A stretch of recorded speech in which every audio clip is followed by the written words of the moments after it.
Hey everyone, welcome to Phoenix What If. Today, we're bringing you an incredible new movie on what if Naruto awakened the power of Kitsune Shinigami and got Harem? Don't forget to subscribe and like this video before we begin. Let's get into the story. A white fox moved silently through the bushes, swerving between the trees.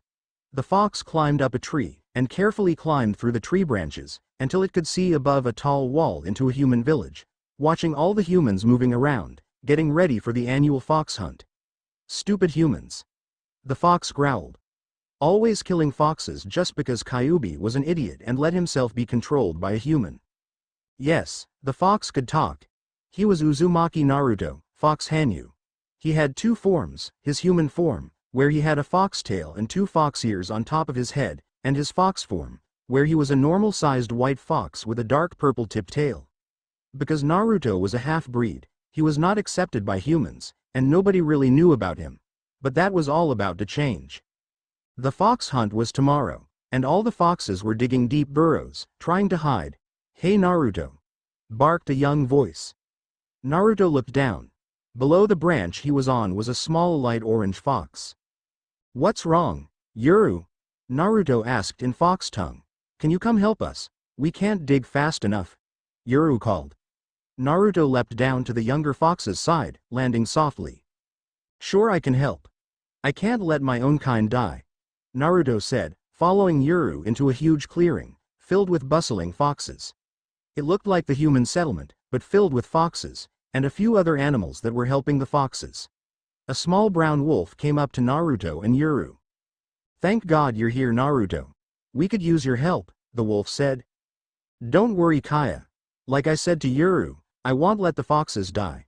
I'm thankful that the wolves and deer are helping like the birds," Naruto replied.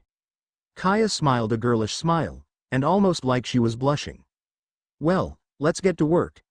I'm guessing that we have at least 6 more hours until midnight, and the beginning of the fox hunt," Naruto said, trotting quickly into the clearing with Kaya and Yaru on his heels. A dark orange fox with stray gray fur strands all over his body walked over. "Thank you for finding him, Yuru. And thank you for agreeing to help Naruto-san," the old fox said. Naruto smiled and bowed his head for a few seconds. "You're welcome. Now let's get to work," Naruto said, and began to help Yuru dig a hole. In seconds, the hole was over 20 feet deep, and then turned to the right, turning into a tunnel that slowly went down another 10 feet, until the tunnel opened up into a large circular chasm 30 feet in diameter. The hideout was big, yes, but it wasn't enough to hide all the foxes in the forest. Every year on the week that contained the 10th of October was the giant fox hunt. All of the humans in the village of Konoha went out and hunted foxes, making a contest out of it. Whoever could kill more foxes got all these prizes and stuff like that. And that meant that all the foxes in the forest got together to hide the week away. Naruto would act as lookout and would get food for the other foxes, and hid while he was not doing any lookout duties or gathering food. Naruto and Yuru slid out of the tunnel. Naruto crossed his paws into an awkward hand seal, and in seconds, the hole was covered in a genjutsu. Sure, the hole was only big enough for foxes, but the foxes had learned to not take chances. And so had Naruto. Naruto moved on to the next hole, and dug an identical hideout, and dug a tunnel to the other hideout. After a few more minutes, 5 more of the hideouts had been dug, and all had been connected. Traps had also been made all around the forest, so that if too much pressure was put on the ground, it would collapse out into a deep hole that was almost impossible to get out of. Naruto surveyed all the foxes, then lifted his head to the wind and inhaled. He froze. "The humans are coming. Hide!" Naruto yelled. All the animals started screaming and running in circles. The foxes ran into their holes. In a puff of smoke, Naruto was in human form.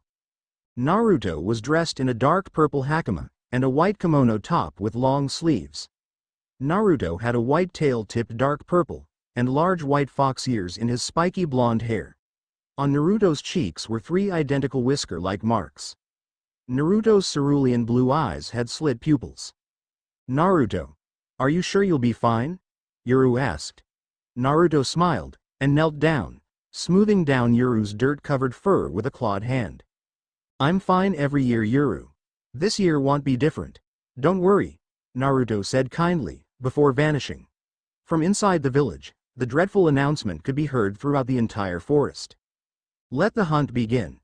A group of shinobi walked quietly through the forest, kunai in their hands. Where are all the foxes?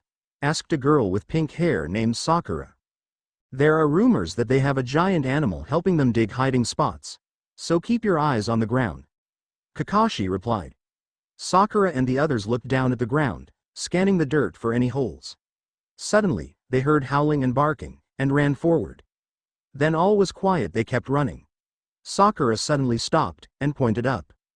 Look, she whispered. Up above them was a long foxtail hanging over a branch. They had found their first fox. Naruto scanned the ground in front of him, the huge branch covering most of his body from view, except for his tail that hung over. Nothing so far, Naruto thought. Suddenly, he was jerked backwards, and was pinned to the tree by his left arm. He looked over at the white cloth that was beginning to turn red from his blood. Naruto yelped in pain and surprise, and frantically began to pull on the kunai that had lodged itself in his arm. It had actually sc'd his bone. He felt the branch sway, and heard gasps. Out of the corner of his eye, he could see a few humans on the huge branch. Naruto continued to whimper and pull on the kunai. Another kunai buried itself into Naruto's right shoulder, pinning him to the tree, and another kunai rammed itself into his right shin. A few seconds later, another flew into his left foot. Naruto yelped again, blood pooling on the branch. Should we really do this, Kakashi? He's just a kid, said the girl with pink hair. Of course. He has a foxtail. He's a fox demon. This kid will count for 100 foxes. The man known as Kakashi said. They moved forward, ready to kill the struggling blonde. Suddenly, the kunai slowly slid from Naruto's body, steam rising from his wounds. Naruto's head was down. He could feel a strange power running through his body. He had felt it 15 years ago when he was born. It was the power of Kyuubi. No, stay back, Kyuubi. I don't need your help. I don't need, Era. Sakura and Kakashi slowly moved forward, ready to kill the boy. He lowered his head, shadows covering his eyes. Suddenly, he began to growl an animalistic growl. He lifted his head. The marks on his cheeks were thicker and darker. His eyes were blood red. His fangs were larger. The kunai came out of his body. Era. Red chakra surrounded the boy. Kakashi gasped. That's Kyuubi's chakra, but I thought Kyuubi was killed, Sakura said. No. Yondaime sealed the fox in his son. Oh my god. That's Naruto. The son of the 4th Hokage. We need to get him back to Konoha. He's a hero. Kakashi said. He was about to come forward when he noticed something. There was a second Naruto behind the moving one. A broken chain was attached to his chest. He was dressed in a completely black shuhakusho, is that what it's called? I don't remember, and a white sash around his waist. A huge sword was tied to his back. The same size as Ichigo's. Looks a lot alike too. Naruto backflipped back into the second Naruto, who jumped up, completely normal. He bared his fangs and growled. Stop hunting foxes or I will personally release Kyuubi to kill you all. Naruto growled, before vanishing into thin air. Naruto sped over the water, leading away from the islands that harbored ninjas. He struggled to ignore the pain that came from his wounds that, even though he thought his wounds had healed because of Kyuubi, were still there. Blood was rolling from his sides. As the coast of the land called Japan came into view, Naruto transformed into his fox form and continued to run. He finally hit solid ground and kept running through a city. A few seconds later, he was out of energy, and almost all of his fur was red from blood. Naruto collapsed on the ground, and right at the feet of a human. The human, a girl with black hair and dressed in a gi, leaned down. Oh my god, what happened to you? The girl asked. Naruto whimpered, hoping to make her think he was a normal animal. He was suddenly lifted from the ground, and carried through the city. He heard a knock on a door, and fainted. Knock knock knock. Ichigo jumped up from the tangled mass that was his dad and straightened his shirt. He stepped away from his dad, joining Rukia who was trying not to laugh. God, Ichigo said. Knock knock knock. Ichigo walked for the door. I'm coming, Ichigo called. He opened the door. Dad? Yuzu. Karen. Get over here. Ichigo shouted frantically. His family and Rukia crowded behind him. In the doorway was a tired Tatsuki, a bloody white fox in her arms. Ichigo's dad pushed his way past him. "What happened?" he asked, taking the fox from her. I don't know. He just came running down the road and collapsed on the ground," Tatsuki replied. Ichigo ushered Tatsuki in. "I was going to bring him tea to a vet, but none of them were open, and they don't know how to treat foxes." Tatsuki stuttered. "You were the first people I could think of that might help." "Well, I learned a lot about foxes. Ichigo, go get me a stretcher and supplies," Isshin ordered. Ichigo and Rukia ran off, and quickly came back with a stretcher and multiple other supplies. Isshin placed the fox on the stretcher, then immediately began to work on the young fox. Ichigo and Rukia led Tatsuki up to Ichigo's room. "Did you guys see the color of that fox's fur?" Ichigo asked. Tatsuki and Rukia shook her head. "It was white. White foxes are rare. The last white fox died 105 years ago. And it had purple on it," Ichigo said. "Purple on a fox? That's unnatural," Rukia said. Ichigo stared at the Shinigami. "Rukia, I know what you're thinking, and no, he's not. We would have noticed," Ichigo said. Rukia shrugged. "What is he not?" Tatsuki asked. Nothing at all," Ichigo yawned. Isshin burst into Ichigo's room in the middle of the night. Ichigo sat up from his bed, and Rukia and Tatsuki sat up from their sleeping bags. They rubbed their eyes. "What's wrong, Dad?" Ichigo asked. "The fox. Isshin began, breathing heavily. Ichigo and his two friends began to fear the worst. But then Yuzu ran up to Isshin. "We can't hold him forever, Dad," Yuzu yelled before running back down the hall. There was a loud crash, and something white streaked into the room and under the bed. Ichigo, Rukia, and Tatsuki looked under the bed.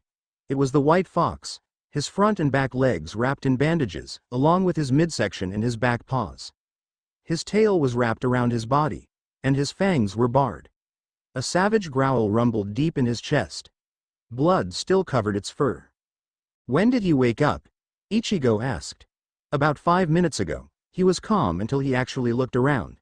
Karen replied, suddenly in the doorway. "Do you have any food to lure him out?" Tatsuki asked. Isshin held up a ramen cup. "All I have is this ramen ga." The fox flew out from under the bed, and attacked the hand that held the ramen. In seconds, nothing but a torn-apart cup remained, and the fox was back under the bed. Isshin fell backwards. "I think it just killed your dad, Ichigo." Rukia deadpanned. "How the hell are we going to get him out of there?" Ichigo shrugged. "You think I know? I'm not the one that is a certified doctor," he replied. Suddenly, they heard a purring sound. Tatsuki had the bloody fox in her lap, stroking the top of its head. "How the hell did you do that?" he asked. Tatsuki shrugged. "I don't know. I just asked him to come out," Tatsuki replied. Isshin jumped up, pulling a black leather collar out from his pocket. "I found this thing around his neck," he said, handing it to Ichigo. The teen turned the leather collar around and around, until he found a small golden plate with a few words written on it, but only one word was readable. "His name's Naruto," Ichigo said out loud. "How do you know that?" Rukia asked. "Because it says, Naruto, on the collar," Ichigo replied, turning the collar so she could see the name engraved in the gold. "The plate is solid and pure gold. Whoever owned him must have been rich," Isshin said. "I already checked with the police. No reports of a missing pet fox, but he couldn't have come from here. Foxes aren't owned by people in Karakura. He had to have come from the country," Isshin continued. "What are we going to do with him?" Ichigo asked. "The police said we would have to hold on to him until reports of missing white foxes named Naruto come in." Isshin sighed. Yuzu stared at Isshin with puppy dog eyes. "Can we keep him, please?" she begged. "I already told the police we would. But he's Ichigo's responsibility," Isshin said. "What? I have enough to deal with already," Ichigo yelled. "Like what?" Isshin asked. Rukia shot Ichigo a glance. "Nothing," Ichigo replied quickly. Tatsuki stood, holding the fox in her arms. The white fox named Naruto had fallen asleep. Tatsuki handed the fox over to Rukia. "I'd better get home. See ya at school tomorrow, Ichigo. You too, Rukia, Tatsuki said before leaving. Dad. Naruto won't eat anything, Ichigo yelled from the kitchen. What are you trying to feed him? Isshin asked. Dog food, Ichigo replied. Naruto seemed to cringe at the mention of dog food. Try feeding him something else, Karen said calmly from the table. Like what? He's a dog. He should eat dog food, Ichigo replied. He's not a dog, Ichigo. He's a fox. Give him something else, Rukia said, walking into the room. Give him what? Ichigo asked. Suddenly, Ichigo was tackled by the white fox. Naruto jumped up into his seat and snatched his 4 strips of bacon from his plate. Hey, Ichigo yelled. Naruto began to laugh. Everyone in the room paused. Did he just start laughing? Yes, I think he did, Rukia replied. Isshin walked into the room. Ichigo. I called your school. You're bringing Naruto with you, Isshin ordered. Why? Ichigo asked. A few reasons. I'm too busy to look after him while you all are at school. He's your responsibility, and your school thinks it would be cool to have a rare white and purple fox come to school every day. Isshin replied, flashing a thumbs up. You're going to ruin my life, Ichigo yelled. Ichigo, Rukia, and Naruto walked down the road, ignoring the amazed glances from the others on the street. Don't you think watching over a fox is going to be hard if and when I have to go beat up a hollow? Foxes can't see Shinigami, can they? Ichigo asked. Ichigo. Rukia hissed. What, not like the fox can understand what I'm saying anyway, Ichigo said. Naruto shot Ichigo a glance that looked like he was saying, I have a name, you know. Then a glance that said, now get me off this stupid leash. Naruto began to gnaw on the purple leash attached to the collar around his neck. He didn't look too thrilled about the bandage on his legs or midsection either. Foxes can't see spirits. Don't worry, and if you do have to go off to fight a hollow, I'll watch over Naruto, Rukia said, looking down at the fox. But Naruto wasn't paying attention. So that's what happened, Naruto thought. Yeah, replied a young voice inside Naruto's head. This voice belonged to Kyuubi no Kitsune, the demon sealed inside of Naruto. They had suddenly been able to communicate with their thoughts. So now I'm a Shinigami, Naruto concluded. Yes, but you're still alive. You're known as a substitute Shinigami. There's another substitute Shinigami nearby, I can sense him. I just don't know who though, Kyuubi replied. Great. I need to get stronger. I have a strange feeling that something odd is going to happen, Naruto thought. Probably. Kyuubi sighed, then cut the connection with the white fox Hanyu. Ooh. He's so cute. Can I hold him? No, me first. Can I walk him after school? Back off, humans. Naruto barked in fox tongue, the words coming out as yips and barks. Ah.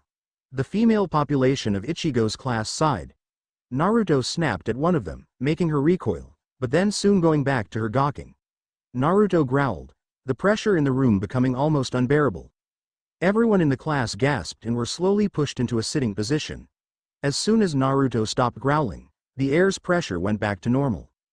Was that? Ichigo asked. Yes, but there aren't any hollows nearby, Rukia whispered back. For any of you who are wondering, this is before Rukia is almost executed. Naruto curled up into a ball under Ichigo's desk at his feet, keeping his eyes on the people around the desk. Class soon started, and the teacher looked around. I thought there was going to be a fox here today, she said sadly. There is. He's under Ichigo's desk, Rukia replied. All of the class looked at Naruto with curious eyes. Ichigo and Rukia could have sworn they heard the fox mutter, great. Ooh. What's his name? The teacher asked. Naruto stood, stretched, and walked over to Tatsuki's desk, and yipped quietly. She began to rub his head. His name's Naruto, Ichigo replied. Why's he covered in bandages? Asked a student. When I found him on the street, he was covered in stab wounds and was bleeding heavily, Tatsuki answered. It looks like he likes you, Orihime said happily. Naruto shot her a glance that looked like, I do not, and glared. In truth, Naruto was thankful to Tatsuki for saving his life, and would do anything to protect her. It was weird for him. He actually wanted to protect a human. Naruto felt like sighing. If he ever revealed that he was a kitsune to anyone, they would hate him and attack him. Well, let's start class. Naruto, Ichigo, and Rukia walked through the streets after school. We're stopping off at Urahara's for a while, Rukia said. What? Why him? We aren't getting more mod souls, are we? Ichigo asked. No, we're just stopping there. Rukia replied as they walked into the shop, and into the back room where Urahara was sitting at a small table. Oh. Who do we hear? Urahara asked, motioning over at the large white fox. This is the fox I told you about in a short message yesterday, Rukia replied. Ah. So this is Naruto. Urahara said. Ichigo nodded, removing Naruto's collar and leash, placing it on the table. Urahara picked up the collar, and stared at the words. His eyes widened. Rukia's phone began to beep, and she whipped it out. Ichigo. Hollow. Urahara, we need to go, Rukia said, throwing Ichigo from his body, making his soul crash into a wall. Okay. I'll watch your little fox friend, Urahara said. Rukia and Ichigo ran out of the room. Naruto sat down, and looked up at the ceiling. Naruto. I know that you're a kitsune, Urahara suddenly said. Naruto looked down at Urahara, and jumped up, beginning to back away. How did you? Naruto asked. Oh, so kitsunes could talk. I didn't know that. A few things, actually. 1. I can tell you're still young, and yet you are larger than normal foxes. That, and white foxes are impossible. Only kitsunes can be white. Not only that, but you have a purple tip on your tail. Purple is not found in normal foxes, or any foxes whatsoever. That, and it says it on your collar. Urahara said, holding up the collar. All of its words were visible. Naruto white kitsune if found, please return him to the forest outside of Konoha. Naruto palmed his forehead with his paw. Damn it, the idiot, Naruto growled. Who? The elder fox. Naruto replied. Urahara reached into his pocket. Come here. Something appeared on my doorstep last night, and it was addressed to Naruto, Urahara said. Naruto approached the blonde man, and suddenly, a weird talisman was tied around his neck, hanging down to his chest. Naruto stared at the talisman. Okay. I give. What the hell is it? Naruto asked. It's made so you could push your soul out of your body easily. I don't know why it came for you, unless there is something else I should know about you, Urahara said. Naruto sighed. Yeah. There's a few things that I'm not going to tell you, but I can tell you that I'm something called a substitute Shinigami, or something like that, Naruto said. You too, huh? Urahara asked. Yeah. You mind if I go fight the Hollow? Naruto asked. Go right ahead. Urahara replied. In a puff of smoke, Naruto was in human form, the deputy pass in his hand. His tail was gone, but he didn't care. He asked Kyuubi for it to be gone. Ooh. That's cool, Urahara said. Naruto's sweat dropped. Scary, Naruto said, and flew out of his body. His tail's still gone. It would probably get in the way anyway. My outfit's almost the same as before. I thought it would have changed more. Oh well. Naruto shrugged, and vanished. You idiot. You're supposed to duck, Ruika yelled. Ichigo rolled to his right, trying to get away from the Hollow. I know that. But it's hard when you're distracting me with your yelling. Ichigo returned, swinging his giant sword to cut off the monster's arm.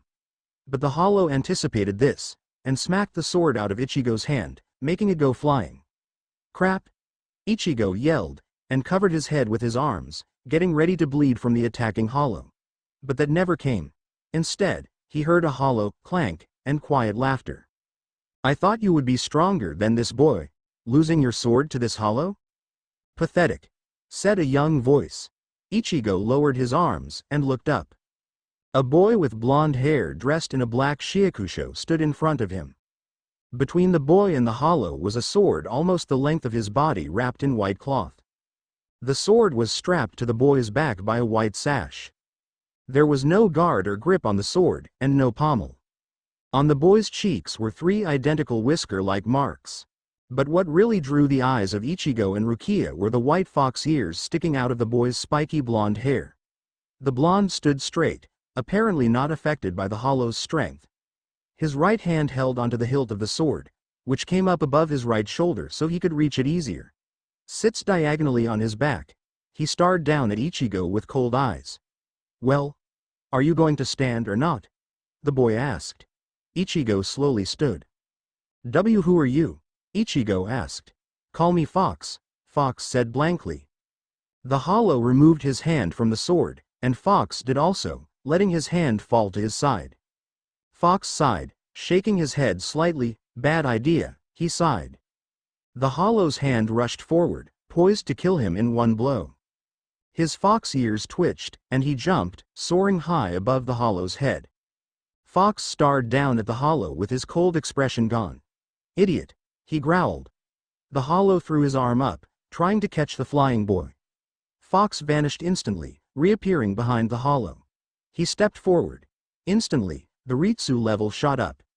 Ichigo and Rukia dropped to the ground, overwhelmed by the power. "Be gone," Fox growled. The hollow roared, and vanished in a puff of black smoke. Fox turned, and began to stalk away. "Wait!" Rukia yelled. Fox turned, his cold gaze back on his face. "What?" he asked sternly. "Who are you?" she asked. "I already answered that for the boy.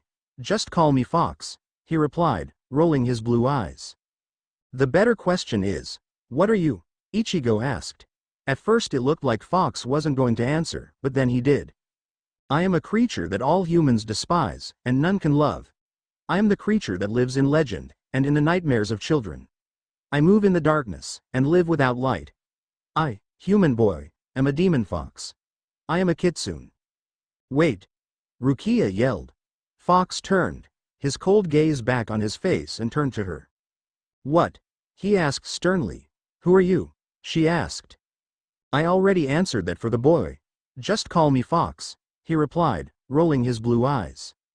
"The better question is, what are you?" Ichigo asked. At first it looked like Fox wasn't going to answer, but then he did. "I am a creature that all humans despise, and none can love.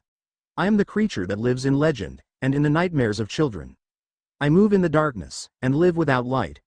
I, human boy, am a demon fox. I am a Kitsune."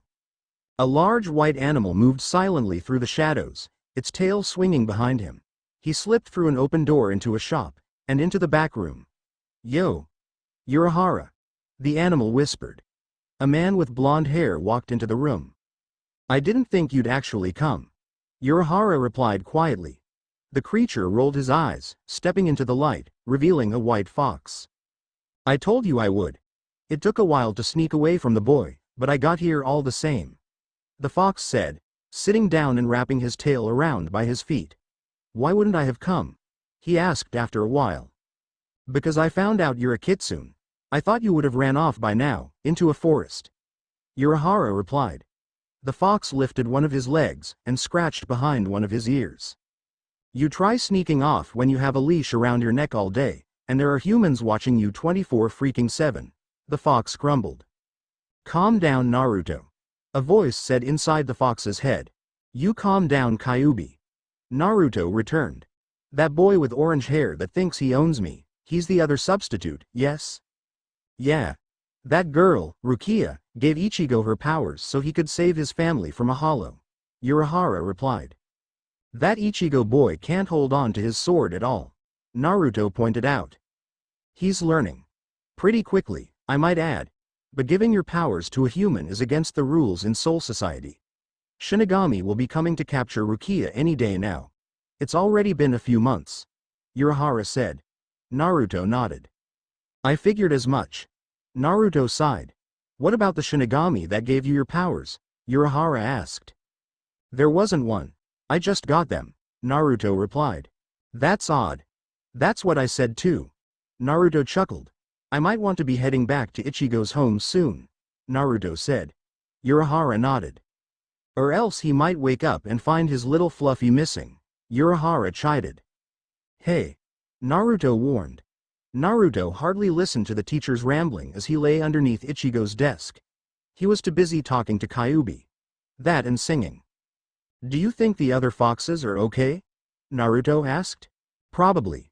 That threat you made was pretty good," Kyuubi commented. I hope so. Otherwise I might need to kick some human ass, Naruto growled. Ooh. I wanna help, Kyuubi yelled. But what if the foxes are safe? Then what are you going to do? Besides, I wouldn't let you help no matter what you say, Naruto yelled. Ah. Come on.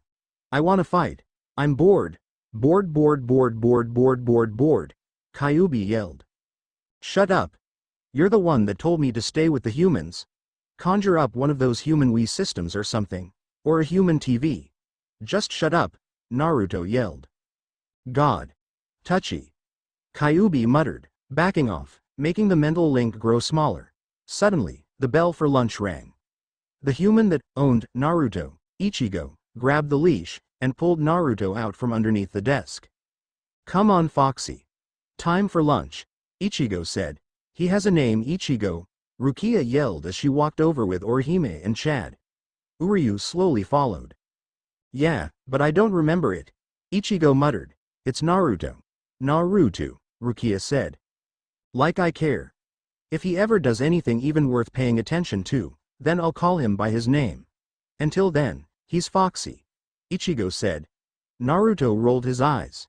By the way, did any of you feel that spiritual pressure yesterday? Orihime, Chad, and Uryu nodded in unison. What was that?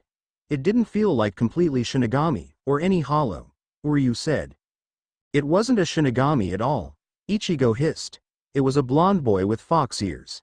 He says he's a fox demon, Rukia said. You mean a Kitsune? Uryu asked. They don't exist. Demons don't exist at all, except in legend, Chad agreed blankly. Well, the kid gave a mini speech that sounded truthful, Ichigo grumbled. What did he say then? Uryu asked. He said I am a creature that all humans despise, and none can love. I am the creature that lives in Legend, and in the nightmares of children. I move in the darkness, and live without light. I, human boy, and a demon fox. I am a Kitsune, Ichigo replied.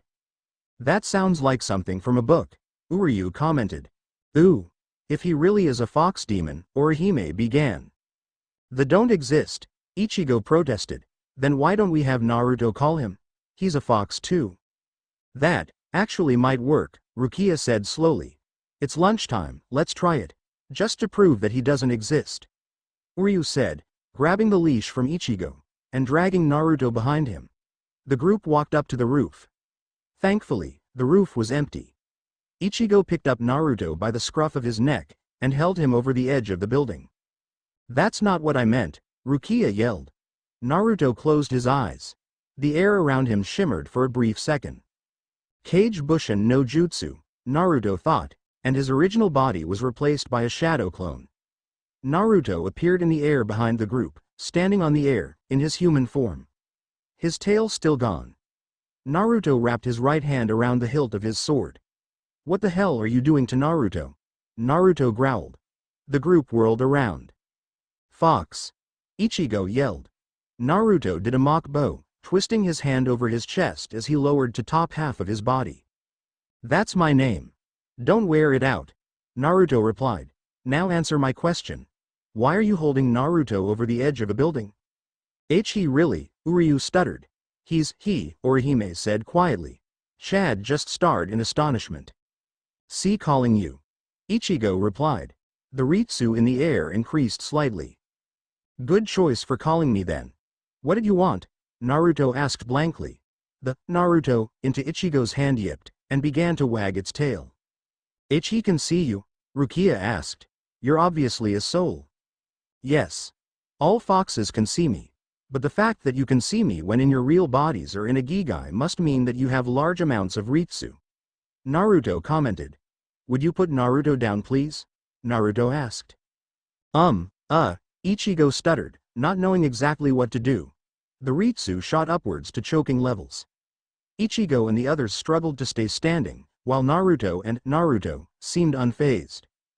Put him down, or answer to my blade. Naruto growled. Ichigo slowly set Naruto onto the ground. The Ritsu level was suddenly gone. Naruto grinned, his fangs gleaming. Thanks, Naruto said before he vanished. The air around Naruto shimmered again, and Naruto was back in his place as a fox. You're right. He's real, Ryu said, but I still say that he's not a demon. I say it's just a coincidence that he knew the fox was in danger. I say he's real. Did you see his little fluffy ears? Orihime squealed. His animal ears weren't exactly small, Chad said. But they were cute, Orihime yelled. Naruto laughed quietly and rolled his eyes. Humans are odd. Naruto thought. Says the boy who's half human, Kyuubi replied. I admit I am part human, but my fox blood is the side that I accept. The foxes were the ones that were nice to me and took me in. They're my kind. Not humans. I have a feeling they'll be coming any day now, Urahara said quietly. Naruto nodded, scratching the back of his head with his human hand. I do too. We need to keep a lookout for any Shinigami from Soul Society. Losing Rukia would probably be a bad idea, Naruto agreed. Another month had passed since Naruto had first arrived in Karakura. His true fox size had grown drastically. He had become slightly larger than a full-grown male lion, and had grown 4 more tails, making him a 5-tailed fox. Naruto had also learned how to fly without having to stand on air with his Shinigami abilities. But Naruto always kept his size to the size he had been when he first arrived, only becoming his true size around Urahara or when he snuck away from Ichigo into the forest in the Karakura Park. At the moment, Naruto was in his human form, his tail curled around his body. Naruto hardly ever had all 5 tails visible in human form. At the moment, they were discussing the problem that was Soul Society. Yes, it would. Most likely, the Shinigami that come would kill Ichigo to get rid of the substitute. And because they can sense substitute Shinigami, you're in danger too, Urahara announced. I figured as much. But you do realize that if I am attacked, I'll have to hold back, Naruto said seriously. That's not a smart idea, but okay. If you must. Urahara sighed. Naruto looked at the watch around his wrist and sighed. It's getting late. I'd better go. Rukia would have a fit if she found I was missing again, Naruto said with a slight smile. Okay. Tell me if you see anything that has to do with Soul Society, Urahara said. Naruto transformed into his mini-fox form and cracked his back. Will do, Urahara, Naruto said, turned, and walked out of the room.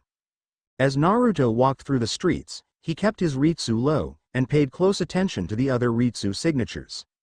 Looks like nobody came today, Naruto thought. Suddenly, he felt 2 extremely strong Ritsu signatures. Fuck. Spoke too soon. Naruto sighed, and flew from his body, transforming into his human form. Naruto covered his fox ears with a genjutsu. He dashed through the streets until he saw 2 Shinigami in front of him. He stopped, his hand wrapping around the hilt of his sword. He suddenly froze.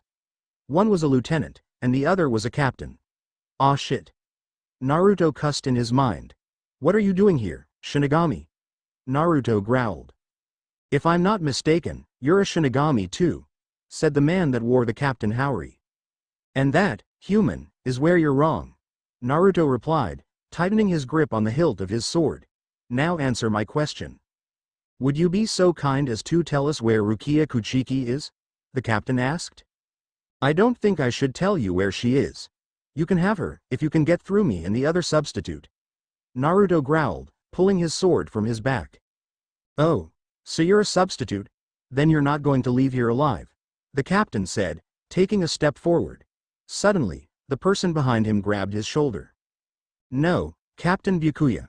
Please, let me face him, he said. The man named Byakuya took his steps back. Fine. But make it fast, Renji, Byakuya replied.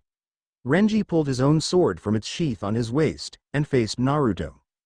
We're taking Rukia back to Soul Society, Renji growled. Over my dead body. Naruto returned. That's the idea. Renji chided. Naruto bared his fangs and growled an animalistic growl. The 2 rushed forward, and their blades clashed, Naruto's larger one against Renji's smaller one. That butcher knife can't cut squat. At least my butcher knife can snap that toothpick you use. Naruto chided, grinning. I suck at sword fighting.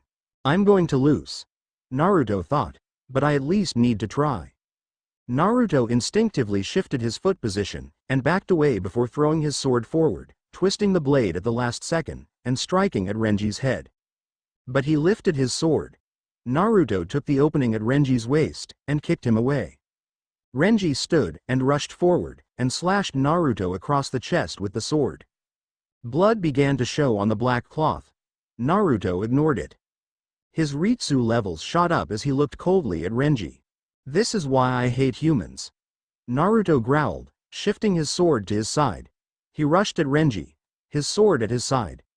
Naruto roared a battle cry as he swung his blade. Renji stopped, and closed his eyes, certain he was going to die. He heard Naruto snickering. Naruto was standing back, laughing quietly. Red strands of hair floating down to the ground. Renji reached up and searched around for his ponytail. Naruto had cut it off, giving him a buzz cut. "What the hell?" Renji yelled. "It's called a buzz cut," Naruto replied, lifting his sword. Byakuya stepped forward. "This is taking too long," he said, and disappeared. He reappeared behind Naruto. That didn't do any," Naruto began, before a fountain of blood flew up from his left shoulder. Naruto stayed standing. Suddenly, his sword broke in half, leaving a useless stump. Naruto collapsed on the ground. "Now, substitute, you will die. So stay still and live a few seconds longer. There was no way that you could win," Byakuya said. Naruto looked up at him weakly. "I already knew that. Idiot. My sole purpose was to slow you down, and hopefully warn Ichigo and Rukia you're here," Naruto said. His head smashed against the pavement as he began to faint. "I always sucked at sword fighting." A hand continuously poked Naruto in the head. "Waki you Foxy," said a young male voice. "Mr. Urahara told us to wake him up gently," said a young female voice. "Shut up, Ururu," the boy yelled. "But Jinta."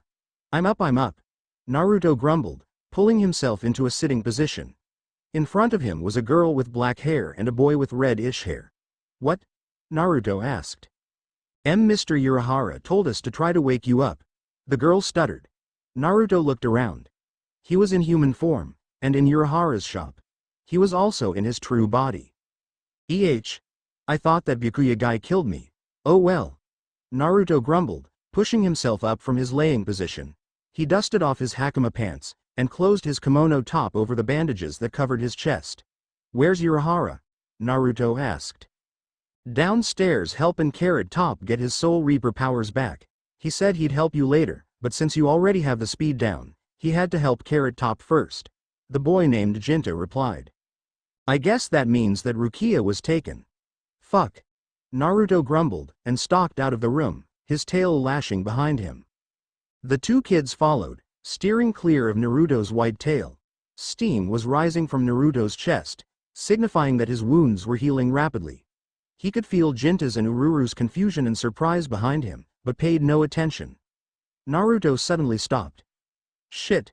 I don't know where Urahara's training room is," Naruto said. Ururu ran around so she was in front of Naruto. "Follow me," she said.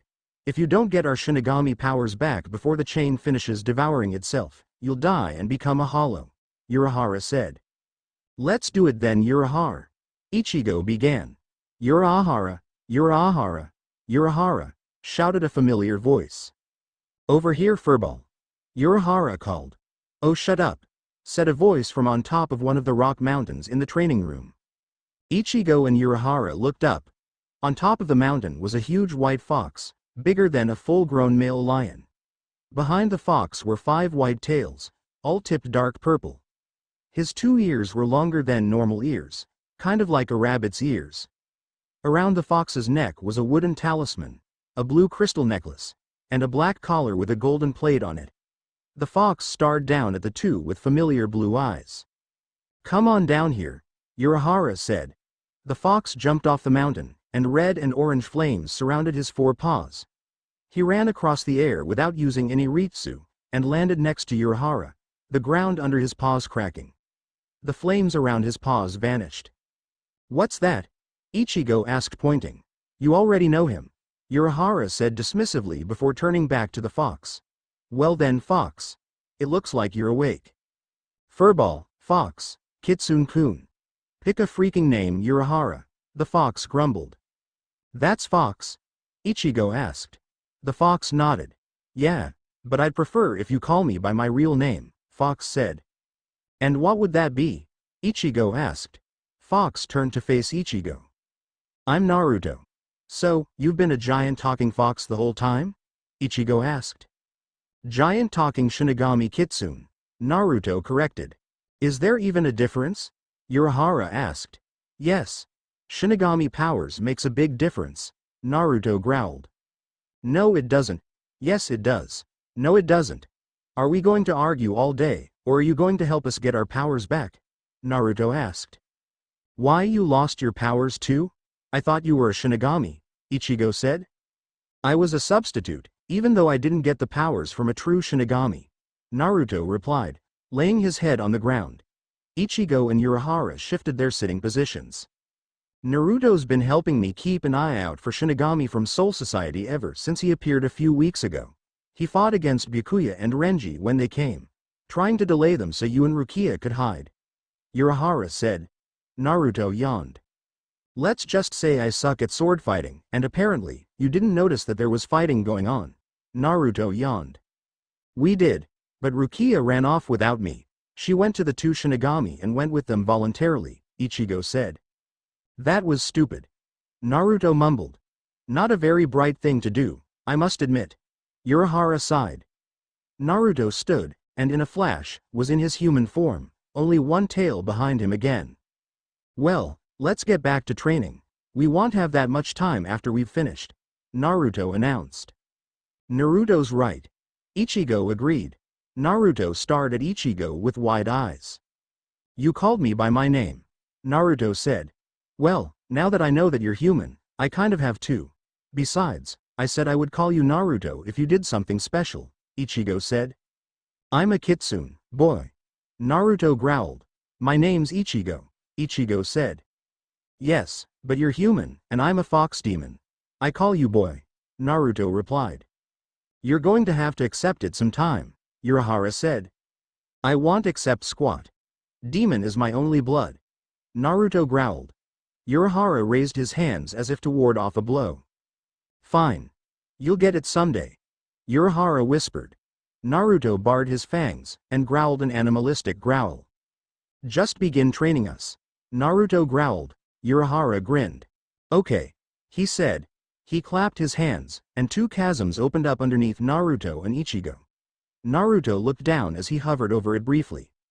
Shit. Naruto sighed before the two fell to the ground below. Naruto landed perfectly, while Ichigo fell on the back of his head. Their arms were suddenly tied behind their backs. Naruto suddenly noticed he was out of his original body, and a short chain was attached to his chest.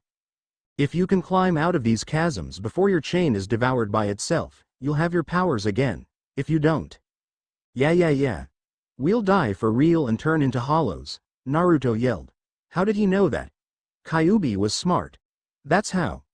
Naruto suddenly found it hard to jump to the top of the chasm, or run on air via transformation. Oh. This'll be harder than I thought, Naruto said in his mind. No dip Sherlock. I coulda told you that. Kyuubi sighed. Hurry up. Your chain is consuming itself.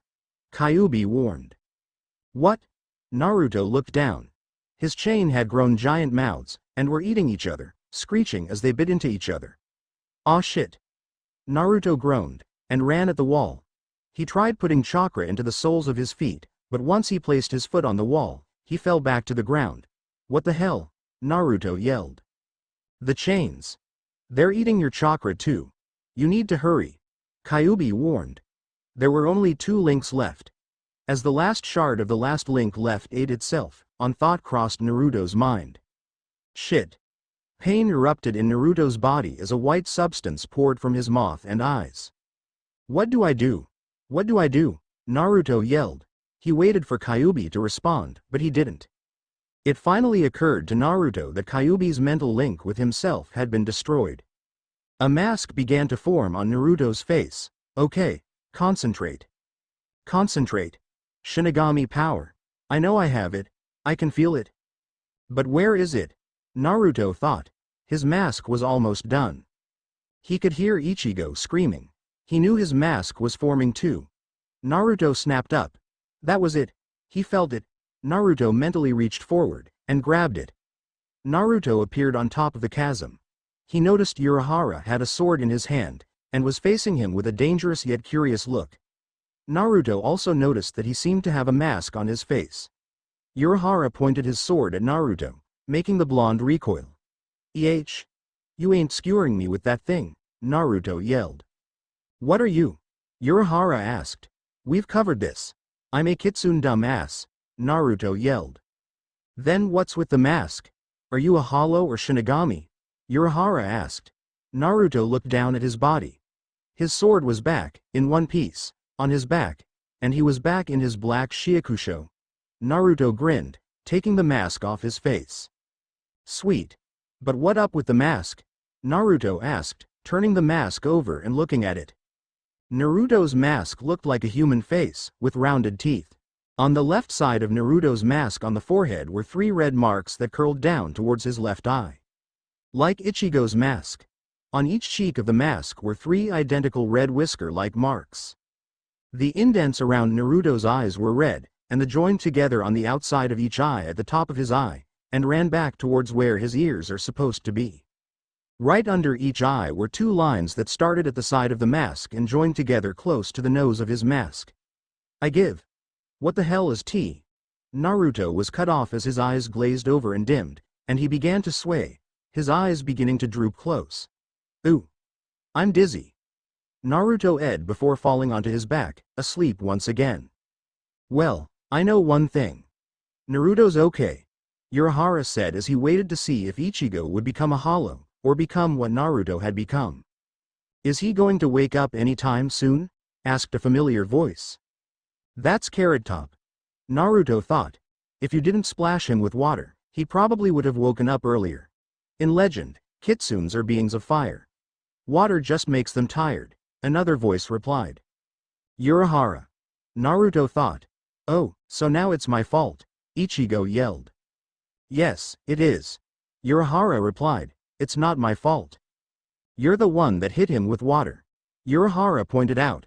Naruto opened his eyes. "It's both your faults," Naruto yelled suddenly, sitting up. "Oh, you're up," Urahara said. "Who could sleep with you two fighting?" Naruto asked, yawning. "And water had nothing to do with it. I've just gotten less sleep lately," Naruto grumbled, standing up and stretching his arms. "Why's that?" Urahara asked. "Because I've been coming to see you at night to report if I'd seen any other Shinigami idiot," Naruto yelled, hitting Urahara on the head. "Do you even have a brain?" "I do, but I don't use it. Obviously." Naruto yawned, rolling his eyes. "Where'd you stash my real body?" Naruto asked. "Tessai took yours and Ichigo's back up to the shop," Urahara replied. "Oh, okay. The boy still has training, right?" Naruto asked. "You do too," Ichigo said. "I already know how to fight," Naruto said. "How?" Urahara asked. "Hand to hand," Naruto replied. "Don't you mean paw to paw?" Urahara asked. Naruto stared at him blankly. "Do you want me to bite your head off?" Naruto asked. No, but you still need to know how to fight with swords," Urahara said. "Fine. But I think the boy should learn how to fight hand to hand," Naruto said. "I do," Ichigo yelled. "Oh really? Let's see if you can beat a fox," Naruto said grinning. "Fine. I've had to fight because everyone hated my hair color. I know how to fight." "Let's see it then," Naruto yelled. Ichigo rushed at Naruto and jumped, his feet in the position to hit Naruto in the face. Naruto ducked under his kick and let him continue flying until he almost hit a rock, but Ichigo pushed off the rock and went flying at Naruto. His foot hit Naruto in the back of the head. As Naruto fell forward, he turned into a log. "Behind you," Naruto said from his position behind Ichigo. The blonde cocked his fist back and punched Ichigo in the back, making his back snap. Ichigo gasped in pain. He hit the ground and didn't get back up. "I give up," Ichigo said. "That's why Urahara's going to teach you how to fight hand to hand in case you lose your sword," Naruto said. "After we learn how to fight with swords, If the worst comes to pass, then I can teach the boy to fight with his hands in Soul Society. Naruto and Ichigo faced Urahara as he charged up another attack. We're going to have to learn our swords' names before he attacks us, you know. Naruto growled, spitting blood from his mouth. Yeah, I know, Ichigo said, closing his eyes. Naruto closed his own eyes and entered his mindscape. He opened his eyes. He was in a huge field, with a large lake and a single tree hanging over the lake. A boy with black hair and black eyes stood in front of Naruto. It was the soul of his sword. Am I ready to learn your name yet? Naruto asked. In fact, you are. You are strong enough to learn my name. Cry it out in battle. I am always in my Shikai form, but my name can make a large wave of Ritsu fly from me, the boy said. Naruto grinned as he began to vanish once again. Okay. Thanks. Naruto and Ichigo both snapped their open in unison, and raised their swords up to the tip of the blade faced the sky. The power in the air increased drastically. Ichigo's sword was outlined in blue, while Naruto's was outlined dark purple, the same color as his tail. Urahara's eyes widened, his red outlined sword still glowing. Naruto and Ichigo grinned, and swung down their blades, crying out their names in unison. Zangetsu. Rakshaya. Urahara swung down his own blade, sending a blast of red Ritsu at the two, while Ichigo's blue wave and Naruto's purple wave flew side by side. The two waves mixed together, and formed a lighter purple and increased in size. The two waves crashed into each other, wrestling back and forth for the upper hand. Finally, Urahara's red Ritsu wave mixed in with Naruto's and Ichigo's and made one thing happen. Boom! Urahara, Naruto, and Ichigo all flew backwards. Ichigo crashed into the ground. Urahara managed to slide to a stop, and Naruto crashed into a mountain, making it shatter and topple to the ground. Naruto climbed out of the rubble, groaning. Oh, www. He ed. Urahara walked over, grinning. Looks like you guys learned your swords' names. You guys have one more person coming with you into the Seirei SP. I wonder where he went now. Urahara said, looking around. Who else could possibly come? We already have a talking cat. Uryu said, glancing over at the black cat. Ichigo sighed and stepped forward, gaining glances from all the newcomers. Uryu, Shad, Orihime, and the talking he-cat, Yoruichi. I'll refer to Yoruichi as a guy in cat form, just because it's easier. I'll call him. He's probably off eating ramen like no tomorrow again, Ichigo said. He inhaled deeply and, Naruto oh, Ichigo roared. His friends stared at him with wide eyes. You're bringing your pet with you? Shad asked, not looking so sure. He's not my pet anymore, Ichigo said. Suddenly, the small white fox came around a corner and into the clearing, its tail swishing behind him. He's just going to get in the way, Kurosaki, Uryu protested. Hey, he may look small, but he's one powerful guy. He can beat me in hand-to-hand combat, Ichigo yelled. He turned his glance back to the small fox at his feet.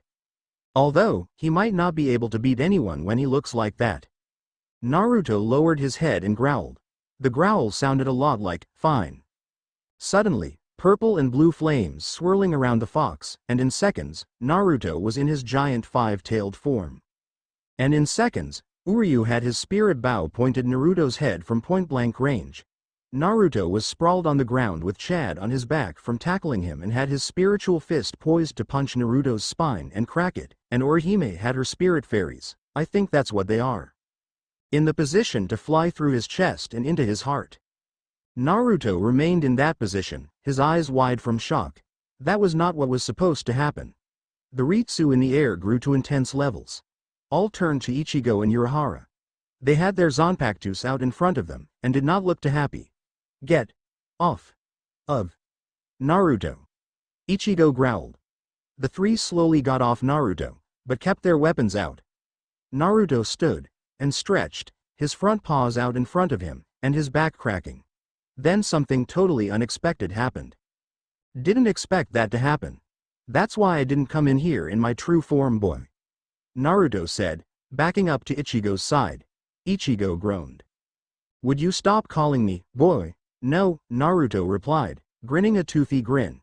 Ichigo palmed his forehead. You've been doing that a lot lately. Naruto pointed out. Yeah. 'Cause you're here, Ichigo returned. Humph. Naruto grumbled, turning his giant head away from Ichigo like a little kid. Urahara. Are we going to leave or what? Naruto asked. Yeah. Urahara said. Follow me. Urahara turned, and began to walk away. Naruto and Ichigo walked side by side in front of the others, who were watching Naruto with wide eyes. I still say you can't do that, Ichigo yelled, and I say I can. I'll prove the point to you if I must. Naruto replied, his jaw not moving in unison with his words. Fine. It's a bet then, Ichigo yelled. Agreed. If I can make you palm your forehead 500 times before both of us die officially and are sent to Soul Society, or to a different place if we die in our soul forms, then my point will be proven, and you'll have to dye your hair neon pink. Naruto said, grinning madly. Fine.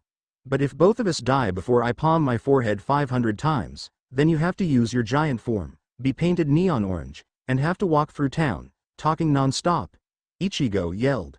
Naruto groaned. I hate orange. Naruto ed.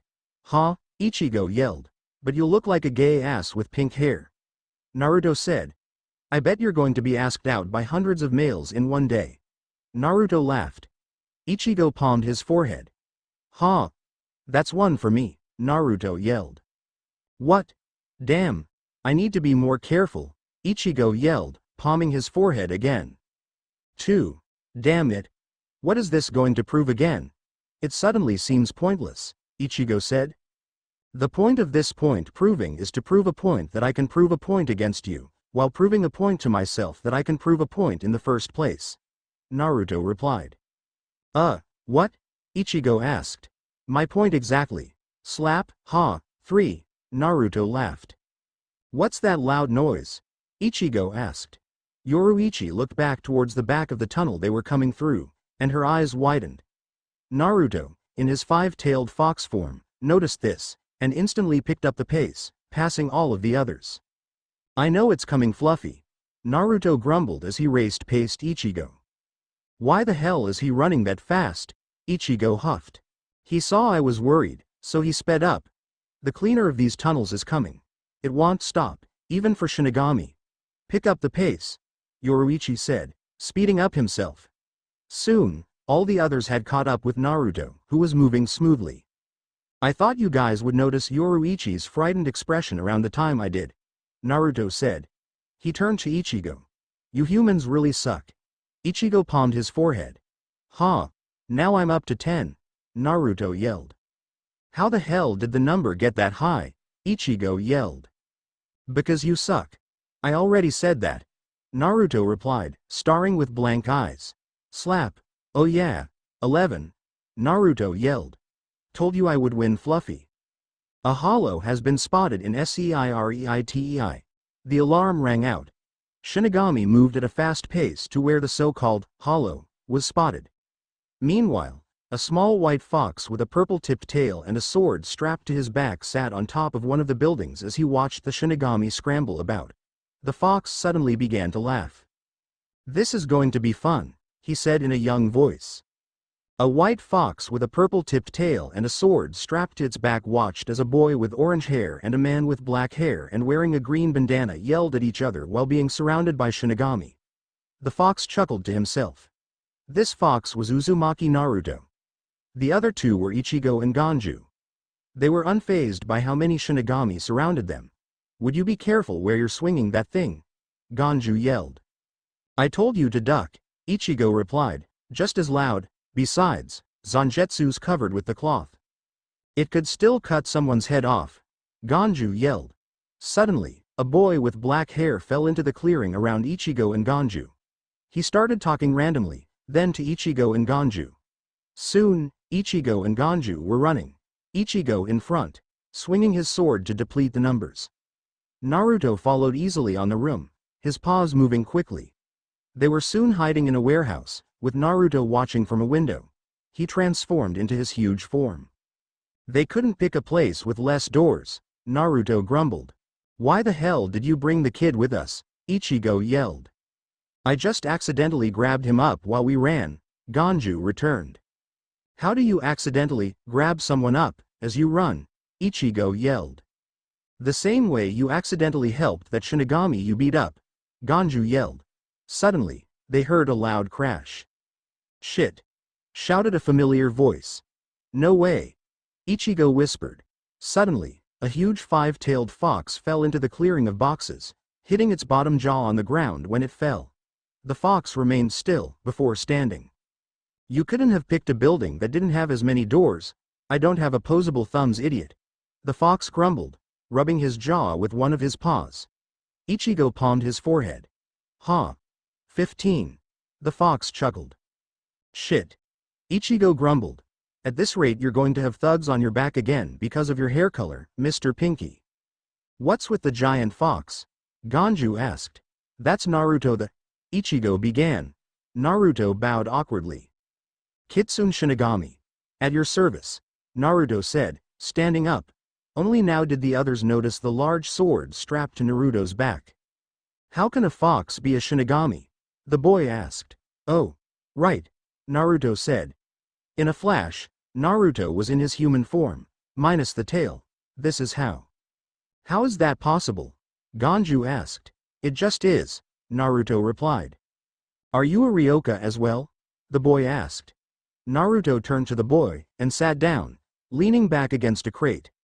His fox ears twitched twice every few seconds, symbolizing that he was listening for danger. Yes, I am. I've come here to help the boy over there rescue his friend Rukia. 16. Naruto deadpanned, not taking his eyes off the far wall as he heard Ichigo slap his forehead. Proper introductions are in order. Who are you? Naruto asked. Why can't he call me by my name? Ichigo grumbled. I am Hanataro of the 4th Squad. The boy introduced. I'm Uzumaki Naruto, substitute Shinigami and Fox Demon of Konoha Forest, Naruto said. Where's that? Hanataro asked. That's never on any maps or in the library. It's a secret place that I can't tell anyone about. Even though I hate the humans there are still other foxes there that I must protect, Naruto replied. Okay, Hanataro said, looking down. Boy, introduce yourself, Naruto said. Fine. I'm Kurosaki Ichigo, substitute Shinigami from Karakura Town, Ichigo said. I'm Ganju.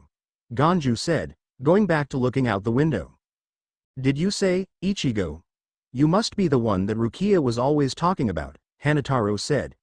He looked over at Naruto, who had his arms crossed over his chest, and his eyes closed, as if he was sleeping. And you must be the fox named Naruto she was talking about. Naruto opened his eyes, that seemed to glow in the dark.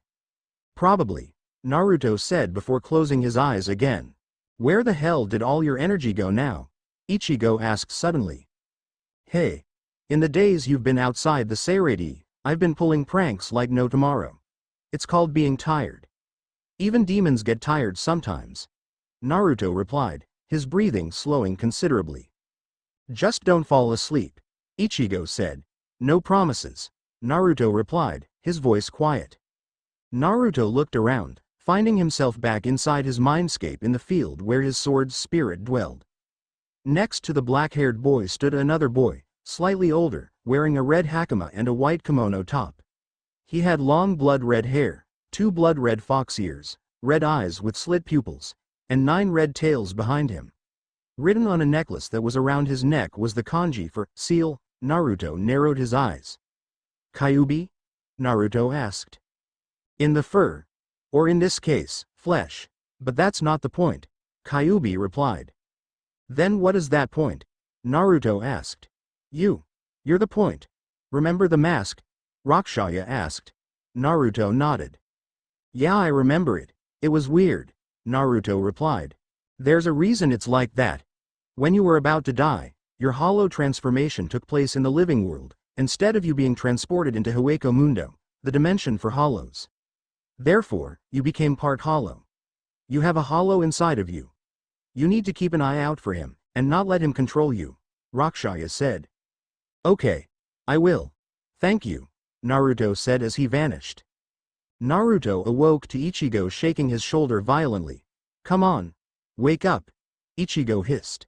He grabbed one of Naruto's ears and pulled hard. Naruto jumped up, biting his own hand to keep himself from yelping. I'm up, boy. Naruto growled. What's wrong? Naruto asked. He suddenly noticed that a large block was moved out of the road. Another thing. Someone had dragged him from the warehouse. Hanataro is going to help us. You wouldn't wake up, so we had to drag you. It was like you were unconscious, Ichigo replied. Okay. Let's go then, Naruto said, motioning at the hole that Hanataro and Ganju were climbing down. Come on, Naruto said, and dove headfirst into hole. Suddenly, there was a loud splash, and water shot out and into the air. When the air was clear of water, Naruto's voice echoed to the surface. There's water down here. World War I. Ichigo said as they walked through the sewers next to Naruto. Began in 1914 and ended in 1918. Fought between the teams of Great Britain, France, Russia, Italy, the United States, and the other team, which consisted of Germany, Austria-Hungary, Turkey, and Bulgaria. Great Britain, France, Russia, Italy, and the United States won.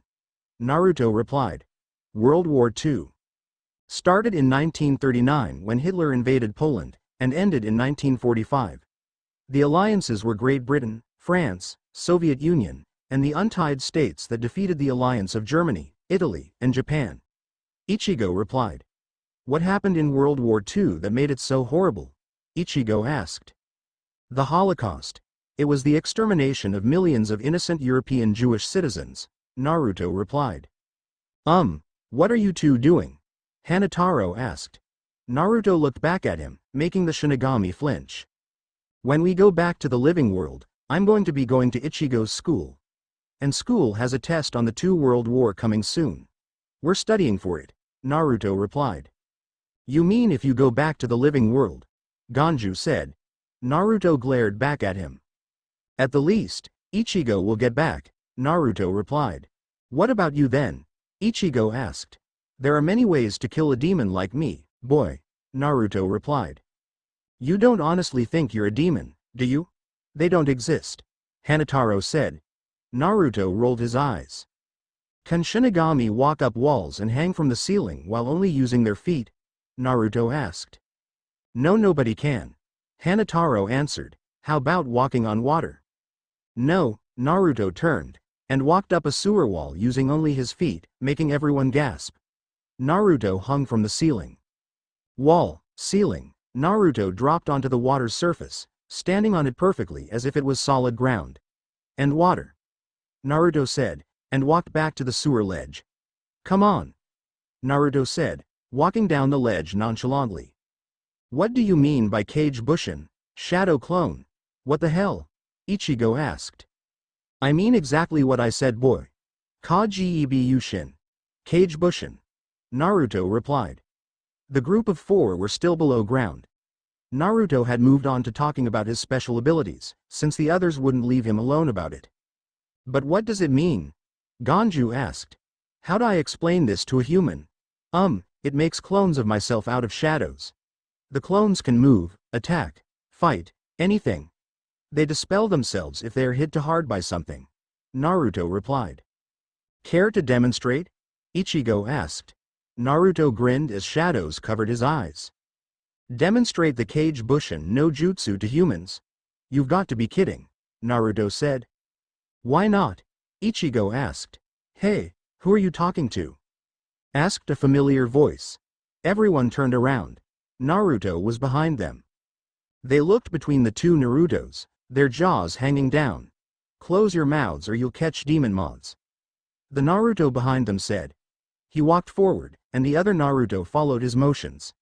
Tag out.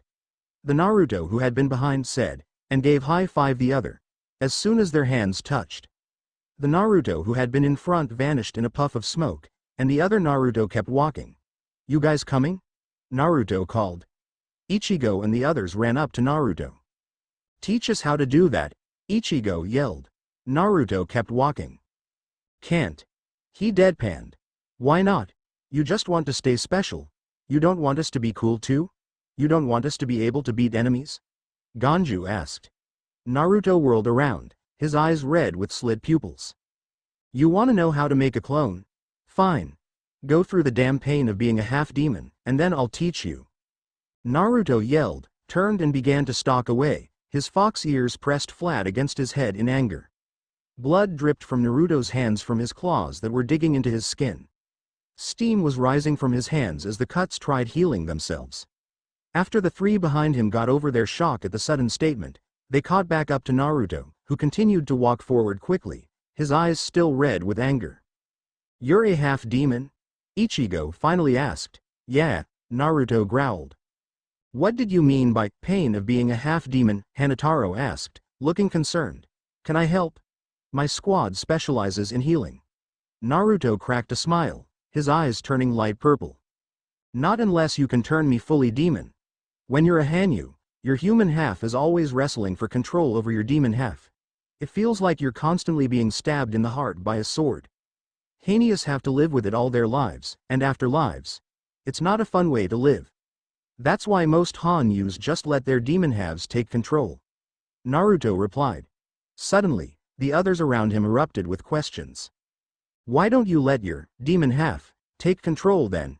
Ichigo asked. Naruto looked over at him. "Do you want the world to blow up? Besides, it's even more painful. That's why some luck Hanyus find someone who'll take away their demon half and make them human," Naruto replied. "Why do you want to be full demon instead of human?" Ganju asked. "Because humans hate me. Why would I want to live with them?" Naruto asked. "Is that why you call me boy, because you hate humans?" Ichigo asked. "Yes."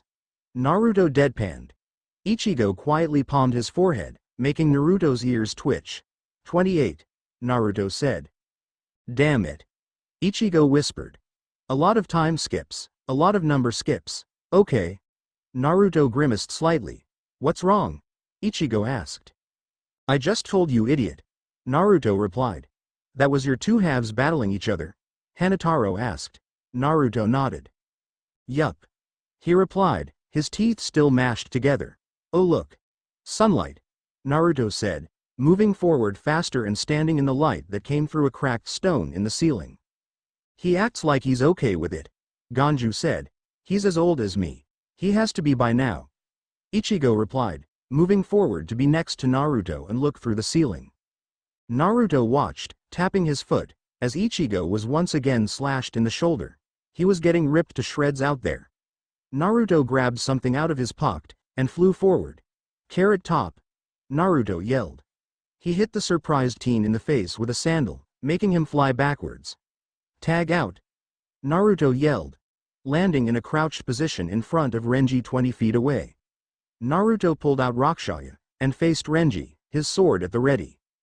"It's you. You're still alive," Renji yelled. Naruto grinned, his fangs flashing. "Sure am, whelp," Naruto called smoothly. "But what's up with the fake ears?" Renji asked suddenly. "They aren't face human," Naruto yelled, running forward with his sword at his side. Renji ran forward as well, his retractable sword ready to fly at the blonde Hanyu. "Okay. He has 3 strikes. Carrot Top showed me that. Then Zabumaru has to return to Renji's hand. So if I can just get in like the boy did, and strike faster," Naruto thought. Renji made Zabumaru fly at Naruto. The blonde dodged to one side. 1. Naruto jumped over another as he got closer to Renji. 2. Naruto ducked under the flying sword. That's 3. I can attack now, Naruto thought.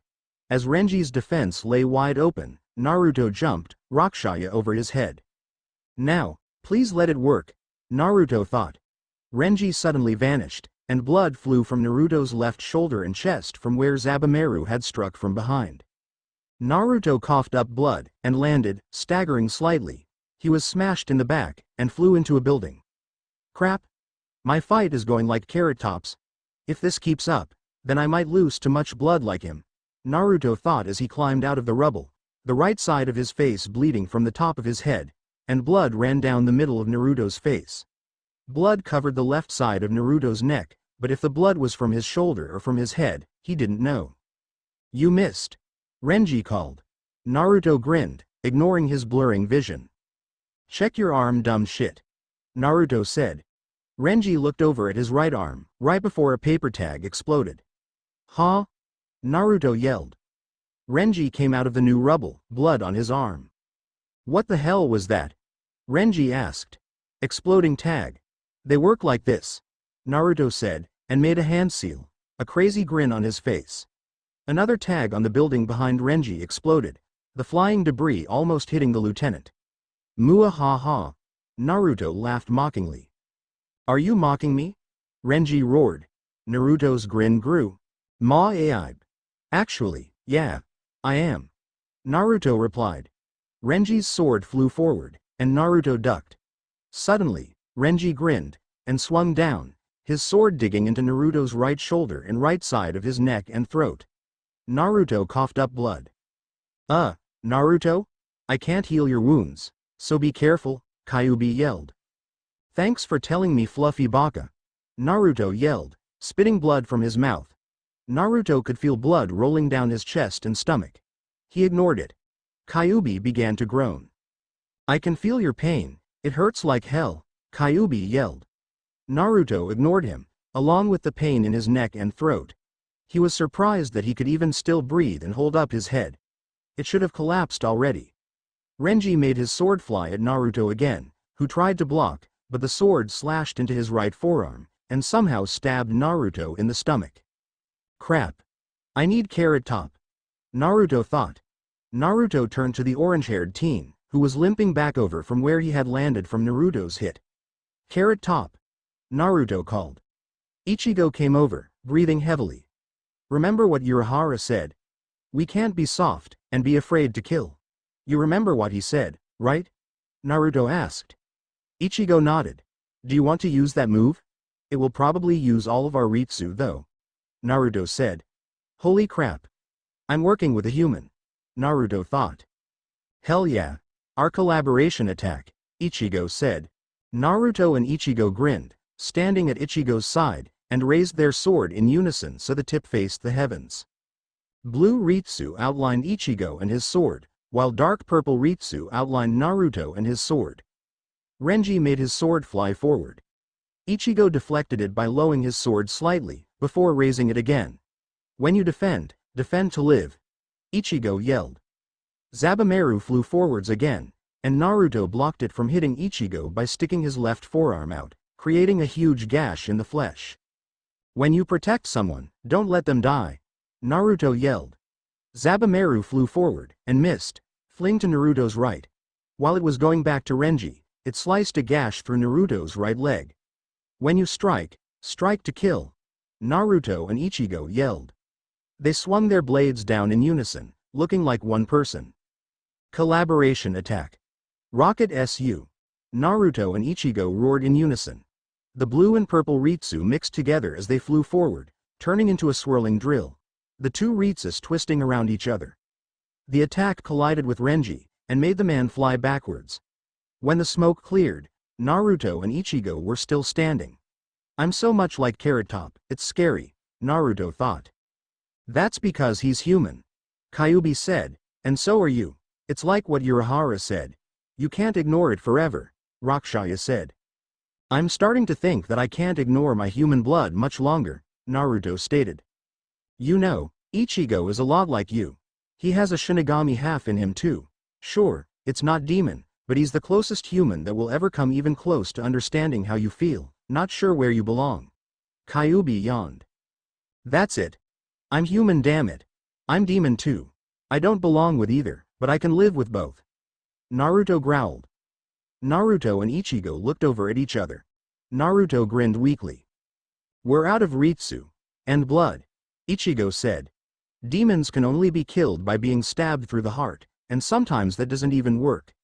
But humans can be killed in a number of ways. Naruto said, his voice just above a whisper. Ichigo looked over at Naruto in surprise. Looks like we're to die here, Ichigo, Naruto said. You called me Ichigo. Ichigo whispered. It's your name, ain't it? I finally decided to accept my human half, no matter how much the humans hate me. Naruto said. Rakshaya fell from his hand. Looks like you won the bet, Ichigo. Naruto said, before falling to the ground. Ichigo shortly following. The two remained still. Ichigo, Naruto, Ganju and Hanataro yelled, running over to the two teens' sides. A puddle of blood was growing on the ground. Hanataro stared in horror.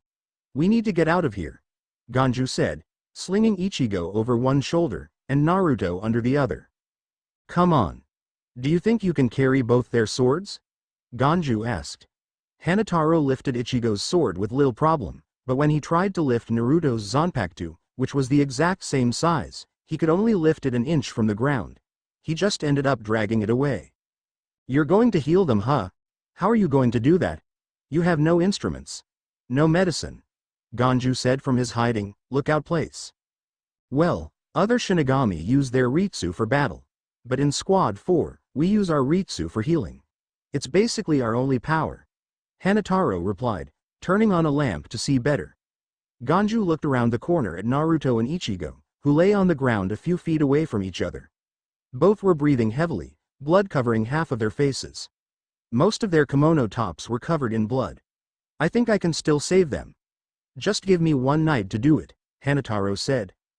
Hanataro finally finished bandaging Naruto's chest where it had been cut, and moved to the deep slash in Naruto's stomach. He instantly stopped, and gasped.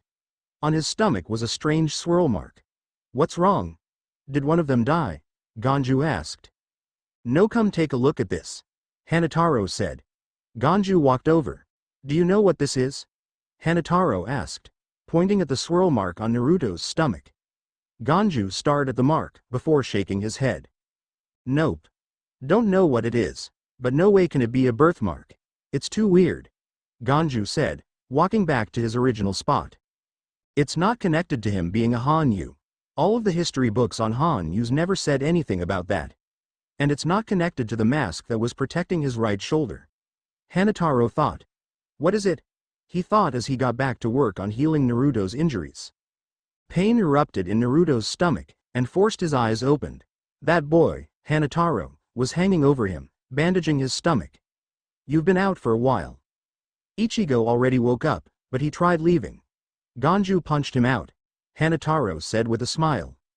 "How many punches did it take?" Naruto asked. "One," Hanataro replied. Naruto laughed shortly, closing his eyes again. "Idiot.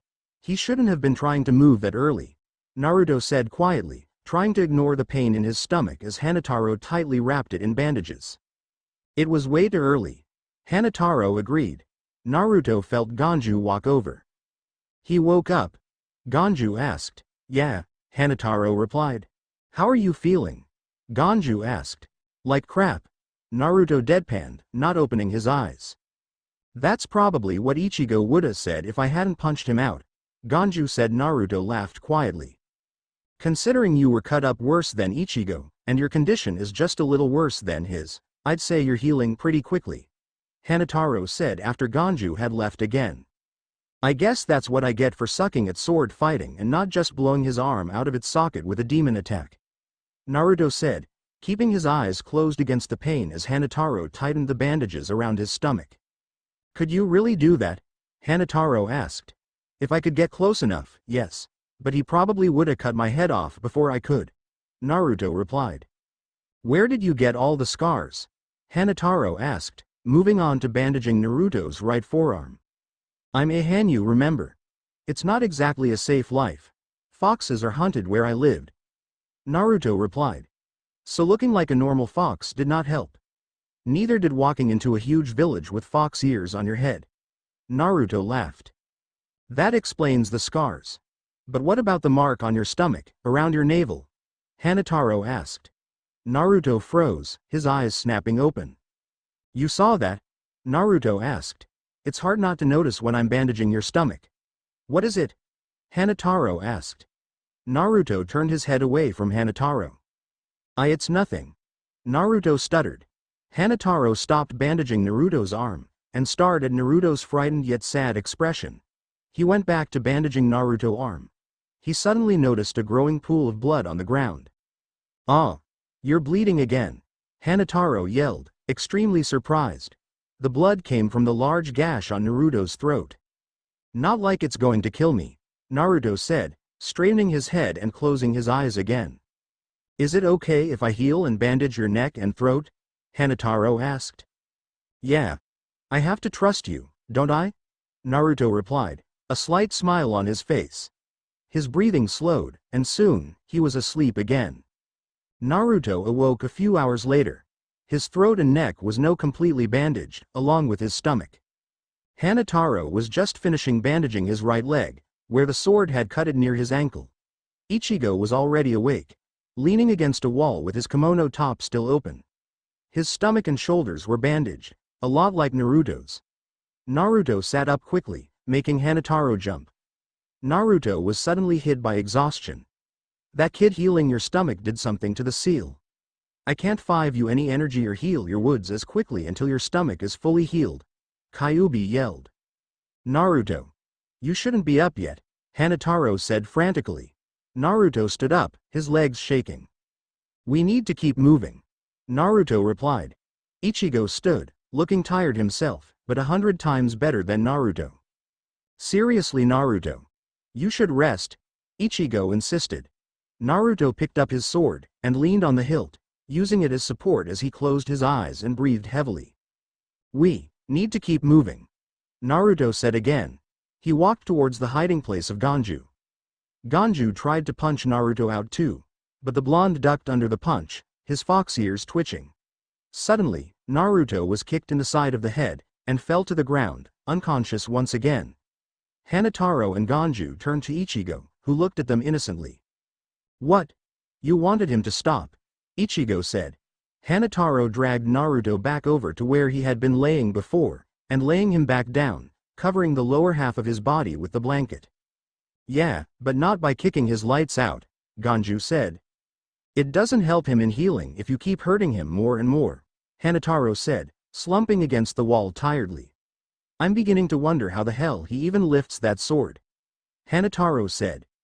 Ichigo tried to lift the blade, but couldn't lift it high enough to fight with. It's the same size as Zangetsu, but it's a hell of a lot heavier, Ichigo agreed. I'm beginning how he does a lot of things. What were you talking about earlier? Something about a mark on his stomach, Ichigo said. Yeah. There's a swirl mark on his stomach, and neither of us know what it is. I asked him what it was, but he just acted scared and said that it was nothing. But nothing makes someone act that scared, Hanataro answered. Ichigo thought for a moment. Do you think it has to do with him being a Hanyu? Ichigo asked. I thought about how it could, but it's not. I've read all the books in Seireiti about Hanyu legends, and all demon legends. But nothing was there, Hanataro said. Ichigo thought again, then suddenly snapped his fingers. It might have to do with Fluffy, Ichigo said. Hanataro and Ganju stared at him as if he had grown a second head. Who? Ganju asked. Fluffy. Naruto is always talking to someone he calls Fluffy out loud, as if someone is talking to him. But nobody is talking to him when he says that stuff, Ichigo said. We're going to have to ask him when he wakes up then, and we won't take no for an answer, Ganju yelled, cracking his knuckles. Just no hurting him too badly. I'm tired from healing you and Naruto, Hanataro sighed. I can believe he screwed up the seal, Kyuubi yelled for the 10th time in 5 seconds. For the 10th time in 5 seconds Kyuubi, he did.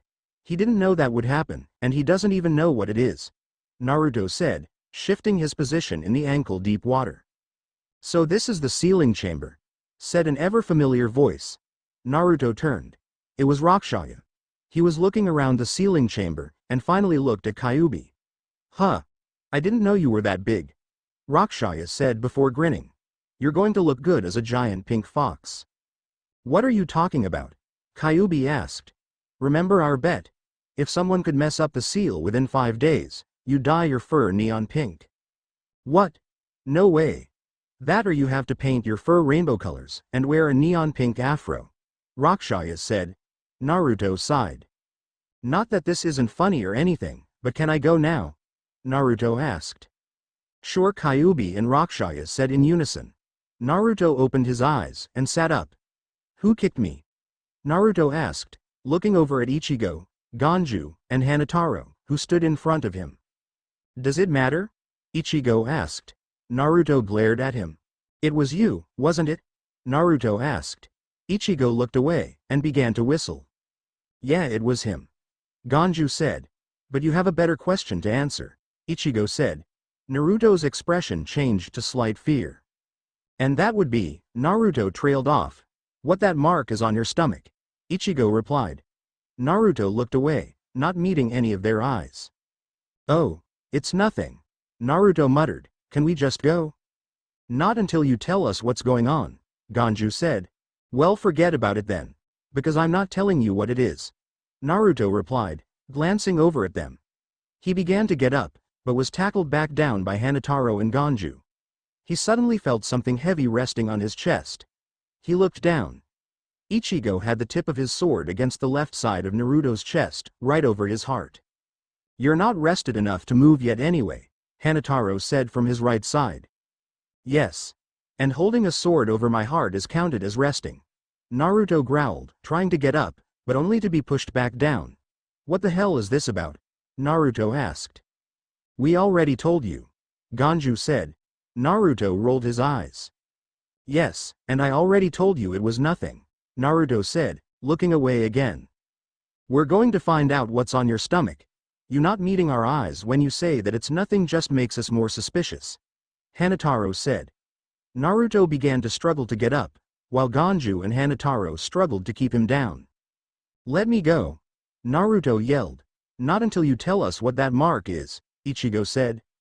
Leave it alone, Ichigo, Naruto yelled. Ichigo pushed the sword further into the left side of Naruto's chest, making him grimace. You said that the only way to kill a demon is to pierce its heart, Ichigo replied. Naruto glared up at Ichigo while Hanataro and Ganju stared at Naruto in astonishment, then froze in recognition. Ichigo was threatening to kill Naruto. But one could tell by taking a long enough look at Ichigo's face that he wasn't going to kill Naruto. He couldn't kill his comrade. You wouldn't? Naruto growled. The bandages on the left side of Naruto's chest began to turn red from blood. I would, Ichigo replied. Then go ahead. Kill the demon, Naruto said, staring at Ichigo with cold blue eyes. Seconds of silence passed, before Ichigo sighed and pulled his sword away from Naruto's chest, and turned away. Let him go, Ichigo grumbled. Hanataro and Ganju backed away, letting Naruto sit back up. Get some rest. You're still weak from the fight. If you're still willing to help me, Ichigo said. Naruto grinned. Okay, Naruto said cheerfully. Slap, ha, 30. Naruto laughed, yawned. Naruto lay back down, and was instantly asleep. He's weird, Ganju said. Yeah, I'm still want to know what that mark was, Hanataro said. Suddenly, he whipped out a small device, and retreated to a far corner. Minutes of silence passed before Hanataro dropped the device, his eyes wide with astonishment. What's wrong? Ichigo asked, walking over with Ganju close on his heels. That mark. I know what it is, Hanataro said. What is it then? In legend, it's a mark given to beings that have evil powers. That, or it's another legend. The legend that he is condemned to be killed. Are you sure you feel okay? Hanataro, standing a little ways off from where Naruto had been forced to rest. Naruto was standing on his feet, unwrapping the bandages from around his leg. Yeah. I feel just fine, Naruto replied, letting the bandages fall to the ground. He rubbed his throat where the bandages were wrapped around it. You think my neck is fine for me to take the bandages off? Naruto asked. Hanataro shook his head. The cut was deep. You should keep the bandages on around your throat, he replied. Naruto shrugged, and began to pull off the bandages from his shoulders and his chest. Hanataro moved back to where Ichigo and Ganju were talking quietly. He's not acting weird about it. How long do you think he's had the mark? Ganju asked. I don't know. But it has to be part of the legend of being cursed to die, since he doesn't act all evil, Hanataro whispered. Has everyone seen the mark on his stomach but me? Ichigo hissed. Yes. Hanataro and Ganju said in unison. Hey, Hanataro. Where the hell did you put my freaking kimono? I can find it. Naruto called from over by where his bed was. The three turned to look at him, who had suddenly appeared a few feet away from them. He had removed the bandages from his leg, his shoulders, and his stomach, leaving the other bandages on his forearms and his neck. The mark on his stomach was clearly visible. He stared down at Hanataro, his hands on his hips. He apparently didn't notice the 3 staring at his stomach. Well, where'd y'all stash it? Naruto asked. Hanataro stood. Over there with the bags. Sit down and eat something. I'll go get it, Hanataro said. Naruto sat down, and stood a hunk of bread from Ichigo, and tore into it. Ya no, squirrel tastes better than grass. Naruto suddenly said to break the silence. Ichigo's and Ganju's jaw dropped. Naruto shrugged. Where the hell did you taste squirrel? Ichigo yelled. When you live in the forest, you don't have a kitchen to eat chips and hamburgers, Ichigo. Naruto deadpanned. You called me Ichigo again. Ichigo yelled, pointing. Why wouldn't I? Naruto asked, taking another bite of bread. Hanataro came over, and handed Naruto his folded-up kimono top. Here. I fixed the cuts in it, Hanataro said.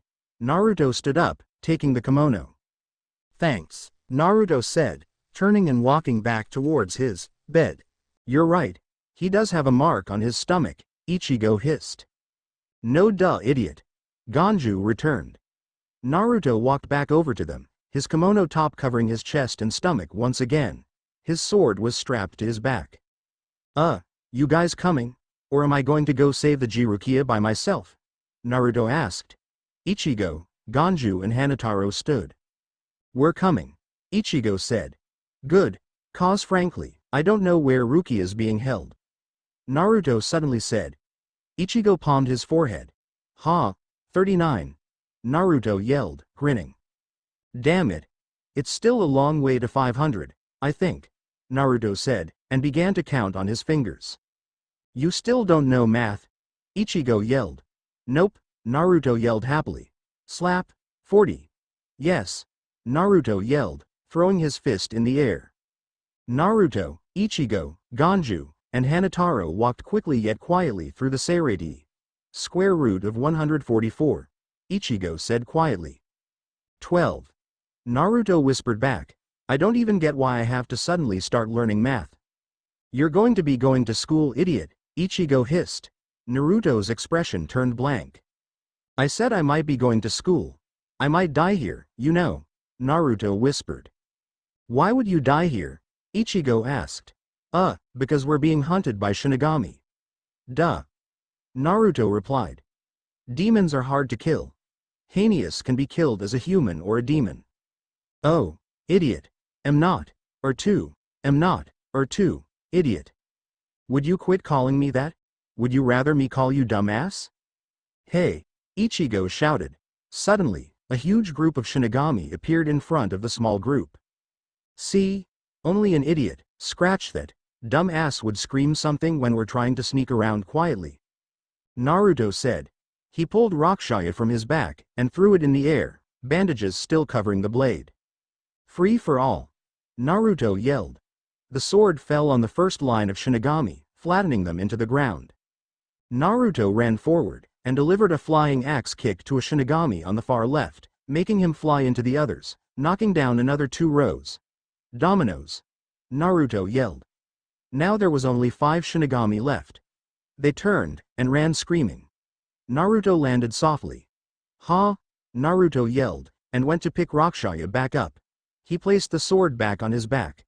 Sorry I had to throw you in the air, Rakshaya. But hell, it worked, Naruto said. Why are you apologizing? That was awesome. Do it again, Rakshaya yelled. Naruto rolled his eyes, walking back over to the 3 others, whose jaws were dropped to the ground. What? Naruto asked. You just took out a huge group of Shinigami, Hanataro said. Right after recovering from fighting a lieutenant. And, heinous heal quickly, Naruto replied, shrugging. Come on, Naruto said, turning and waving for them to follow. Naruto fell at Ichigo's side, completely exhausted. Now how did he manage to break both of swords at once? Naruto asked before closing his eyes. He was instantly sucked into his mindscape, into the field where Rakshaya lived. Rakshaya was sitting on the large rock by the lake, making music with a leaf. Naruto walked over to the other boulder next to Rakshaya's, and sat down on it. Care to explain why you're playing a leaf whistle? Naruto asked. Rakshaya stopped playing the leaf whistle. Because you got sad, you idiot. When you're sad, it rains here. And that has to do with anything I just asked how? Naruto asked. You rusted my flute, dumbass. Rakshaya yelled. You play a flute? Naruto asked. And an electric guitar. Rakshaya said proudly. How the hell did you get your hands on an electric guitar? Naruto yelled. I can make stuff appear here. Rakshaya replied. Naruto sighed. Can you tell me why you and Zangetsu look so much alike? Naruto asked. Rakshaya stopped playing his leaf whistle once again. Are you aware that at the same time you regained your Shinigami powers, Ichigo was regaining his as well? Rakshaya asked. At the exact same time? Naruto asked. At the exact same time. When your Ritsu and his Ritsu gained the signature of a Shinigami, your Ritsus flared greatly. Mine was added to yours, and Zangetsu Ni's was added to Ichigo's. Mine mixed with Zangetsu Ni's as well, and made us look a lot alike in our Shikai form, and made our powers a lot alike as well. Rakshaya said. Wait a minute, Zangetsu Ni? Naruto asked. Oh yeah, did I mention that I'm somehow related to Zangetsu Ni? Rakshaya asked. No, you kinda left that part out. Naruto deadpanned. Well, somehow me and Zangetsu Ni are related. We're brothers. That's why we look so much alike, Rakshaya replied. That's odd. Am I going to die right now? Naruto asked. No, but you need to start calling on me for my power, Rakshaya said. Okay. But what about Ichigo's sword? What about Zangetsu? Naruto asked. Ni-san is talking with Ichigo right now. By the time you wake up, Ni-san and I will be fixed. Rakshaya said. Naruto began to vanish.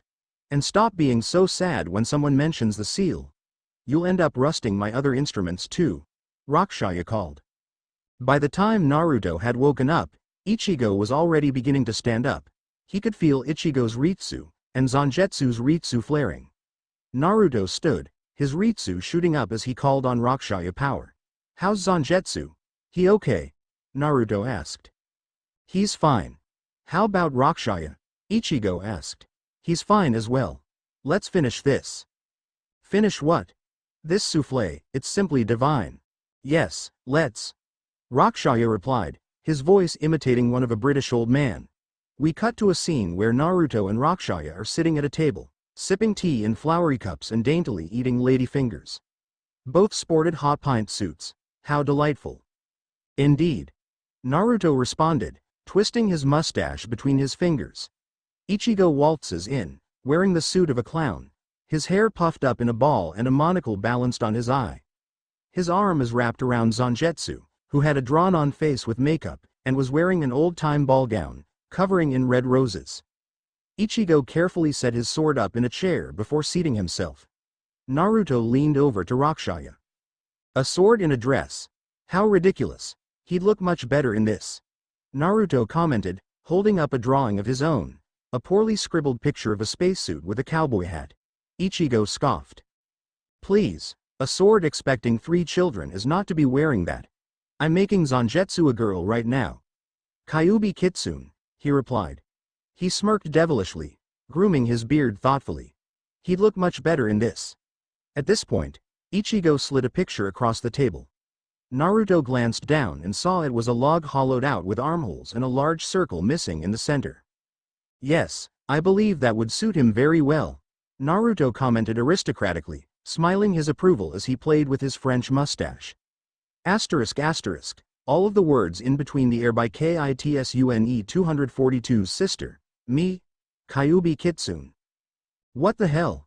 Kenpachi said, watching as Naruto and Ichigo drank tea and ate soufflés with their large swords leaning back against their own chairs.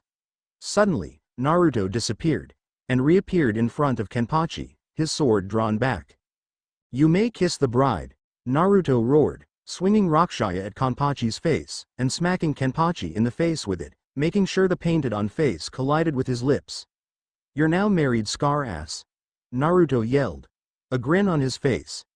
Kenpachi wheeled backwards, his hand coming up to his face. How did you put that much force behind that swing? Kenpachi asked. Naruto slammed his fist into the pavement, making a huge crater all around him.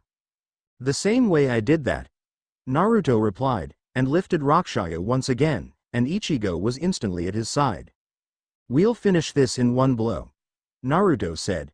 Yellow Ritsu burst from Kenpachi, forming an evil face behind him. Blue Ritsu came from Ichigo, and made another evil face. But Naruto's purple Ritsu formed a roaring fox. The two rushed forward. In seconds, the three were standing motionless, Kenpachi behind Naruto and Ichigo, his sword out in front of him. Naruto and Ichigo stood, their swords held at different angles. Looks like we failed, Naruto said quietly. I'm sorry. My friends, it looks like you'll have to save Rukia on your own, Ichigo said. Blood flew from Ichigo's left side, and blood exploded from Naruto's right side and stomach. The two collapsed. Kenpachi turned to them. What are you guys talking about? You two won, Kenpachi said before he collapsed. Soon, Yachiru came, took Kenpachi, and ran off, saying something about Kenpachi having a good time fighting Naruto and Ichigo. Naruto and Ichigo lay on the ground unconscious, until suddenly, Yoruichi was there. It looks like you two won. I guess I have to help you too, Yoruichi said, suddenly growing a bright blue. Naruto's eyes snapped open. Ah, Naruto yelled, sitting up suddenly. I wouldn't do that if I were you, said a female voice. Naruto looked over at who was talking. It was a woman with purple hair. Ichigo was sitting up on a mat a few feet away, almost his entire chest covered in bandages. You might start bleeding again. I made that mistake already, Ichigo said, motioning to his own stomach where blood covered the bandages. Naruto pointed at the woman. Who the hell are you anyway? Naruto asked. I'm Yoruichi, the woman replied. Okay. Naruto deadpanned. You aren't going to be surprised? Ichigo asked. Why should I? I can transform, Naruto said. Ichigo palmed his forehead. 45. Ichigo jabbed a finger at Yoruichi. She wants to know what the mark on your stomach is. She noticed it when she was healing the gash on your stomach. I tried to tell her that you wouldn't tell anyone what it was, but she won't listen, Ichigo said. That's true. What's with the mark? Yoruichi said. Naruto averted his eyes, a blank look on his face. It's nothing, Naruto replied. Yoruichi bent down to Naruto's side, so he was forced to look at her. I know it's not nothing. If it was nothing, then you could tell me that while looking into my eyes, Yoruichi said. I can look away all I want, Naruto growled. Yoruichi shot her hand forward, and Naruto recoiled. She lifted the black t-shirt Naruto was wearing so the entire seal was visible. Naruto sucked in his breath. Ah. Be careful. Earthquakes and fires happen when you're worried about something, Rakshaya shouted from inside Naruto's mind. Is that nothing? Nobody has that, and it's not in any books, in Soul Society or the living world. Maybe because it's not common in any world, Naruto said, his eyes widened. Crap. You said it yourself. It's not common. What is it? Yoruichi asked. Naruto glared at the woman. Leave it alone, Yoruichi. He growled threateningly. The Ritsu level in the small cave room instantly shot up, pushing Ichigo, Yoruichi, and Naruto towards the ground. Naruto. Ichigo gagged. I'm not doing it, it's Byakuya. Naruto gasped. The pressure lowered itself. It's coming from the Senzaikyu, SP. Yoruichi said. Ichigo and Naruto spun out of their beds and rushed towards the door. Where are you two going? Yoruichi yelled.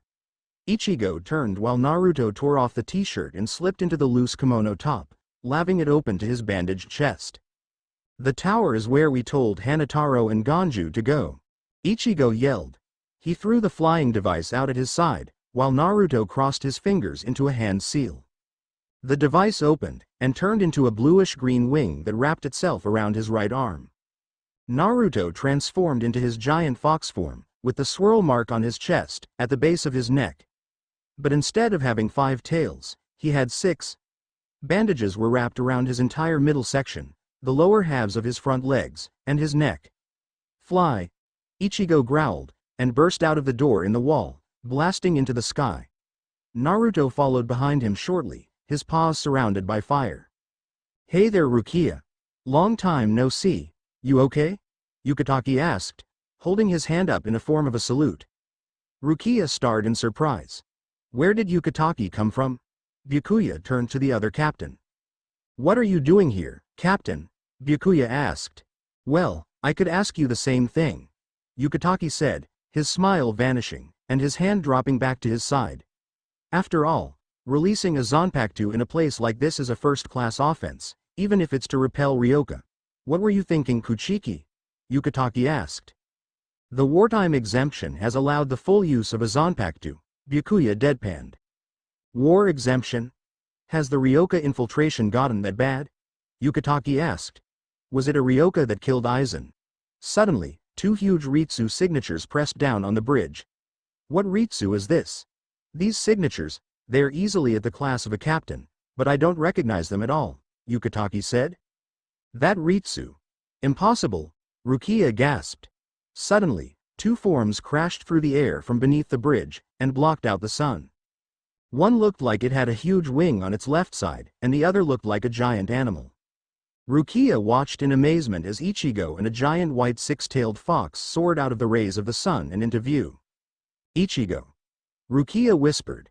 Hanataro smiled happily, but a look of amazement still covered his face. Yukitake gasped. Byakuya's eyes widened. Ichigo and the fox landed on the bridge, Ichigo landing softly, and a shockwave of sound rippling across the bridge as the fox's fire-lit paws crashed into it.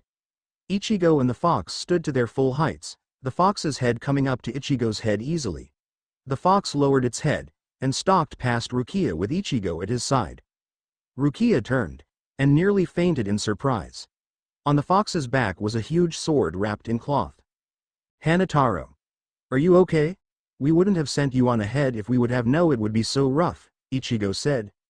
It's fine really, we weren't in any trouble, Hanataro said, laughing nervously. Ichigo palmed his forehead. The fox suddenly began to laugh, raising its head from its standing position. Heh heh. 46. The fox said in a surprisingly familiar voice. Ichigo suddenly pointed at the six tails swaying behind the fox. Hey Naruto. Since when did you have six tails? Ichigo asked.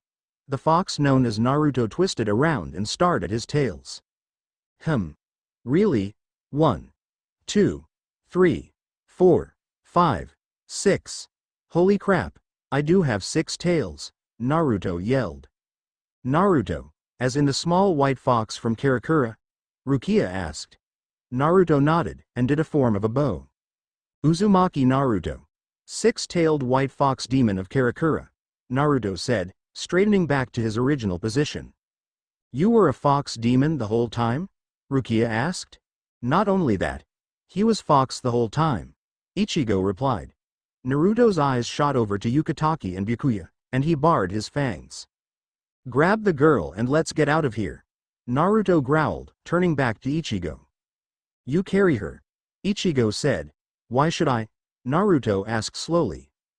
Because you're the only one who can carry people. I can't carry more than one person at a time. Fine. But you take the girl. You're the one who wanted to come and rescue her, Naruto said. You did too. So, I already have to carry a bloody guy. I'll carry Hanataro, Naruto said. Fine. Ichigo yelled, storming over to Rukia. Come on, we're getting you out of here. Rukia stared at Ichigo with tears in her eyes. What kind of look is that? I've come to save you. You could at least look happy, Ichigo said. You fool Ichigo. Rukia whispered. You should have never come here. Now you're all cut up, and there's worse yet to come. Ichigo looked over at Naruto, whose right side was beginning to bleed again as he stood off by Hanataro. That may be so. But the fact still remains that we came to save you. You're coming with us, Ichigo said. He turned to face Byakuya and Yukitake. Rukia was about to say more, but was cut off. Oh yeah. And from now on, I'm not going to be listening to anything you say. Ichigo turned his head to Rukia. You're coming with us, damn it. What did you say? What kind of rescuer doesn't listen to the one they're rescuing? What kind of rescued person complains about the rescue? What kind of rescuer doesn't pay attention to the fact that there are two enemies in front of us? Naruto cut it, instantly silencing the two. But in seconds, they were fighting again. Ichigo stuck his tongue out at Rukia, and Rukia in turn punched him. We're not going to get anywhere if Ichigo doesn't just grab her and run, Naruto pointed out. Probably not. Hanataro agreed. Across the bridge, Yukitake stared in amazement at Ichigo and the huge fox. It's not possible, he said. Do not worry, Captain. Those two have not relation to whom you were thinking. Byakuya said, not sounding so sure himself. He reached for his sword. Naruto noticed this easily. Ichigo. We need to go. Now, Naruto said, walking quickly over to the orange-haired teen's side. What? Why? Ichigo asked. Naruto rolled his eyes. Hello? We're standing in the middle of enemy territory, you idiot. Enemies on the only exit. Naruto said. In a suddenly flash, he was in his human form, and made everyone but Ichigo and Hanataro recoil with surprise. Are you sure he's not related to him? Yukitake asked. Naruto thumped Ichigo on the back of the head with his single fox tail. Remember, he only has one tail in human form, and sometimes no tail at all. Idiot. Naruto said again. Snaggletooth. Dumb ass. Fluffy. Dumb shit. Foxy. Baka. Snaggletooth. Shut up. Naruto yelled, storming in a small circle. God. Just grab the fucking girl. Naruto roared, and vanished. Turn around, idiots. Naruto said from behind Yukitake and Byakuya. The two whirled around, surprised that Naruto had moved so fast. The blonde's tail swung lightly behind him. Byakuya suddenly shot a Kido at Naruto, but the blonde easily dodged, jumping onto the railing of the bridge in a crouching position. Byakuya fired another Kido at the blonde Hanyu. It looked like it hit, but suddenly, Naruto's burnt body disappeared in a puff of smoke, and turned into a log with a hole in the middle. Over here, said Naruto from in between the two Shinigami and Ichigo. No, over here, said another Naruto from in the air. Fire surrounded his hands and feet, just like when he was in his fox form. I'm right here. Come on, aren't you going to attack me again? Let's fight. Over here. No, over here, said a whole group of Narutos all surrounding the bridge. Everyone stared in amazement at the clones. What the hell? Since when could he do that? Ichigo asked. The real Naruto appeared at Ichigo's side. This is Kage Bushin. Naruto replied. I thought Kage Bushilan or whatever it's called only made one copy of yourself. Ichigo protested. It's called Kage Bushin, and no Kage Bushin no jutsu can make many clones of the user. It would be helpful if I could teach you how to use jutsu, but you weren't born in the right area, Naruto said blankly. You have to be born in a certain area to use jutsu? Ichigo suddenly asked. Yes. Naruto replied. Ichigo palmed his forehead. Hey, 47. I'm winning. Naruto said, shaking his head. He began to scratch his bare stomach absent-mindedly, and looked like he was thinking. His eyes were completely glazed over. Yoruichi is pissed at us for running out of the cave, Naruto suddenly said. At least it stopped the conversation we were having, Ichigo sighed. Hey, that's my line, Naruto growled. Fine. Rukia, let's go. I'm not going with you, Rukia said. All the clones vanished, and Naruto flew through a string of hand seals. He mumbled something quietly, and mist covered the bridge. What do you mean you're not coming with? Naruto asked. You will never get away. Leave while you still can, Rukia said. What the hell? We came all the way here, and had to regain our Shinigami powers through very painful means.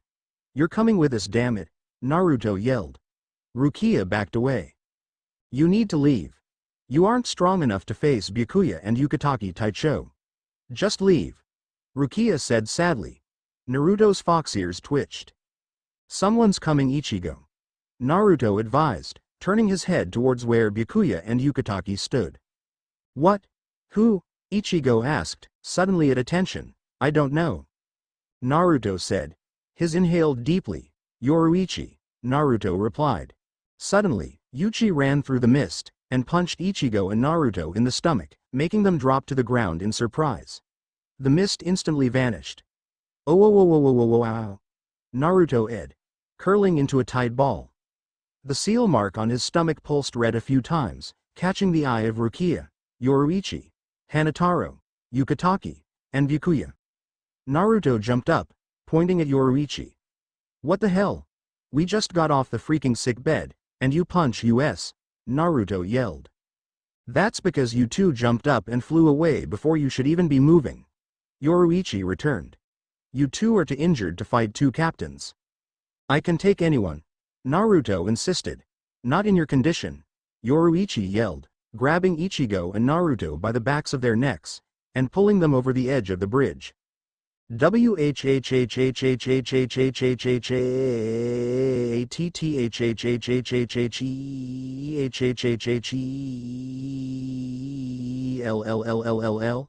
Naruto roared as they fell to the ground below. You two aren't strong enough, Yoruichi yelled, dragging Naruto and Ichigo along behind her. We were so close to getting Rukia though, Ichigo protested. Yes, but how far would you have gotten afterwards with two captains sitting right there? I could have beat their asses, Naruto yelled. And how would you do that? Yoruichi asked. I can't tell you, it's a secret, Naruto replied. I could use Kyuubi's chakra. Ooh. Beating the crap out of the man who almost killed you. Hoo-hoo, Kyuubi yelled. I agree with Kyuubi. You should have stayed to fight, but Yoruichi is also right, Rakshaya said. Yeah. You're too injured to fight. Let your injuries heal first, Kyuubi agreed. You guys are no help at all. Naruto grumbled, crossing his arms over his chest. But if that's what you guys think I should do, then okay. I'll wait until I'm healed, then I'll go and kick ass. Agreed. Kyuubi said, mentally nodding. Yoruichi paced in front of Ichigo and Naruto, who were both tied to boulders, with their arms stretched behind them. I can't believe you two. Rushing out like that, Yoruichi yelled. We had an opening. We took it, Naruto said blankly. But you two were injured, Yoruichi scolded. So, I've done worse while I was injured, Naruto replied. Like what? Yoruichi growled. Try having to run from hunters, with your powers restrained with a seal, an arrow almost in your heart, and a gash in your back as long as you are. Naruto said. Ichigo and Yoruichi stared at the blonde. Life in the forest is not very pretty, okay? Naruto asked, shrugging the best he could. Seal? Ichigo asked.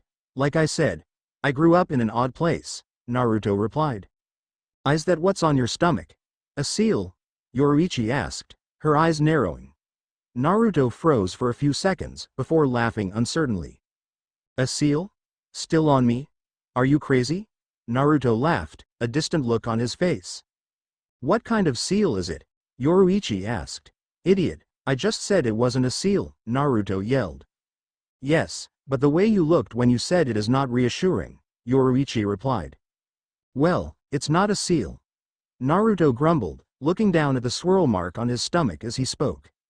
Yoruichi suddenly appeared next to Ichigo, untying his arms. You two still need to rest. You're still too tired from fighting Kenpachi, Yoruichi said. Who said we're tired? Naruto asked. Yoruichi pointed at where Ichigo had laid down on a mat, covered himself in a blanket, and had passed out, all within the 2 seconds he had been untied. Naruto stared, and suddenly laughed quietly. Okay. I admit. We're still tired. Naruto laughed. Yoruichi untied Naruto's arms from the boulder. I forgot to mention, they're in the secret training room in Soul Society. Go get some rest. Yoruichi ordered. Naruto walked over to the other mat, his feet dragging as he suddenly noticed he was tired. And we aren't done speaking of the seal on your stomach, Yoruichi called. It's not a seal. Naruto returned. And I also know one more thing. I know what's inside of you. Yoruichi advised. Naruto froze. She can't possibly know of Kyuubi, can she? Naruto thought. What's inside of me then? He asked. In the living world, Urahara said that someone injected katsu poison into your blood. Oh. That. Naruto whispered thankfully. He turned to Yoruichi. Just, please, don't tell Ichigo. The katsu poison is deadly, and has no cure. I don't want him worrying that I'll die in the middle of a battle. That's why I've been telling him I might die here. Because the katsu poison is going to kill me. Seirei is going to be my grave. Wake up! Ichigo yelled, flicking Naruto in the forehead. Naruto shot up into a sitting position, instinctively throwing his fist out and punching Ichigo in the face, making him do a backflip from the backlash. Ichigo dragged himself to his knees. What the hell was that for? Ichigo hissed. You surprised me. Naruto replied loudly. You know you're not supposed to sneak up on me. If you would have woken up when I was asking you calmly, I wouldn't have surprised you, Ichigo yelled. We were supposed to be resting after fighting Kenpachi. Why are you even awake right now? Because it's been a few hours already, really? Naruto asked. Yes. It's been a few hours, Yoruichi said, walking up with a serious look on her face. Oh my. So serious, Naruto said, grinning playfully. The blonde stood up and tied his kimono top close. He yawned and stretched. What now? Security has most likely increased around Rukia's holding cell, so trying to go there instantly would be a bad idea, Naruto said, scratching the back of his head in thought. You two need to get stronger. Facing captains will be hard, and no doubt you will have to, Yoruichi said. How do you think we can get stronger, exactly? Naruto asked. Bankai. You need to learn how to use Bankai, Yoruichi replied. Oh hurrah. Naruto grumbled. So, we just stab this thing, and the souls of our Zanpakutos will come out? Naruto asked, pointing at the dummy. Yeah. Pretty much, Yoruichi replied. Cool, can we start? Naruto asked. Go ahead, Yoruichi said. Naruto stabbed the dummy, and instantly, his sword vanished, and the dummy turned into Rakshaya. Bankai training already? I thought you would be resting longer, Rakshaya said. And why would I be resting still? Naruto asked. Because you suck, Rakshaya said, grinning madly. Oh ha ha, Naruto said, placing his hands on his hips. This is the soul of your Zanpakuto? Ichigo asked, walking up to Naruto's side. Yeah. Rakshaya. The most annoying sword on the face of the planet, Naruto replied. Rakshaya bowed, twisting his hand in front of his chest. Glad to meet you, Rakshaya said. Naruto yanked one of Rakshaya's hairs out of his head, making the boy recoil in shock. But they aren't glad to meet you, Naruto said. Oh come on, give me a break, Rakshaya cried. No, how's this Bankai training work? Naruto asked. Oh yeah. Bankai training. Come on. Follow me, Rakshaya said, walking off in a random direction. And would you tell me why we are walking off in a random direction? Naruto asked. Do you want your friends to get hurt by the training? In the training, you and I are going to be fighting each other. Only after you beat me will you have your Bankai, Rakshaya replied. Naruto groaned. Great. Naruto's sword that he had just pulled from the ground shattered. Shit, not that one. Naruto yelled, and turned away from Rakshaya, who swung his own blade wildly. Naruto ran like crazy, his ears flat against his head. Naruto pulled another sword from the ground, and faced Rakshaya. Nope. Rakshaya yelled, swinging his sword and cracking the one in Naruto's hands in half. Naruto threw down the remains, and ran off. Ichigo's training was going the same way. Every few minutes, the two would meet up with each other, both running from their swords. Naruto laughed happily as he narrowly missed being cut in half by Rakshaya's sword. Naruto turned, and ran straight at Rakshaya, making the black-haired boy recoil with surprise. Naruto ducked under the boy, and grabbed for another sword. But this sword broke in half as well as soon as it connected with Rakshaya's. Naruto turned, and began to run once again, weaving in and out of the tall rock obstacles. Suddenly, Naruto stopped, his heart beating heavily and loudly. He froze solid, and dropped to his hands and knees. His body shuddered, and he coughed up blood. His eyes widened as blood poured out of his mouth at an alarming rate. Naruto's hand shot up to his chest, gripping the left side of his chest over his heart. Rakshaya was at Naruto's side in an instant, a worried look on his face. Naruto's eyes pulsed black for a few seconds, before pulsing black again. Naruto coughed up blood again, and fell to the ground, unconscious. Oh crap. Oh crap, oh crap, oh crap, oh crap. Yoruichi. Rakshaya yelled. Yoruichi turned from observing Ichigo's training. Ichigo and Zangetsu froze in mid-battle, surprised by the scream. Yoruichi rushed to Naruto's side, Ichigo and Zangetsu arriving soon after. What did you do to him? Ichigo yelled, astounded by the amount of blood that Naruto and coughed up. I didn't do anything, he just started coughing up blood, Rakshaya yelled. And why did he start coughing up blood? Zangetsu asked. Rakshaya closed his mouth and looked away, a distant look on his face. This is bad. The Katsu poison is starting to take effect. It won't be long until he dies. Yoruichi thought. Well, whatever happened, we need to get him to a better location and find out what's wrong, Yoruichi said. Rakshaya picked up Naruto carefully and turned to Yoruichi. One thing was written on his face. He's starting to die.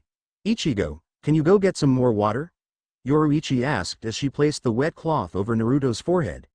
Ichigo nodded and rushed off, leaving Yoruichi with Rakshaya, Zangetsu, and an unconscious Naruto. Katsu poison, am I right, Rakshaya? Zangetsu asked. Rakshaya nodded. Yeah. A slow and painful death. I wish I knew how it got into his body. Rakshaya replied, staring off into the distance. It had to have been a while ago, and if it was as long as I'm thinking, then someone must have injected it into one of his arms or hands, Yoruichi replied. How would you know that? Rakshaya asked. Because if it was, then it would have to go through his body completely to get close to his heart, and it moves slowly. Yoruichi replied. Ichigo soon returned, with another bucket full of water. It's most likely getting late. There is no use continuing training. Ichigo, go get some rest, Yoruichi ordered. But I'm not even tired, and I want to stay up to help you with Naru. Listen to Yoruichi Ichigo. She knows what she's talking about, Zangetsu said. Ichigo swallowed the rest of his sentence and walked off back towards where his mat was still lay out. In almost 5 minutes flat, he was asleep. I've seen Katsu poison before, Zangetsu suddenly said. It was used long ago, mainly by ninjas in assassinations. It slowly kills the one it's inside of. It's a very slow and painful death. I can't even come close to imagine the pain this boy must have been feeling for the past few weeks. No antidote. No chance. He's dying, and nobody can stop it. The closest we can come to saving him is to delay the poison, but that would only bring him more pain, Rakshaya said sadly. There was only one report of someone living with the poison for 5 more minutes after he was supposed to die, but then he still died. And not only that, he blew up, Yoruichi whispered. Then there really is no chance of his survival? Zangetsu asked.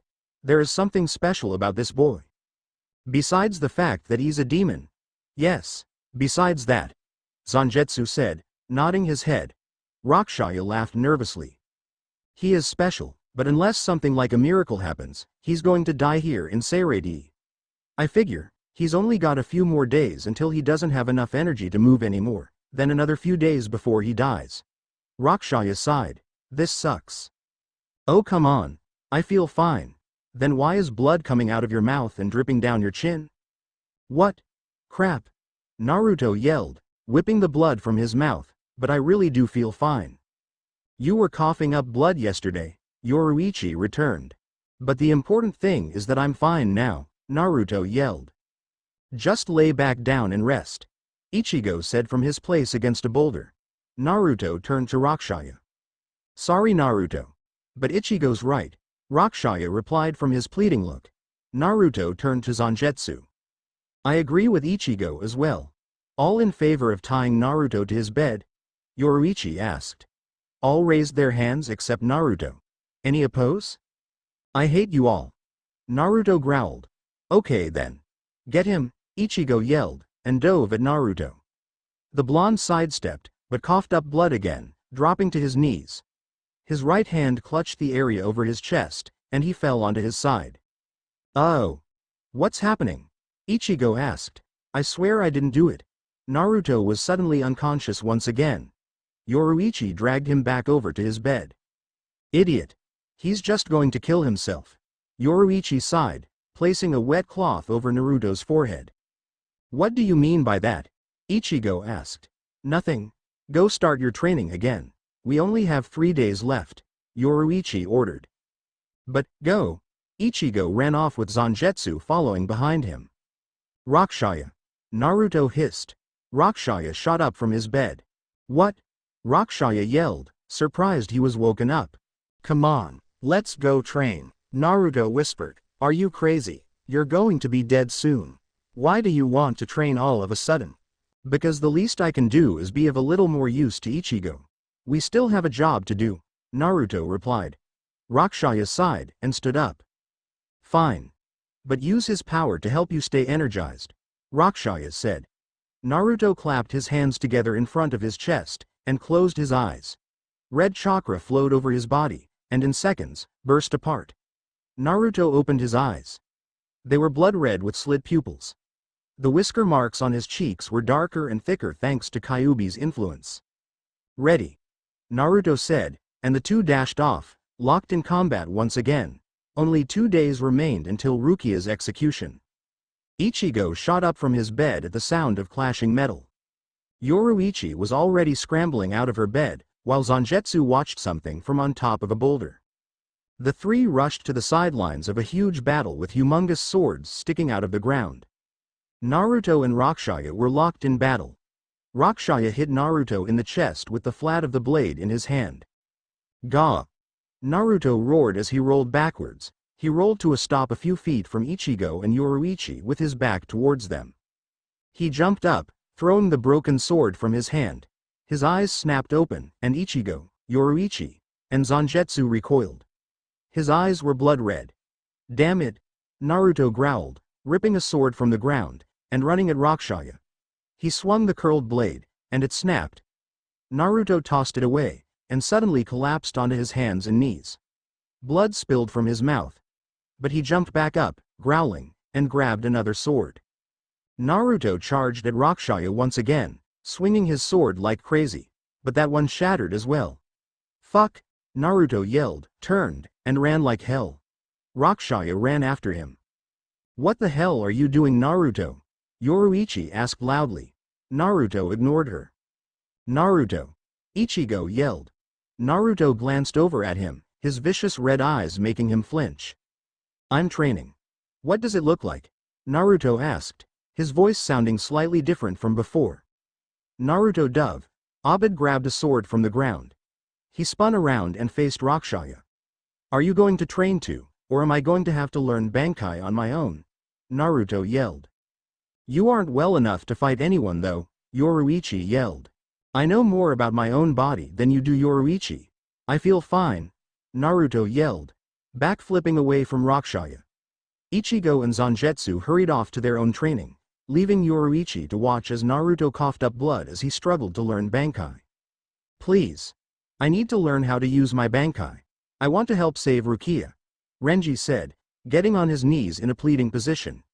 Ichigo and Yoruichi stared down at him. What do you think, Yoruichi? Ichigo asked. The better question is, what do you think? I say we let him, but Naruto's say counts too, Ichigo said, as if on cue. Naruto appeared in a swirl of leaves, his eyes still red and his fangs and claws still longer than normal. What? Naruto asked, his voice still sounding different than normal. Naruto wiped the blood from his mouth, and stared down at Renji, who flinched at Naruto's red-eyed stare. How did you hear that? Ichigo asked. Naruto's fox ears twitched. I'm a fox demon, remember? Naruto asked. He focused his glare back on Renji, who flinched again. What is he doing here? Rakshaya is still waiting, and no doubt Zangetsu is waiting for you, Ichigo. You didn't hear what Renji said, but you heard what I said? Ichigo asked. Pretty much. Naruto replied. Ichigo palmed his forehead. 50. Renji wants us to help him learn how to use Bankai. He wants to help us save Rukia. What do you say? Ichigo asked. Naruto turned and began to stalk away. Fine with me. Let him train here if he wants. Just don't let him get in my way. I'm in too much of a hurry, Naruto said. He-I-N-A-R-U-U-U-U-U-T-O-O-O-O, shouted Rakshaya as he appeared at Naruto's side, swinging his sword quickly. Fuck! Naruto roared, jumping away from Rakshaya and rushing off. Fine. We'll help you learn how to use Bankai, Yoruichi said. Just don't try to kill any of us. I promise I won't. But I have a question. I thought that kid's eyes were blue, and I thought his voice sounding different. His eyes are blue. And his voice has changed somehow, as if two people are talking at once. But how it happened, none of us knows, Yoruichi replied. What the hell? Damn it, Naruto's voice rang out. Kukakukukukukukukuku. Rakshaya laughed evilly. Their battle shortly flew into view. Naruto was running as if he was being chased by a crazy guy with a sword. Wait, he was. Naruto whirled around, and delivered a flying axe kick to Rakshaya's face. Shut up. You're so freaking annoying. Look who still has a sword. Rakshaya yelled, swinging the large blade at Naruto's head. Gah! Naruto yelled, ducking under the blade, turned, and ran like hell again. Run away, Naruto yelled, his arms thrown back behind him as he ran. Crack! Damn it! Stop breaking! Naruto's voice rang out. The two ran into view again, and now Naruto had blood rolling from the right corner of his mouth. But he didn't seem to care. Rakshaya crashed after him, swinging his sword like a maniac. Get over here, Naruto! Rakshaya yelled. No thanks, Naruto laughed nervously, running wildly. If you don't face me, then you'll never learn how to use Bankai, Rakshaya chided. That's fine with me, Naruto yelled. What? Turn around, dumbass! Shouted a second Naruto from behind Rakshaya. The first Naruto grabbed one sword, while the second grabbed another. The two swung, and both of their swords broke. Naruto turned, and ran like hell once again. Suddenly, he collapsed onto his hands and knees again, and began to cough up blood once again. He clutched the area over his heart, and his eyes widened. His red eyes pulsed black for a few seconds, before going back to red. His eyes then closed, and he dropped to the ground. Naruto! Naruto! Naruto! Ichigo, Yoruichi, and Rakshaya yelled, running to Naruto's side. He was breathing heavily. I'm fine. I'm just tired, Naruto said weakly, his voice fading in and out from his strange voice and his normal voice. Come on. Let's get him back to bed, Yoruichi said. Naruto's eyes opened, and he slapped her hand away. I said I'm fine. Naruto grumbled, standing up and cracking his back. Come on, Rakshaya. Naruto said, stumbling off in a random direction. Naruto, I think you should. Now Rakshaya, Naruto shouted. Rakshaya scrambled after Naruto, his sword dragging behind him. That kid is going to get himself killed, Yoruichi said. I wonder what's making him gag up blood. Ichigo wondered out loud. Renji walked up. It looks like the symptoms of katsu poison, Renji said. I've seen it only once before. There is no known cure. Maybe that's what's wrong with him, Ichigo agreed. That's not it. If it was, then he wouldn't be able to move, and would be going into cardiac arrest every 10 minutes. Yoruichi pointed out, frantic to fulfill her promise to Naruto that she would keep his secret about having katsu poison in his body. Good point, Renji said, nodding his head. Yoruichi mentally sighed with relief. Naruto's secret was still safe, for now. Today is Rukia's execution, Yoruichi said. Naruto and Ichigo stood in front of Yoruichi, their huge swords slung across their backs. Naruto's eyes were still red. And we only have one more chance to save Rukia, Naruto said, his voice returning to normal and his eyes turning blue again. How do you do that? Ichigo asked. Do what? Naruto asked.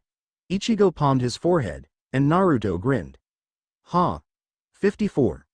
Naruto laughed. We haven't heard from Renji since he left. I fear he might have been defeated, Naruto announced. I agree. He left before he trained his Bankai for very long. He probably doesn't even have a grip on his powers yet. Yoruichi agreed. Naruto cracked his neck by tilting his head quickly and returning it to its original position. His fox ears twitched, and he froze. The execution has begun. We must hurry, Naruto said, transforming into his large six-tailed fox form. He shifted his weight, the sword on his back sliding into a better position. We need to go. Just be careful, Yoruichi said. Ichigo ran off, and Naruto began to follow. Naruto. I'd feel better if you didn't go running off to fight, Yoruichi admitted. Without turning, Naruto said. Yoruichi, I am going to die any day now, maybe any hour, or any minute. The least I can do is help while I still have the life in me. I said that this place was going to be my grave, and I meant it. I will die in Seirei, and there is nothing I can do to stop it. Do you have any last requests, Kuchiki Rukia? Yamamoto asked. Rukia stayed silent, before. Just don't harm Ichigo, or any of his friends. They have done nothing wrong. They didn't kill Aizen Taicho, Rukia said. Very well. Yamamoto agreed. Begin the execution, Yamamoto ordered. Meanwhile, a new captain and new lieutenant looked over at each other, a suspicious look on their faces. The captain was male and had spiky blonde hair, and the lieutenant was a female and had red hair and green eyes. Rukia was lifted into the air, and held up by her arms. Suddenly, a huge fire phoenix appeared, and flew straight at her. Rukia closed her eyes, ready to die. But it never came. She opened her eyes. Naruto, in his six-tailed fox form, and Ichigo stood on air in front of her. Ichigo had his back to the phoenix, and held onto the hilt of his sword with his right hand. What are you two doing back here? Rukia asked. I thought I told you to get out of here. You did. But we both suck at listening. Naruto replied. The phoenix roared, and flew at the three again. Get out of here. You can't block it twice, Rukia yelled. May I? Naruto asked. Be my guest, Ichigo said. Naruto walked in front of the three, making his left side face the phoenix. One of his tails covered itself in fire, and Naruto swung his entire tail into the head of the approaching phoenix, making it wheel backwards. It began to vanish. Down birdie! Naruto yelled, his tail returning to normal. How come you never told me of that? Ichigo asked. You never asked. Naruto replied. Slap. 55. Naruto laughed. Ichigo suddenly grabbed Rukia around the waist, pulling her out of danger. Naruto walked across the air out of their way, and as he walked, he transformed into his human form, making all the Shinigami below gasp. Yo! Ichigo! We need to go! Naruto yelled. Got it, Naruto. Let's get out of here, Naruto yelled. Rukia began to twist and turn. Let me go. You'll just get killed. Rukia yelled. Naruto rolled his eyes and began to walk in a random direction, his fire-covered feet helping him stay in the air. Let's just get the hell out of here. Naruto ed, blood starting to spill from the right corner of his mouth again. Ichigo quickly followed. They were far from the stunned execution grounds. Something unexpected happened. You up there, come down and fight, shouted a familiar voice. Naruto looked down. It was Byakuya. With him was another captain, and a vice-captain. Ah hell. We can take them, Naruto said, and dropped to the ground below. Ichigo soon followed, and handed Rukia off to Renji, who carried her away. Naruto and Ichigo drew their swords. Who you taking? Naruto asked. I don't know. Who are you taking? Ichigo asked back. I asked you first. Yeah, but I'm asking you who you want to fight. I don't care. I want to know who you want to fight. Just tell me who you want to fight. Why the hell can't you pick first? 'Cause I don't want to, Naruto yelled. Ichigo palmed his forehead. Ha, 56. Laughed Naruto. I'll take the blonde captain and the vice-captain. You take Byakuya. You have a score to settle with him, Naruto said. Fine. Ichigo said, and the two parted, ready to fight. Naruto shifted his stance. I'll fight you then, Naruto said. Who are you? The captain asked, stepping forward. Naruto grinned, excited to play with his alter ego. I am Kyuubi no Kitsune, demon fox from Fire Country. Naruto replied. The captain gritted his teeth together. You. Where did the vessel go? The man yelled, pulling his sword from its sheath from around his waist. Naruto shrugged, slinging his sword onto his shoulder. Who knows? Naruto asked, before grinning evilly. Who cares? Why you? Bankai. The man yelled. Naruto cocked his head. When the smoke cleared, the sword was gone from his hand, and metallic blue gloves covered his hands. Kumo Reikage, the man said. Naruto rolled his eyes. Are you going to introduce yourself? Naruto asked. I am captain of the 5th squad, Minato Namikaze, Minato responded. I wanted him to be captain, and I wanted Kushina to be vice-captain, so this happened. Namikaze huh? Naruto asked. He's from Konoha. Naruto thought. Well, if you're a captain, then my Shikai will do nothing. Naruto thought out loud. You're already in your Shikai form? Minato asked, but his question went unanswered. Naruto lifted his sword up to the sky, then let it fall back down, the tip of the sword pointing at Minato. The cloth on the hilt wrapped around his right arm, as his left arm clamped onto his right arm. His Bankai and the way he activates Bankai is a lot like Ichigo's. Remember, Zangetsu and Rakshaya are brothers. His dark purple Ritsu exploded. Ban-kai! Naruto roared. Dust flew everywhere, covering Naruto from view. Suddenly, a black blade sliced through the dust that clogged the air. Naruto's Bankai looked amazing, to say the least. Naruto's sword had gotten smaller, to say the least. It wasn't as big as it was normally, and was completely black. The guard of the blade were 4 bars that turned sharply to the left. Ichigo's goes to the right. The hilt of the sword was made of black metal and wrapped in red cloth. Serving as the tassel of the blade was a thin black chain. Over his black Shinigami attire was a black cloak, with the inside a crimson red. Hey! Red is Kyuubi's color. Instead of the cloak being outlined white like Ichigo's, Naruto's was outlined dark purple. Kumori Rakshaya, Naruto said, holding the sword out in front of him. That is your Bankai. Minato laughed. Naruto narrowed his eyes, and his fox ears twitched. Then he vanished. Minato froze in surprise. Back here, human, said Naruto from behind Minato, swinging his blade down. Minato twirled around, clenched his right fist, and brought it up as if it was a blade. Lightning shot out of his right fist, forming a strange blade made out of said lightning. The lightning blade caught Naruto's, and they wrestled back and forth for the upper hand. Naruto grinned. That is an interesting Bankai you have. Yours as well, Kyuubi. Minato replied. What powers does it have? You'll find out. Naruto replied. Minato Namikaze. That name rings a bell. Naruto said, pretending to wonder about the name. Oh yes, the man who sealed me into a small little boy. Nice kid really, always was helping others. Too bad about what happened to him though. Naruto said, grinning evilly. Hey Kyuubi, you're right, I like taunting people, Naruto thought. Comes with being a Kitsune, kid. Kyuubi replied, mentally rolling his eyes. Minato gritted his teeth. Damn you, he yelled. Naruto pulled his blade from the lightning blade. Said lightning blade exploded in a shower of zillions of sparks, and all swirled around Minato. Naruto raised an eyebrow. What's this? Naruto asked. A small group of the large sparks flew at Naruto, and one cut into his right cheek, making a thin line of blood run down his cheek. My Bankai makes lightning come out of my fists in the shape of a sword. Once the sword is hit by another sword, it begins to break apart. When the other person's sword lets go of my lighting, it bursts in a shower of overly large sparks, and instead of being little flames that go out quickly, they are small blades that look like balls of light. The more you touch my lightning blades, the more sparks appear. And the more deadly I become. Minato yelled, throwing his hand out. But instead of lighting coming to his fist, the sparks flew forward at Naruto.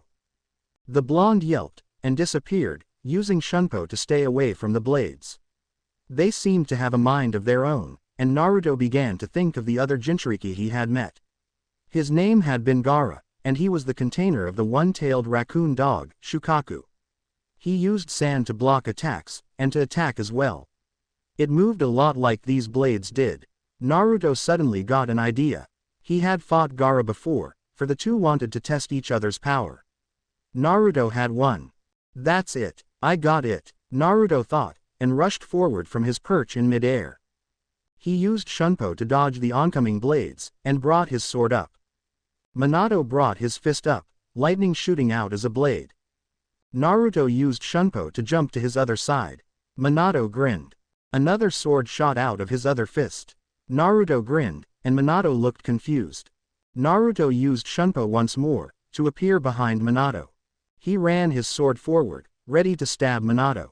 But Minato jumped to the left, making Naruto's sword cut the side of his face instead of running the sword through his head.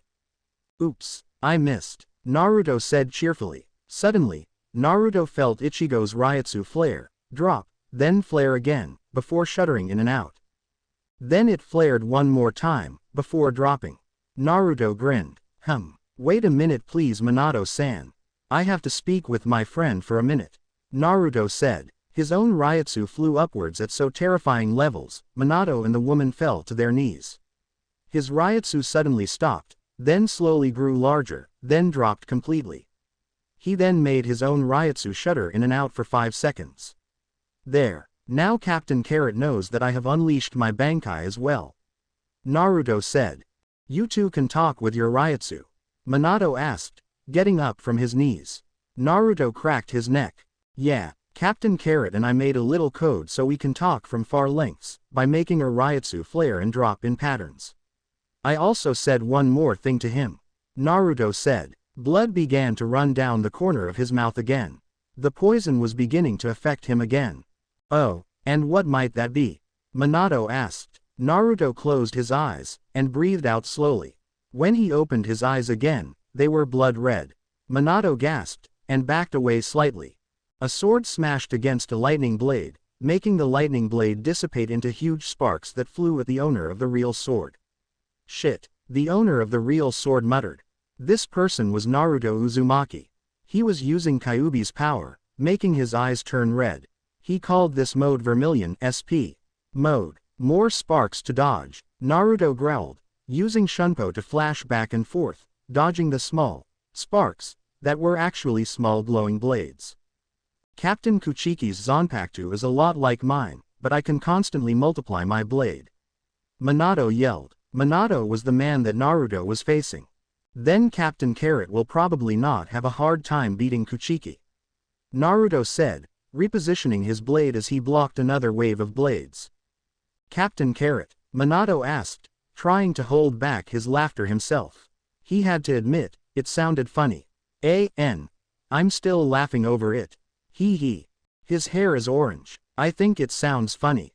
Naruto replied, grinning. He rushed forward, clashing his blade against one of the lightning blades that came from Minato's fist. It just burst apart, and made more small shards. But I wonder, what will happen when you have too many blades to control? Naruto asked out loud. Suddenly, a small section of sparks flew into Minato's hand, and formed his sword, making it look like its original form. Naruto raised an eyebrow. That's odd. Naruto said out loud. Surprised, Kyuubi, I can make the small blades come back together to form a sword. I can form as many as I want. Minato said. Naruto grinned.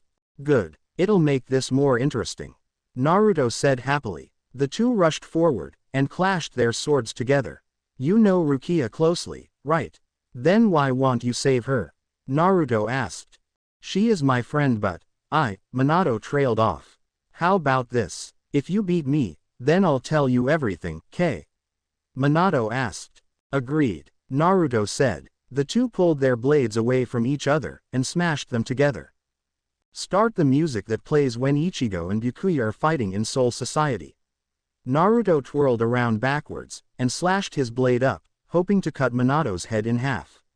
But Minato blocked, and stabbed forward, and nicked Naruto's shoulder. Naruto twirled his blade, knocking Minato's to the left slightly, and drove his sword forward again. Naruto succeeded in stabbing Minato's left shoulder. Naruto pulled his blade out, and twirled around, swinging his blade in a small arc.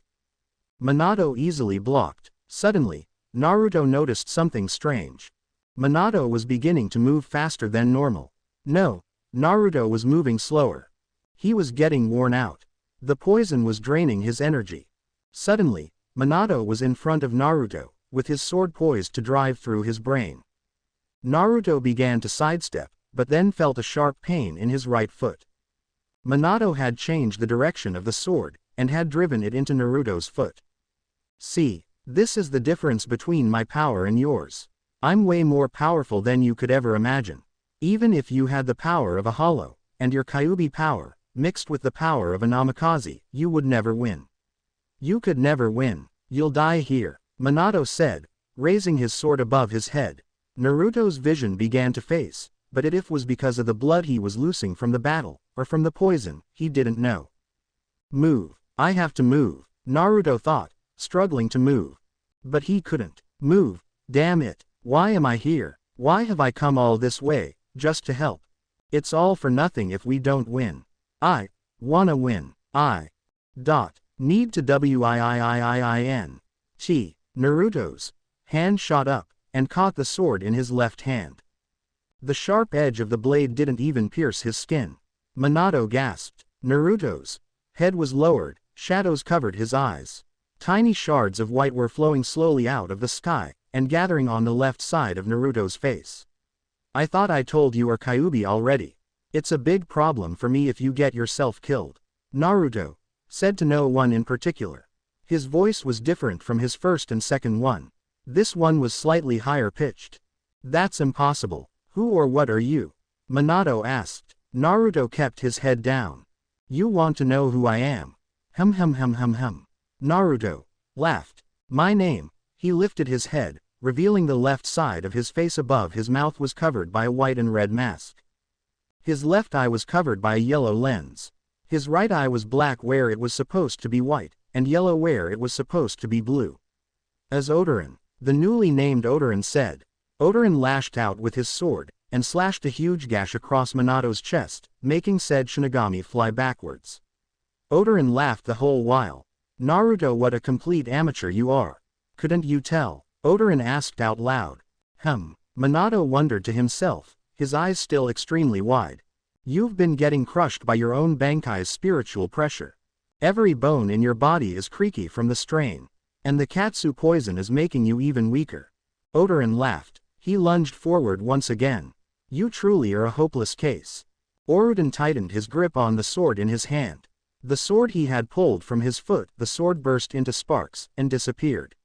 So I'll show ya how I use this Bankai, Odorin said, and swung his sword. A black wave of Ryutsu flew from the blade. The Ryutsu was completely black, outlined red, and outlined even thinner in dark purple. The black Ryutsu is Odorin's, the red is Kyuubi's, and the purple's Naruto's. A black Getsuga, Minato whispered, but I thought only the Zanpakuto named Zangetsu could use that attack. Rakshaya and Zangetsu are brothers, you idiot. Odorin shot another Getsuga Tensho at Minato, still laughing like crazy. After a few minutes of Odorin wailing on Minato, the two were 20 feet away from each other once again. This twisted spiritual pressure, that white mask. Are you a hollow? Minato asked. The mask no covered the left side of Odorin's face, and his chin, and some spike of the mask crawled up toward the back of his head. Who cares? I don't have to tell you anything, because as soon as I'm done with you, you're going to disappear. Odorin's eyes widened, and the yellow lens over his left eye got smaller. Naruto had regained control over his left arm. Said left arm gripped the mask, and began to pull. Let go. Odorin yelled as he wrestled back and forth with, it looked like himself. I don't need you. Stop interfering. Naruto's disembodied voice shouted. You're the one that's interfering. Don't you freaking get it? I was about to kill him. Odorin yelled. Kyuubi, I need your help. Naruto growled. You'll die if you throw me out now. Odorin yelled. I don't care. Give me back control over my body. Naruto ordered. With another pull, he ripped the mask off his face. Blood rolled down the left side of Naruto's face from his hairline. Phew. Sorry about that. That was an unwanted interruption. Naruto said, pointing the tip of his blade at Minato. He's not using Kyuubi's power anymore. And interruption. That's what he calls it. Minato thought. Fine. I won't ask you what that thing just was. Good. Because it will take like 3 hours to explain. Naruto said. And I don't think we have the energy to continue much longer. We shall finish this in one blow. Minato said. Lightning erupted from the gloves around his hands, and the sparks gathered around him, making a type of column swirling around him. Wow, I'm sorry to say that Rakshaya doesn't have anything amazing like that. Naruto said, staring at the swirling mass of small blades. But I know someone who does. Naruto said. He attached Rakshaya to his back, and clapped his hands together in an open-palmed praying position in front of his face, and crouched slightly. His eyebrows knit together. Red chakra erupted from his body, surrounding it completely. Minato gasped by the sheer pressure in the air. But this pressure wasn't the Ryutsu this boy was giving off. It was different. This pressure was pure anger, malice, and killing intent. It truly felt like the nine-tailed fox's power.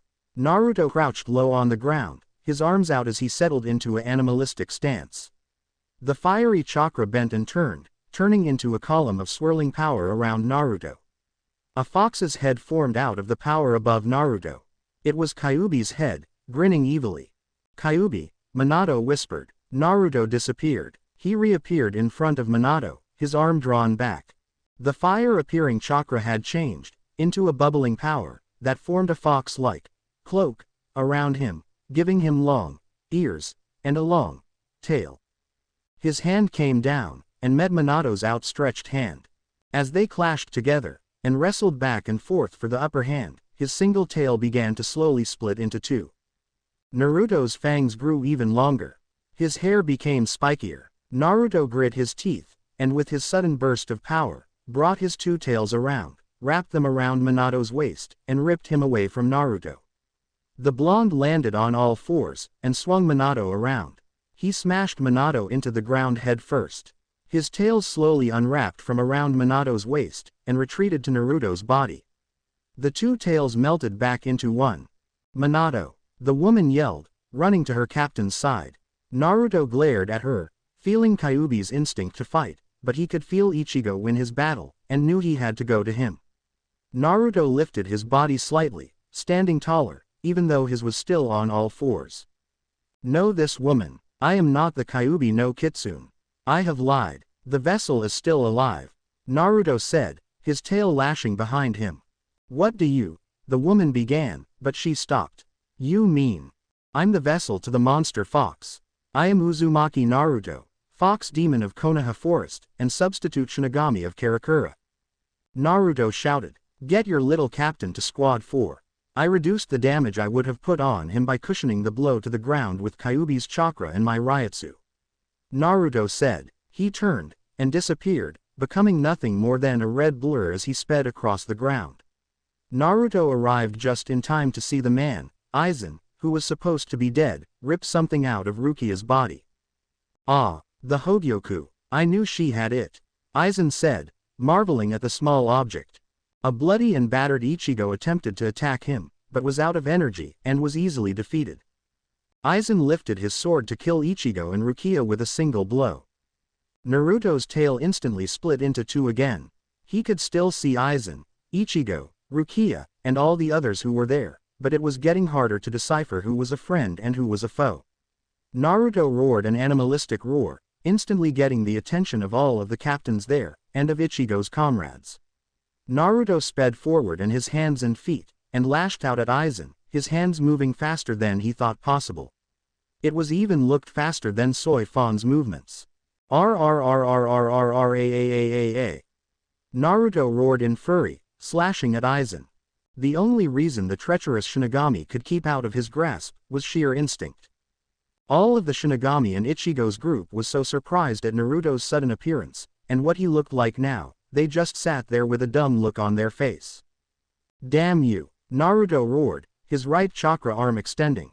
His chakra hand wrapped around the surprised and amazed Aizen, and pulled him backwards. Naruto flung Aizen over his head, and smashed him into the ground, before pulling him back up, and smashing him into the ground again. Naruto's chakra hand and arm retreated from Aizen, leaving the Shinigami to struggle to stand up. "If you ever touch my friends again, I'll kill you," Naruto roared. Aizen stared at Naruto with wide eyes. "That's an interesting power you have. What's it from?" Aizen asked. "Shut up," Naruto growled. "But I wonder, can the Katsu poison still kill you? There is no cure, after all, and it's almost reached your heart." Aizen chided. The Shinigami gasped, along with Ryu, who knew what Katsu poison was. "I said shut up," Naruto yelled, lifting his arms and slamming them into the ground. His hands, and most of his forearms disappeared into the ground. The earth began to shake and shudder, and two humongous arms of chakra erupted from the ground on either side of Aizen. Both slammed into the ground, with Aizen struggling to dodge. The hands retreated back to Naruto's body. Naruto suddenly began to cough up blood at an alarming rate, the red demon cloak disappearing from his body. Naruto gripped his chest over his heart as pain racked his body. Aizen took the pause in the attacking, and opened a portal that Manos Grande hollows bulged out of. Aizen climbed onto the hand of one of the Manos Grandes. The hand slowly began to rise towards the portal that no doubtfully led to Hueco Mundo. What a shame. Still can't protect who you care about, even if they're humans. This is a lot like that time when Saya died. Poor Saya. The look on her little face when she died. Aizen said for all to hear. Naruto stopped coughing up blood, and stared up at Aizen, a look of shock, sadness, and horror on his face. You killed her, Naruto said quietly. You killed her, you bastard. You killed my mother. Ichigo, Rukia, Orihime, Chad, you, and Yoruichi all sat outside the room of Squad 4's medical wing that Naruto occupied. I can't believe you didn't tell me. Ichigo growled. He told me not to. Yoruichi replied. I wouldn't have let him go into battle if I had known. Ichigo yelled, punching his own forehead. That's exactly why he made me promise. He didn't want you worrying, or treating him like a leper. He wanted to help you fight. Yoruichi replied. He told me he didn't care if he died. He said that he knew he was going to die here, and that he didn't care. He didn't care, because he wanted to help you save Rukia. Yoruichi said. And moving around and fighting the way he was sped up the poison. Ichigo asked. Yoruichi nodded. Then it's my fault. Ichigo yelled. It's not your fault, Ichigo. He was reckless. Rukia said. Rukia's right. It's not your fault. Orihime added. Yes it is. Ichigo yelled. I should have known when he started coughing up blood. Ichigo ed. Suddenly, the door to Naruto's room slammed open, and a Shinigami from the 4th squad flew out, crashing through a wall. Get back up, shouted another Shinigami, before he flew through the hole in the wall that the other Shinigami made. A blur raced out of the door, and down the hall. Ichigo and his friends were so stunned at the sudden outburst, they just sat there, until the reason for the blur was led back down the hall, its hands tied behind its back with rope woven from Maiden's hair, and glowed blue with Ryutsu to make sure the ropes weren't broken. It was Naruto. His head was lowered between his shoulders, and his eyes were narrowed. His kimono top had been removed, and he wore a simple black tank top. He was grumbling to himself about how it was unfair that he couldn't just freaking leave. Naruto! Ichigo's group shouted, jumping out of their seats. Naruto looked up, lifting his head, his fox ears twitching. Oh, hey, looks like the invasion is over. Can you tell these Shinigami to let me go? Naruto asked. But you're sick, Ichigo protested. Oh come on, I feel. Cough cough. Splat. Okay so maybe I'm not okay. Naruto said, wiping the blood from his mouth with his shoulder. But I still feel fine. Naruto grumbled. Okay, you just coughed up blood. You're dying, you yelled. And, Naruto asked. The ground just stared at him in amazement. You don't care that you're dying? Rukia asked. Naruto shrugged, chucking the rope onto the floor. The Shinigami who had tied Naruto's hands looked amazed that Naruto had been able to slip out of the ropes. Not really. As long as Ichigo's still alive, our bet is still on. Naruto replied. But if you die in soul form, how will you fulfill the bet? Once you die in soul form, you can never come back.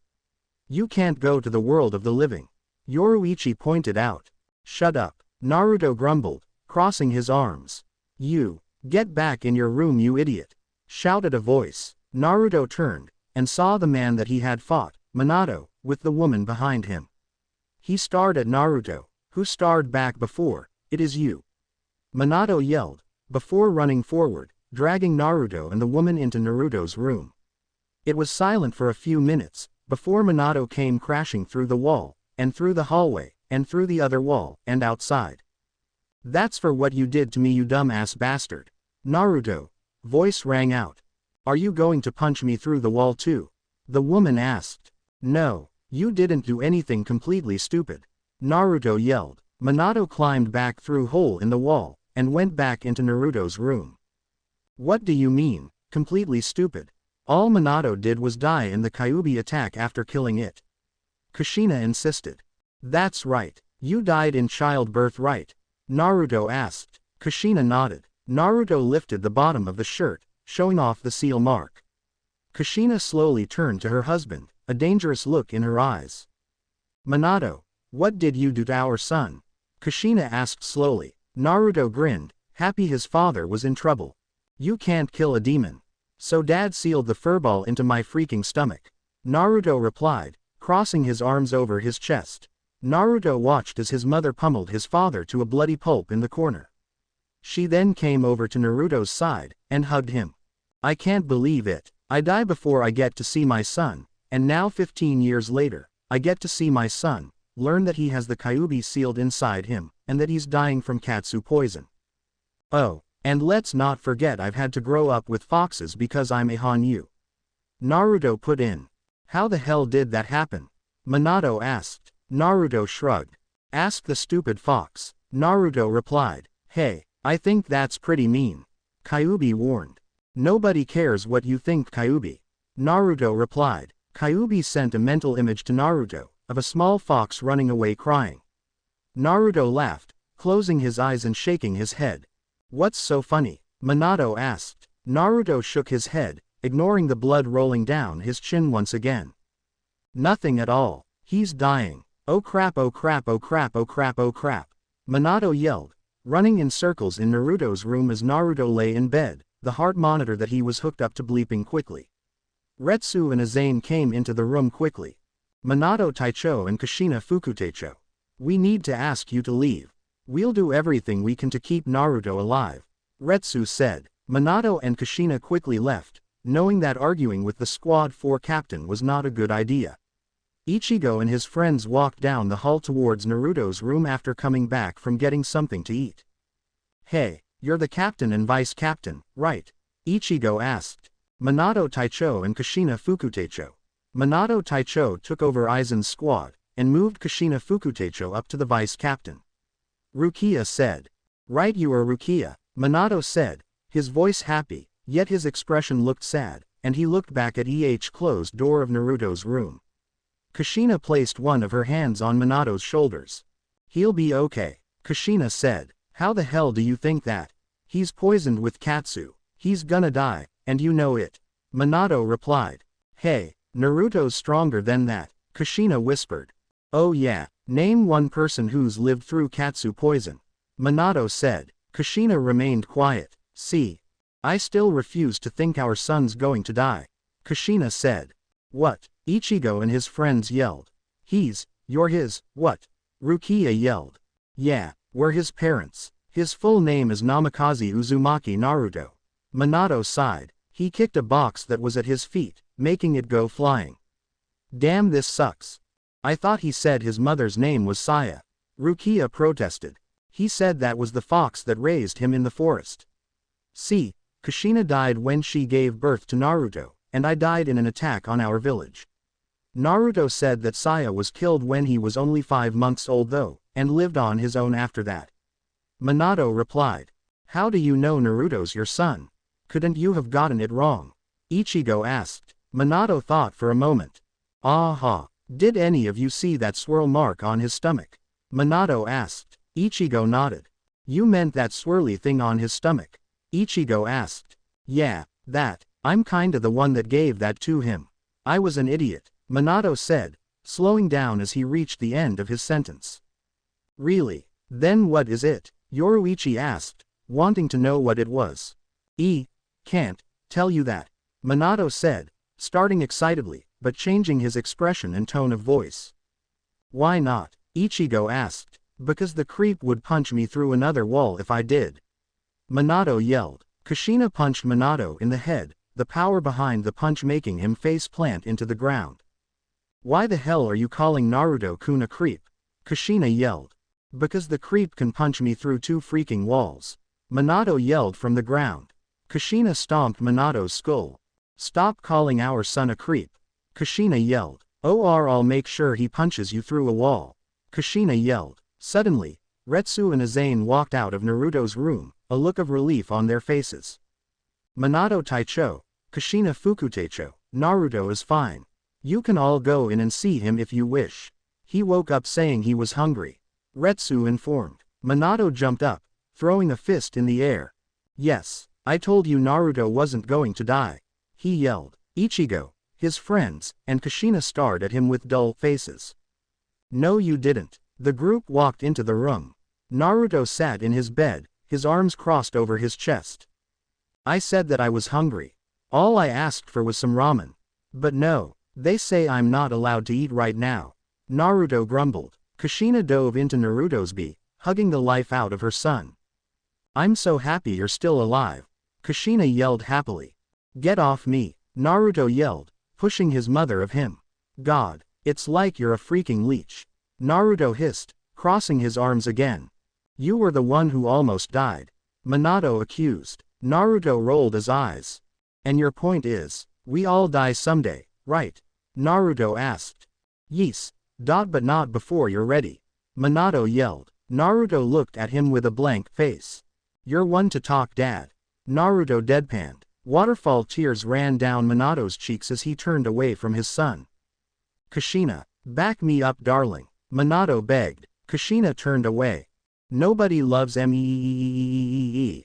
Minato wailed, dropping to his knees and crying to the sky. Naruto and Kushina burst out laughing, followed by the others in the room. XD. He's dead, Yoruichi said sadly. No. Kushina wailed. Calm down. Sniffle, you can get Sniffle through this. Yoruichi cried. I don't think I can. Kushina said. Ha, checkmate. Naruto yelled, kicking Minato's king off the board. What? I won, sucker. Naruto laughed. Did you think Naruto was dead? I actually thought Naruto would be dead meat. Yoruichi said. Naruto turned to Yoruichi. Gee thanks. Naruto deadpanned. Well, I've beaten all of you. Wow, I wish I could leave this freaking place. Naruto yelled. And get some food. You know you can't do that. Minato said. Yeah I know. I'm dying blah blah blah, can't leave blah blah blah, death blah. Naruto grumbled, mocking his own words with his hand. I can't believe you don't care about dying. Chad said. I do care, but I also don't. I knew I was dying, but I decided to come anyway. It's my own fault I sped up the freaking poison. Naruto replied blankly. Do you even know how you got poisoned? Minato asked. Naruto shrugged. Don't know. Maybe from the fox hunt. I really don't know. Naruto replied. I do care, but I did this to myself. I could have lived a little longer if I didn't help, but I'm just way too kind. Naruto grumbled in his mind. True dat, Kyuubi said. What the hell did you just say? Naruto asked. I need to stay hip yo. Kyuubi said. He sent Naruto an image of a giant nine-tailed fox dressed in bling, baggy pants, a baggy shirt, dark sunglasses, and a hat turned sideways. Naruto nearly died right there, and not from the poison. Nobody's said hip in years for ass. Naruto thought loudly. Really, you're really late with this crap, Kyuubi. Naruto said, mentally rolling his eyes. Naruto suddenly punched his bed. I'm hungry, damn it. And they won't give me any food. He wailed loudly. Bored. We know. Hungry. That's 5 times. But I am. Naruto yelled. Ichigo palmed his forehead. What's that? Oh yeah, 78. Naruto yelled. He crossed his arms over his chest, and snickered to himself. It had been 4 days since he had been forced to stay in the medical room. It was silent for a few minutes before the everlasting question was asked for the 5th time in 10 minutes, and the 80th time in the 4 days. So, who was this Saya person exactly? Ichigo asked. Flashback. Find the demon brat. Is that it? No you idiot. That's a log. What? We must finish what the 4th started. He just lost his life, and the demon still lives. Various villagers shouted. Meanwhile, a small baby-turned fox cowered in the bushes. He didn't know why the humans were after him. What did they want anyway? Suddenly, the bush the fox was in parted, and a villager with a pitchfork became visible. The baby fox squeaked. It turned, and tried to run, but the human grabbed him by the tail, and lifted him. Though the demon was red, not white and purple. The villager shouted. He gripped the fox baby around the throat, and squeezed, trying to squeeze the life out of him. And it was working. Suddenly, orange, black, and red blurs burst from the trees and bushes, rushing at the villagers. The blurs would jump up at the villagers' heads, and long cuts would appear on the throats of said villagers. The 6 blurs that had appeared stopped after every villager that was in that clearing was unconscious or just plain old dead. It turned out, they were foxes. A black male fox, the alpha male, walked up to the whimpering little bundle of fluff that was the baby fox. He turned. "Saya, come here," the male said. A smaller red fox walked forward. "What is it, Kumarasyun?" the alpha female known as Saya asked. Kumarasyun motioned down to the frightened fox Kit. Saya gasped. "It's a white fox." "Right, he's a Kitsune. What do you say we do with it?" "The humans were about to kill him," Kumarasyun said. "Where's his mother? Or his father?" Saya asked. "If I had to guess, I'd say his mother and father died, or abandoned him, or just lost him," Kumarasyun replied. Saya bent down, and wrapped her teeth around the scruff of the little fox's neck. She lifted him above the ground. "We'll keep him. Teach him to live out here. Teach him to live away from humans. I'll be his mother," Saya replied. Flashback end. Naruto smiled warmly to himself. "Somebody special," Naruto replied. The day had come. Everybody knew it, for they had been told. What day was it? The day Naruto would die. But even so, the Shinigami of the 4th squad fought to save him. They tried to pinpoint the exact location of the poison, to find out how much longer they had to try and save him. It was in his heart. He had a little less than 5 minutes, until he would stop breathing and die. The poison was made to blow up the heart, killing the victim instantly. Naruto was already showing signs of his heart being torn apart. Ichigo and his friends waited outside, while Minato paced, and Kushina cried quietly. "Our son's dying. Oh my god," Kushina would whisper to herself every few minutes. Minato suddenly punched the wall. "Aarg, I wish we were still in Konoha. I would punch out the doctors, have them save him, then punch them out again." Minato yelled. "Why you know sniffle that not even the medical ninjas sniffle couldn't stop Katsu poison?" Kushina cried. "But I wish they could," she wailed. "There really were ninjas?" You asked. "There still are, but not even our best medical ninja, Tsunade, couldn't find a cure for Katsu poison." Minato replied. He kicked the ground. "This sucks," he grumbled. Suddenly, the door to Naruto's room opened, and Retsu and Azane walked out. Kushina, Minato, and Ichigo were the first in front of them. "How is he?" they all asked in unison. Retsu and Azane looked up, both having looks of sorrow on their faces. Retsu decided to answer. "I'm sorry Minato Taicho, Kushina Fukutecho, Ichigo. But Naruto had passed on. He's dead. I'm sorry." Many people were attending Naruto's funeral in Saraiti. Those people were Ichigo, Rukia, Chad, Orihime, Yu, Yoruichi, Minato, Kushina, Captain Toshiro, Vice Captain Rangaku, Vika Captain Kira, Vice Captain Momo, Captain Commander Yamamoto, Captain Kenpachi, Vice Captain Yakiru, Captain Byakuya, Vice Captain Renji, and a few others. That would take too long to name. Most of them were mourning his death, while others were attending because they thought they should. As random people spoke about Naruto and parts of his life that they knew, something else was happening in Naruto's mind. "Somewhere, over the rainbow way Mumu High." "What the hell are you doing?" "Don't know. I'm bored again," Naruto replied. He stood in the field where Rakshaya lived, with the inhuman form Kyuubi stood with Rakshaya. "Of course you're bored," Rakshaya said. "You'll be bored until you finally leave." "Yeah, about that, when am I going to leave? I wanna see what hell is like." "Who said you're going to hell?" Kyuubi asked. "Let me count the ways. I'm a demon, I've killed others, I have the number Ichi demon inside my freaking stomach still, do you want more?" Naruto asked. "No thanks," Kyuubi grumbled. Naruto nodded, happy he won the argument. He looked around the field. "Now what?" Naruto asked. "I'm keeping you alive." "Why?" "Because I want to," Kyuubi growled. Naruto backed away, laughing nervously. Meanwhile, outside Naruto's body, chaos was erupting. Apparently, a few very powerful souls had unlocked some strange power, and wanted to take control of Soul Society. What stood in their way? Shinigami. The group, containing over 40 souls, some not being as strong as others, had decided to attack right as Naruto's funeral started. They called themselves Kuretsu, with their leader, Mizuki. Not the one from Naruto. So now, Shinigami without their Zanpakuto were running around screaming, trying to dodge the battles that were happening at the moment.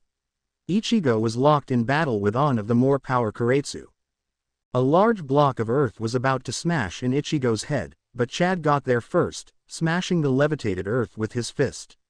"Thanks, Chad," Ichigo called, hitting the surprised Karaitsu on the head with the hilt of his sword. What could the Karaitsu do, exactly? They could control the elements. But those elements were only fire, earth, water, and air. Ichigo was suddenly slammed back by a blast of air. He stood up. Damn it, if only Naruto was here. I bet he could help. He growled. Well, he's not, and we need to deal with it. Yoruichi called from her own battle. If you already know what's going to happen, good. If you don't, wow, Shinigami were falling unconscious or dead left and right. Hardly any Karaitsu were falling at all. Kenpachi ran through the battlefield, laughing like a maniac as he attacked any Karaitsu he said. Which was a lot, at the rate he was moving. But not even the feared Kenpachi could fight the stronger Karaitsu. They were that strong. If the Shinigami didn't get help soon, they might actually lose. Ichigo and Renji fought back to back. Now what? We're losing. Ichigo yelled over the battle noise. I know. Let me think. Renji replied, just as loud. Seconds passed. I got it. 5 feet to the right. That building. Hit it, and it'll bury that group of Karaitsu. Renji yelled. But Naruto'll be buried too. Ichigo yelled, batting away a fireball with his sword. He was going to be buried anyway.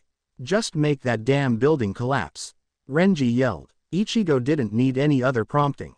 He released a wave of blue Ryutsu, hitting the building dead on. The building fell over, crushing about 24 of the Karaitsu under it, along with Naruto's casket. Great, now Naruto's crushed, Ichigo growled, ducking under a blast of air, and jumping over a wave of water. Gah, my son was crushed. Damn it, Minato yelled. Ichigo, thanks for burying him. You're welcome, Ichigo said slowly. Minato ran off, crying anime tears. The battle was raging. Nobody knew what to do. The Karaitsu were winning. Nobody had even faced the King of Fish yet and they were already weakened by his lowerly mackerels. What the hell were they supposed to do when the bloody Great Whites attack? Scream and run like girls. Ichigo screeched, already getting a head start. He was a dot on the horizon, his hands above his head, waving back and forth violently as he ran away, his scream a high-pitched siren on the frontier. This was made by me, Kyuubi Kitsune, and not my little sister, Kitsune 242. The battle was still going on, even after Ichigo had inserted his comedic moment. What the hell are you doing? Renji yelled. This. Ichigo yelled, turning and swinging his blade down. Getsuga Tensho, he yelled as the attack whipped from the blade. This attack took out another 10 Karaitsu. Ichigo charged back into battle. Seriously, Kyuubi Kitsune, fish, what the hell, we still aren't winning, Ichigo called after another 15 minutes had passed. They weren't winning. They weren't going to win if this kept up. Suddenly, Ichigo, Minato, and Kushina, who had been fighting side by side, were knocked back against a building far off from the main body of fighting. It had been Mizukiya. My, you three are good fighters. You may prove a threat in my plan. Therefore, you must die, Mizuki said, holding his open palm out so the center of his palm faced the three. A huge blast of fire flew from his palm, flying straight at the three at high speeds. It looked like they were going to die. I'll win the bet, Naruto, Ichigo said out loud, a small smile on his face. Suddenly, the ground began to rumble, and out of the pile of rubble that had collapsed over Naruto's casket, flew a black blur. It landed right in front of the three, and caught the blast of fire before flying into the building behind them, making a huge hole in the building at their side. All was silent for the four that were off from the main fighting group. Suddenly, a human hand with a red, paw-looking red power surrounding it gripped the edge of the huge hole. The owner of the hand climbed into view, his other hand rubbing his head, and his eyes closed, his red tail swinging behind him. It turned out, he was surrounded by a red bubbling power that had taken on the shape of a fox with long ears and a long tail. Damn, that hurt, the boy said. No way, Ichigo whispered. Who are you? Mizuki asked. The boy jammed his thumb into his chest. Hell yeah, Naruto replied, crouching low in the hole in the wall he had made. Minato and Kushina had a look of horror and recognition on their faces. Now that they knew Naruto was their son, seeing him using this power scared them half to death. But what is your actual name? Mizuki asked. You don't need to know that. Naruto replied, standing back up on his hands and feet. Because in another 5 minutes, you'll be dead. Naruto said before he blasted forward, crashing into an unsuspecting Mizuki, and dragging him down into a crater with him. Naruto tucked his tail close to his body as he tumbled into a somersault. At the last minute, he uncurled, and his tail wrapped around a chunk of earth that hung over the crater, and stuck his hands and feet against the crater wall, looking like an opossum hanging from a tree limb. Naruto bared his fangs and growled. Minato, Kushina, and Ichigo scrambled to the edge of the crater. The better question is, what are you? Mizuki asked. I'm a fox demon. The rest of my description is none of your business. Naruto replied. Really? And you might want to know, I'm going to kill you for attacking my parents and friends. Naruto growled. I don't take kindly to murderers. A second tail began to form, and wrapped around the protruding earth. Once again, it was becoming harder to determine who was friend and foe. His first reaction to the sudden hardness in determining who was to attack Ichigo and his parents, but then he saw Mizuki again, and his ugly mug, and instantly decided he would kill him first. Naruto disappeared. He reappeared in front of Mizuki, his arm reared back, and struck. With every second, the demon chakra surrounding Naruto's body grew darker and darker. Oh, so I'm guessing you don't like people close to you getting killed. Correct, Naruto growled. Mizuki smiled. Aizen will pay me dearly to discover more of this power of yours. I wonder what would happen if I did this. Mizuki said. He lifted his arm, and suddenly, ice spikes grew out of the ground, piercing Minato and Kushina. Naruto backed away. You killed my parents. You killed my parents, you bastard. Kyuubi, give me more power. Naruto yelled. A third tail began to form, and Naruto screamed in pain and fury. Hey, if you just crawled out of the grave, only to see your parents get killed, you would be angry and sad too. Naruto and Mizuki turned into blurs of color, clashing against each other, before turning into blurs again and attacking each other. Naruto was suddenly attacked by a weaker Karaitsu. Naruto whirled, lashed out with his front paws, hands, and ripped the man in two. All who were watching Ichigo, Mizuki, and now, Rukia and Ryu watched in horror. Naruto opened his mouth, and roared angrily. Who is this guy? Rukia asked. I'm beginning to wonder that myself. Ryu replied. Is this the true power of a Hanyu's demon half? Ichigo wondered. Naruto wrapped his three tails around a large boulder, and lifted it easily. Raahhhg. Naruto roared as he threw the boulder at Mizuki. Said man just barely dodged. He appeared in front of Naruto, and slammed him in the chest with a huge pillar of earth. Naruto flew backwards, and rebalanced himself in midair. He turned his head over to Ichigo and the others, growled, and released a blast of red chakra from his mouth. The group hardly dodged in time. What the hell, Naruto? Ichigo shouted. Aarg. Naruto roared. He turned back to Mizuki, bared his fangs, and growled once again. Why isn't he talking? Rukia asked. I don't think he can with three of those tail things. Ichigo replied. Suddenly, they heard groaning, and looked over to the source of the groan. It was Minato and Kushina. Ug. What the hell happened? Minato asked, rubbing his head. Ice. I hate it officially. Kushina said. What the crap? Minato yelled as he saw Naruto floating in mid-air with the demon fox cloak surrounding his body. He pointed at Naruto's third tail. When did he get the third tail? Minato asked frantically. And the fact that this is happening at all does not shock you at all? Ichigo shouted. No, I'm more scared for my son's well-being. Minato replied. He ran to the edge of the crater. Namikaze Uzumaki Naruto, you get rid of that cloak and get down here this instant. He yelled. Or you'll be grounded, Kushina added. Naruto looked over at them, and suddenly, his expression changed, and crossed his arms. Two of the tails wrapped around the first, turning into a single tail. What the hell? I don't listen to anybody. And what if I like having the cloak activated? Naruto called. Mizuki, Ichigo, Rukia, and Ryu stared in amazement at his sudden change at seeing his parents were alive. I don't give a damn. Get down here now, Minato ordered. Naruto looked back at Mizuki. But, I need to. You just woke up from the dead, you idiot. Get down here. We'll fight him. Kushina cut Naruto off. Naruto growled, and appeared a few feet off from his parents and friends, the one-tailed cloak still surrounding his body.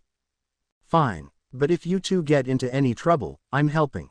Naruto grumbled. Get rid of that cloak.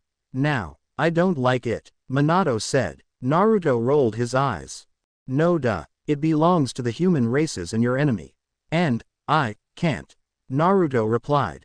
And why not? Kushina asked, crossing her arms in the way that said, I'm inserting my independence. Do you want your only child to die again? This piece of crap, and I don't care what the furball says about it, is keeping me alive. Naruto replied. Minato stomped his foot, angry he was losing this argument with his more than half his age son. Fine, but if another tail appears, you're grounded. And you'll get that power completely locked away. And did you say you can talk to the furball? Minato asked. Conversation for a different day, Dad. Naruto sighed, rolling his eyes again. But, fine, we'll talk about this later and in private, Naruto said, looking over at Ichigo, Rukia, and Ryu. Fine. And in private. Now stay down here and don't pull another man apart. Minato ordered. Naruto held up his hands in a defensive position as he plopped into a crouched position with his arms resting right behind his knees, and was balancing on only his feet. You're the boss. Kinda. Naruto replied smoothly. Minato and Kushina rushed into battle, and Naruto watched with drooping eyes. Ichigo, Rukia, and Ryu watched Naruto with amazement as his red chakra tail twitched absent-mindedly. Naruto would flinch every few seconds, and whisper something under his breath. And Naruto. Ichigo stuttered. Yes, Captain Carrot, Naruto asked. Captain Carrot, Rukia whispered to Ryu, who shrugged. What is up with the cloak? That's what your father said it was, right? Is this the true power of a demon? Ichigo asked. Naruto visibly froze at the mention of demon. It's nothing, Naruto replied. The same nothing as the mark on your stomach. Ichigo asked again. Leave it alone, Ichigo. Naruto growled. Are they connected somehow? Ichigo questioned. I said leave it alone, Ichigo. Naruto yelled. Ryu suddenly jumped forward and touched the cloak. He instantly reeled back, grabbing his hand that had touched the red power. Smoke was rising from his hand. What happened? Ichigo asked. Ryu removed his hand to reveal a completely burned one. And that is why you leave it alone, dumbass. Naruto said. Come here, Naruto ordered. Ryu slowly approached. I ain't gonna bite, dumb shit. Come here, only I can heal an injury inflicted by the cloak. Naruto growled. Once Ryu was close enough, and lifted one of his hands. Put your hand under mine, Naruto instructed. Ryu did as he was told. Naruto turned towards Ryu, and let both of his hands hover over Yuru's burned one. Naruto tensed slightly, and a bluish-green glow surrounded Ryu's hand. The burn on Ryu's hand visibly shrank, until it was gone. Naruto returned back to his original position. There, you're healed. Now don't try to touch the tailed cloaks ever again, Naruto said. Ryu stood, and took a few steps back from Naruto to avoid his swinging his tail. Thanks. Ryu thanked. No prob, Naruto replied smoothly. Can I ask you something? Ryu asked. Naruto remained silent. Have you ever heard of the Kyuubi, the nine-tailed fox demon? Ryu asked. Naruto laughed, but still visibly tensed. Of course I've heard of him.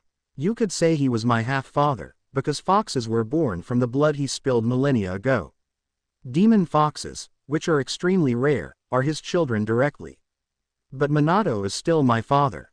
In the fox settlements, Kyuubi is one of the most discussed things, much more than the others, like Sanbi, Nibi, Shukaku, those guys. Naruto replied. Really? I heard that in legend, Kyuubi was sealed inside a baby boy in one of the ancient ninja villages. Ryu said. Naruto basically burst out laughing. Sealed. Ha, someone tried to seal Kyuubi, and they were the only one killed. That and all the ninjas Kyuubi battled. But, no, it's only a rumor of Kyuubi being sealed. It was a story told so little humans kids wouldn't get scared that Kyuubi could attack at any minute. Naruto replied. Then what's up with the cloak? You asked. Hello, I'm a fox demon, remember?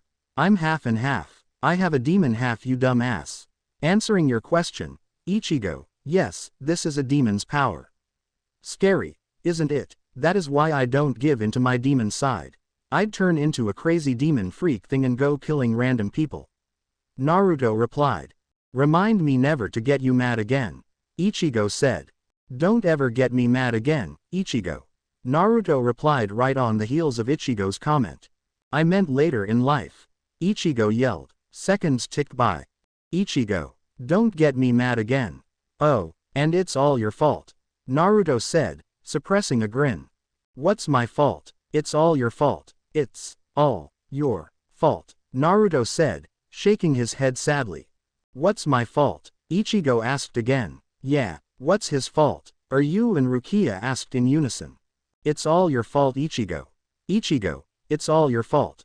All your fault. Your fault. It's all your fault. Naruto kept chanting for 5 minutes straight. Then he suddenly shut up. Hey Ichigo. I know, it's all my fault, Ichigo yelled, getting plenty annoyed by the blonde. Naruto recoiled, and looked hurt. I was just going to say hi.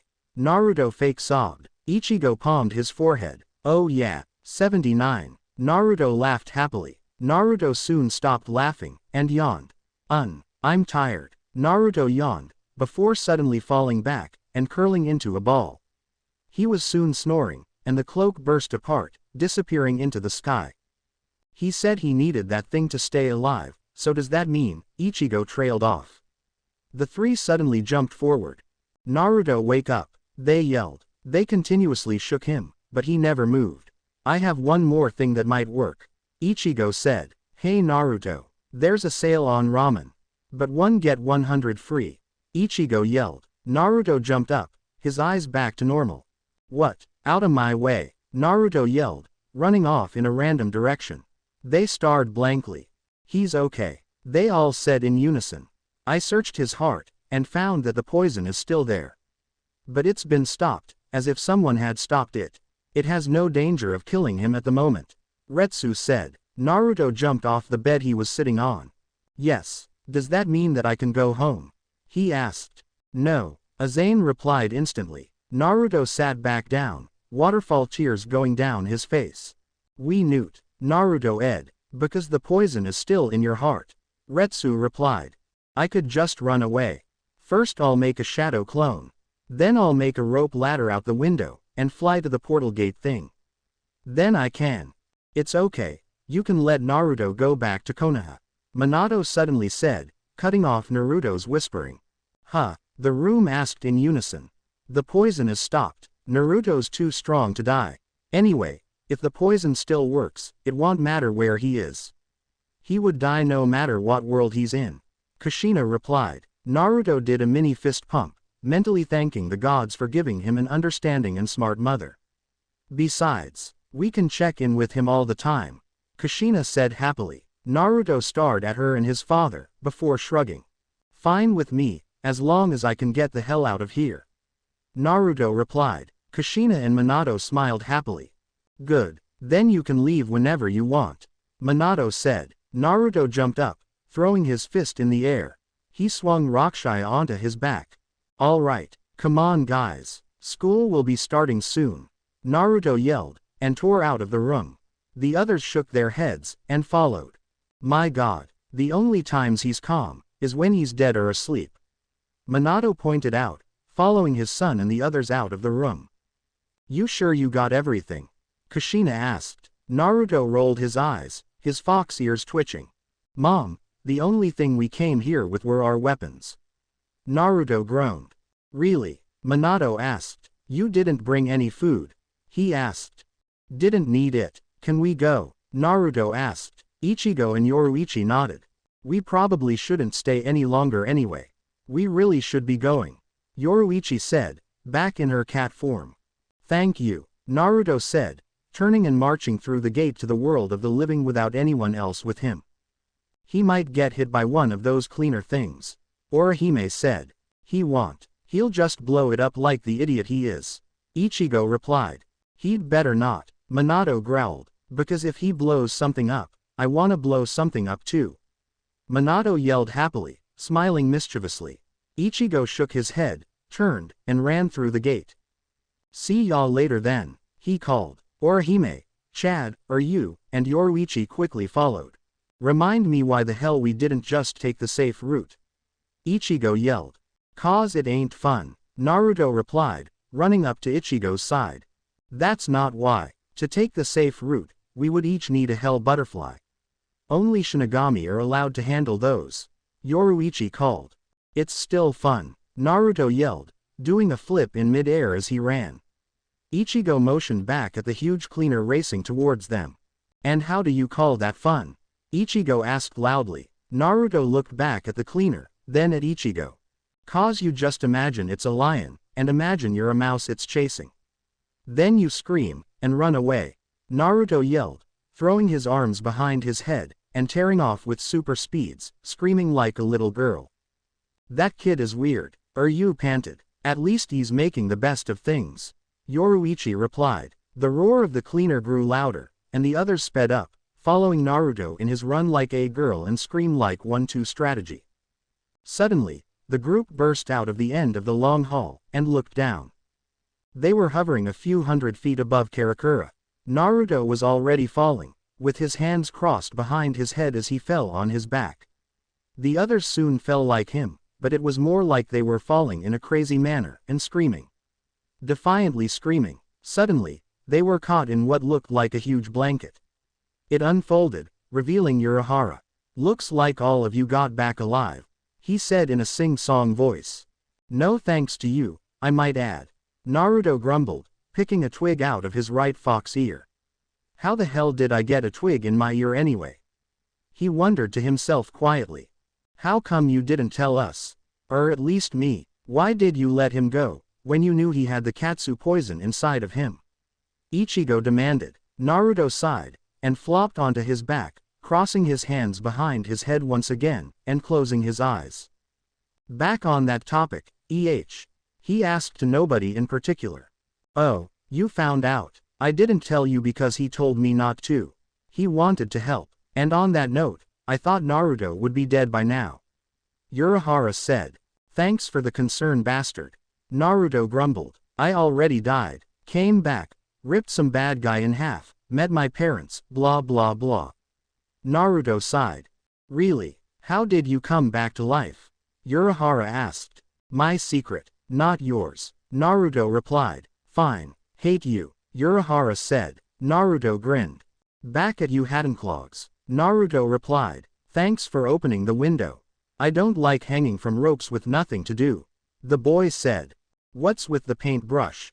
The teacher asked. The blonde looked down at the paintbrush, before putting it behind his back quickly.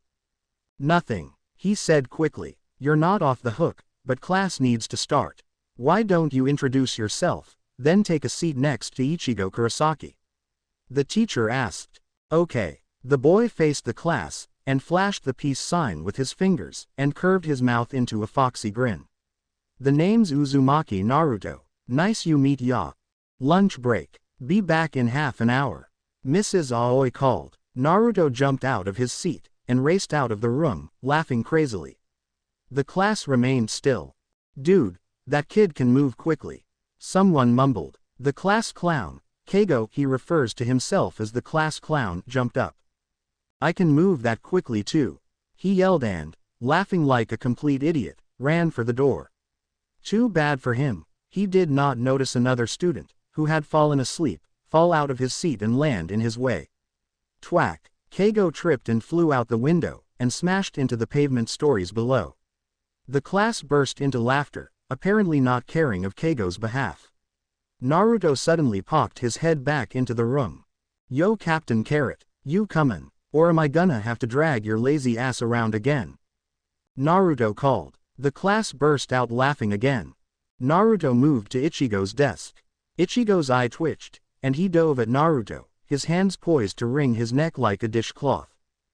Gah! Naruto roared, bringing out a giant mallet and smacking in Ichigo's face with it. The whole class quieted, and stared at Naruto. The blonde's eyes widened, and his mouth grew remarkably small. Slowly and quietly, he placed a, out of commission, sign over Ichigo's face, and slowly tiptoed out of the room. Ichigo remained slumped back in his seat, his eyes swirls underneath the sign. The class remained silent, not knowing exactly what to do. But one thought came to all of their minds. This is going to be an interesting year. Naruto. Naruto, where are you? Ichigo called as he walked in circles on the roof. Are you mad at me for smashing you in the face with a mallet? Naruto's voice echoed through the air, seeming to come from everywhere. No, Ichigo deadpanned. His friends watched from far off, hoping that they would see a comedic show. Naruto appeared, an apple in his hand. Suddenly, Ichigo dove at Naruto, making the blonde scream, and dive out of the way. Ichigo, who had been expecting to crash into Naruto to stop his flying, sailed over the edge of the roof. He slowly descended, until he crashed into the ground, gaining a mouthful of concrete. Naruto looked over the edge of the railing, his eyes wide once again. He turned to Orihime, Chad, and Ryu, pointing down in Ichigo's direction. That wasn't my fault, Naruto said. He's the idiot that dove over the edge. We could see that, Ryu replied. Suddenly, Ichigo was back on the roof, his face red with rage. Naruto raised the mallet once again threateningly. Ichigo recoiled, cowering like a little girl under the mallet's giant shadow. That's what I thought, Naruto said, the mallet disappearing in a puff of smoke. In seconds, the group was sitting on the roof in a circle, eating their lunch calmly. It's been calm around here lately. Not that many hollows, Ichigo pointed out. Naruto began to mess with the top of his head again, whimpering to himself. I hate not having my ears. Naruto groaned. We know. You've said that 5 times today, Ichigo said, rolling his eyes. Naruto growled. It's not as scary without the fangs, Ichigo said, flicking Naruto in the forehead. Naruto yelped. He clamped down on Ichigo's retreating hand, and didn't let go until Ichigo's hand was bleeding. But biting still hurts, bastard, Naruto yelled. Suddenly, there was a loud roar, and the group jumped up, instinct taking over. Hollow, Naruto muttered, fishing around in his back pocket. He found his deputy pass. He slammed it into his chest. He was thrown from his body, and was now in soul form. Naruto's body's eyes turned red, and his body sat up. It flashed Naruto a grin, and went back to eating. Kyuubi was controlling Naruto's body, even though he was still with Naruto in his soul form. Ichigo was already in soul form as well, Kon moving his body for him. Naruto leaned over Ichigo's body, grinning menacingly. Kon, if you do anything perverted, I'll destroy your second body. Naruto growled, causing Kon to swallow loudly. When Naruto was introduced to Kon officially after getting back from Soul Society, he had literally shredded Kon's body to pieces, and had to go buy a new lion body for him. Oh okay, he stuttered. Naruto grinned. Thank you, Naruto said, standing straight again. He scratched his right fox ear. His fox ears never needed hiding in his soul form. You two can stay here. It's just a low-level hollow. We can take him alone, Naruto said. Orihime and Chad nodded. Just hurry back, Chad replied. Naruto nodded, and jumped over the edge of the building. That was boring, Naruto grumbled as Ichigo and Naruto walked through the streets after school. Ichigo chuckled. You just hate history, he said, and math, and LA, and science. The only thing I like was the freaking rope climbing in PE. Naruto yelled. That's because you climbed the rope in 2 seconds, Ichigo replied. Naruto grinned. Hee hee, yeah, Naruto said, his eyes taking on a dreamy glint. Ichigo looked up. Hey, we're home. Change, Ichigo ordered. Suddenly, the door to Ichigo's house burst open, and Isshin ran out. Did you get a new friend? Did ya? He asked excitedly, jumping up and down. Too late, Naruto and Ichigo thought in unison. Yes Dad, I got a new friend. He started school here this year, Ichigo said, rolling his eyes. Isshin looked Naruto over carefully. You look familiar, he said. Naruto and Ichigo exchanged glances that said, "Oh, shit. That might be because I was on the news a few days ago. My parents are famous for walking around the world, and using a giant hamster ball to walk across the water. They just left on a 2-year-long trip around the world, and sent me here for school." Naruto replied smoothly, a little frightened that the lie came so easily. "Oh, I've heard of that. Do you have a place to stay?" Isshin asked. Naruto sadly shook his head. "My parents are geniuses with everything, but are really bad at making sure everything was taken care of. They gave me enough money to get here, but that was it." Naruto replied. "Then you can stay with us," Isshin said happily. "You'll be like the son I never had." "Hey," Ichigo yelled. Isshin grinned, and ran back into the house, his arms flailing around behind him. Naruto smiled. "I like your dad." Naruto laughed. "Karen, can you go get Ichigo and Naruto?" Isshin called from the kitchen. "Naruto's back?" Karen asked, thinking that the small white fox had been claimed weeks ago. "Back? When was I here to begin with?" asked an unfamiliar voice. Karen whirled around. A boy with blonde hair, blue eyes, and dressed in Ichigo's school's uniform stood behind her with Ichigo next to him. "Who are you?" Karen asked, taking on a defensive stance. "Naruto. You said it yourself," the boy replied, walking past her smoothly. "Calm down, Karen," Ichigo said as he followed the boy into the kitchen. Naruto took a seat at the table next to Ichigo, and the family dug into the food. "Naruto, if you don't eat, you're just going to starve yourself," Ichigo said. "What if I'm not hungry?" Naruto asked, crossing his arms. Ichigo stared at Naruto with a blank face, and held up a ramen package. Naruto began to drool, and tackled Ichigo off his chair, roaring like an animal mixed with a human. Naruto was the first off the ground, the ramen cup in his hand. He turned it over. "Bastard, it's empty," Naruto yelled angrily, kicking Ichigo in the head. The family began to laugh, until they were all on the floor with tears in their eyes. Naruto stood in the middle of the laughing mass of humans, completely confused. "What's so funny?" "Students, students, students," the teacher yelled. The students in the room instantly stopped talking, and turned to face the teacher. School had been in again for a few weeks, and in those weeks, chaos had erupted. Naruto had become famous around the school, known as the elite prankster. Some of his work had been amazing, some had been serious, and others were just downright silly. The teacher started her new daily lecture about the rules of the school, and constantly glanced over to Naruto. The boy was grinning madly, and constantly shifting his position in his seat.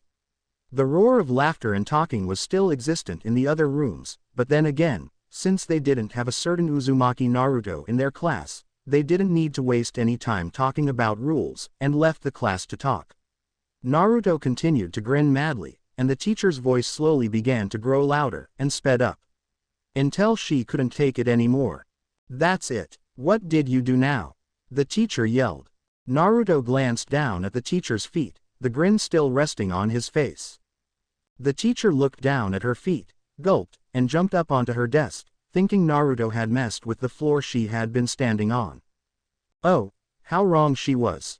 A square of her desk sank underneath her foot, and the ceiling above her opened up. Spiders, snakes, and rabid monkeys fell out of the ceiling, and rained down on her head. The teacher ran around in circles in the room, swatting at her own head. When the rabid monkeys, spiders, and snakes had finally climbed out the open windows, the teacher stood in front of the class. "What the hell was that, you little bastard? You're suspended for 8 months. And you better fucking be there, or I'll rip your testicles off with my bare hands," the teacher yelled. Naruto grinned. He pulled a tape recorder out of his pocket, and pressed the play button. "What the hell was that, you little bastard? You're suspended for 8 months. And you better fucking be there, or I'll rip your testicles off with my bare hands," buzzed the voice of the teacher through the speaker. "Really, Mrs. Aoi, really?" Naruto asked, grinning evilly. The teacher blushed, and swallowed loudly. "Goo, never mind," the teacher said, turning back to the board. The other classes throughout the entire school always waited for this point in the morning when Mrs. Aoi would scream threats to Naruto to quiet their classes. That way, they wouldn't have to scream theirselves. Naruto snickered to himself, burying his head in his left arm to quiet his voice.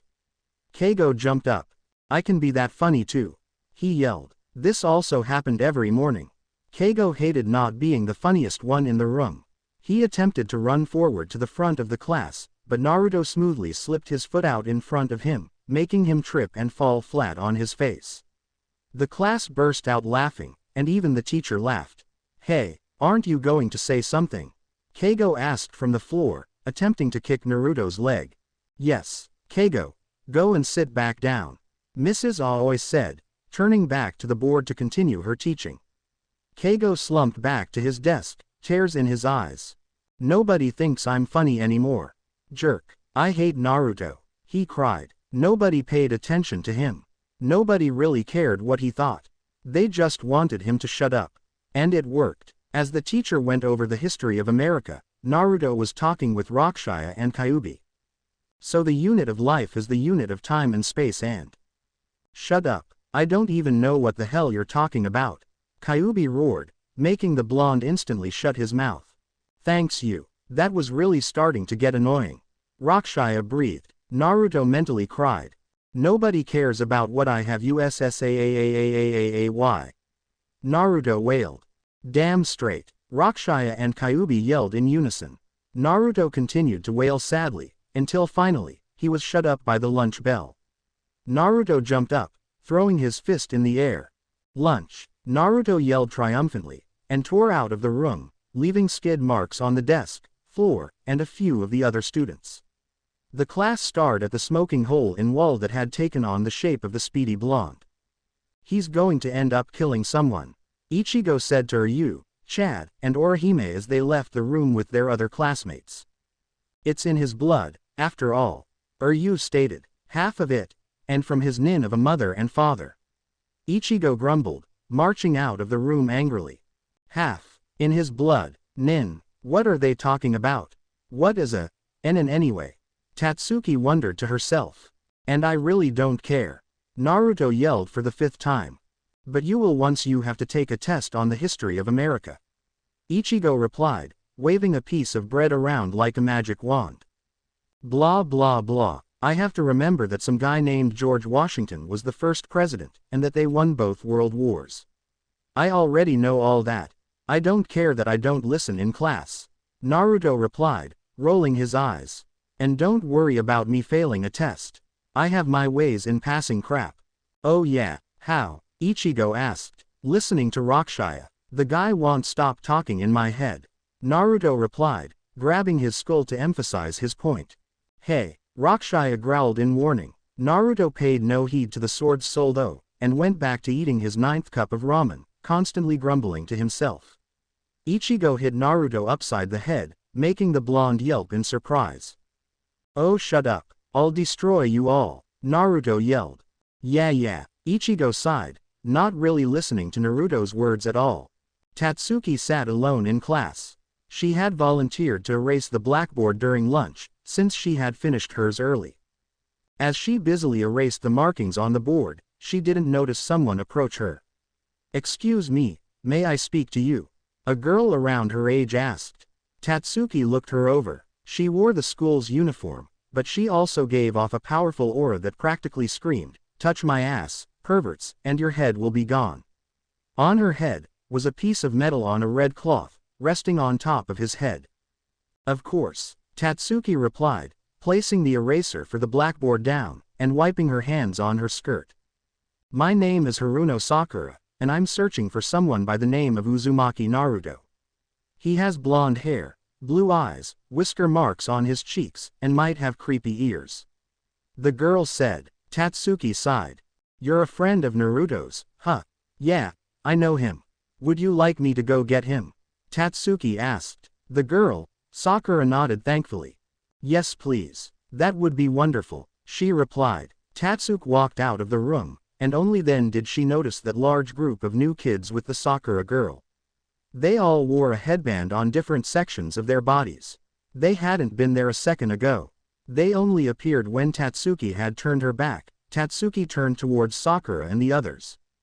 He's not in any type of trouble, is he? His delinquent record is going to catch up to him someday. Tatsuki said. Sakura smiled. Don't worry, he's in no trouble at all. Sakura replied. Tatsuki smiled in return, turned, and ran off, knowing just where Naruto would be. Tatsuki burst out onto the roof, only to see Naruto balancing on a red and white ball by one hand, and was balancing cartons of pop on his other hand, while balancing Ichigo on his upturned feet. Put me down, Snaggletooth, Ichigo yelled. Tatsuki walked over to Naruto's side. Naruto, there is some people looking for you, Tatsuki said. Naruto flipped forward onto his feet, throwing Ichigo headfirst into the pavement. Are they from the school board? Naruto asked. No, Tatsuki replied. Police? No. Government? No. A zoo? No. Evil scientists that experiment on rare creatures that are supposed to be fake? Naruto asked. No, Tatsuki replied confusedly. Naruto smiled. Okay then, Naruto said. He waved to Ichigo. Be back in a while, Captain Carrot. If I'm not back in 5 minutes, send in the hounds. Naruto said, finishing with a British accent and a serious tone. He then marched through the door, and down the stairs. They're in class, then? Naruto asked as he walked with Tatsuki. Yeah, they said they just wanted to talk to you, and you weren't in trouble.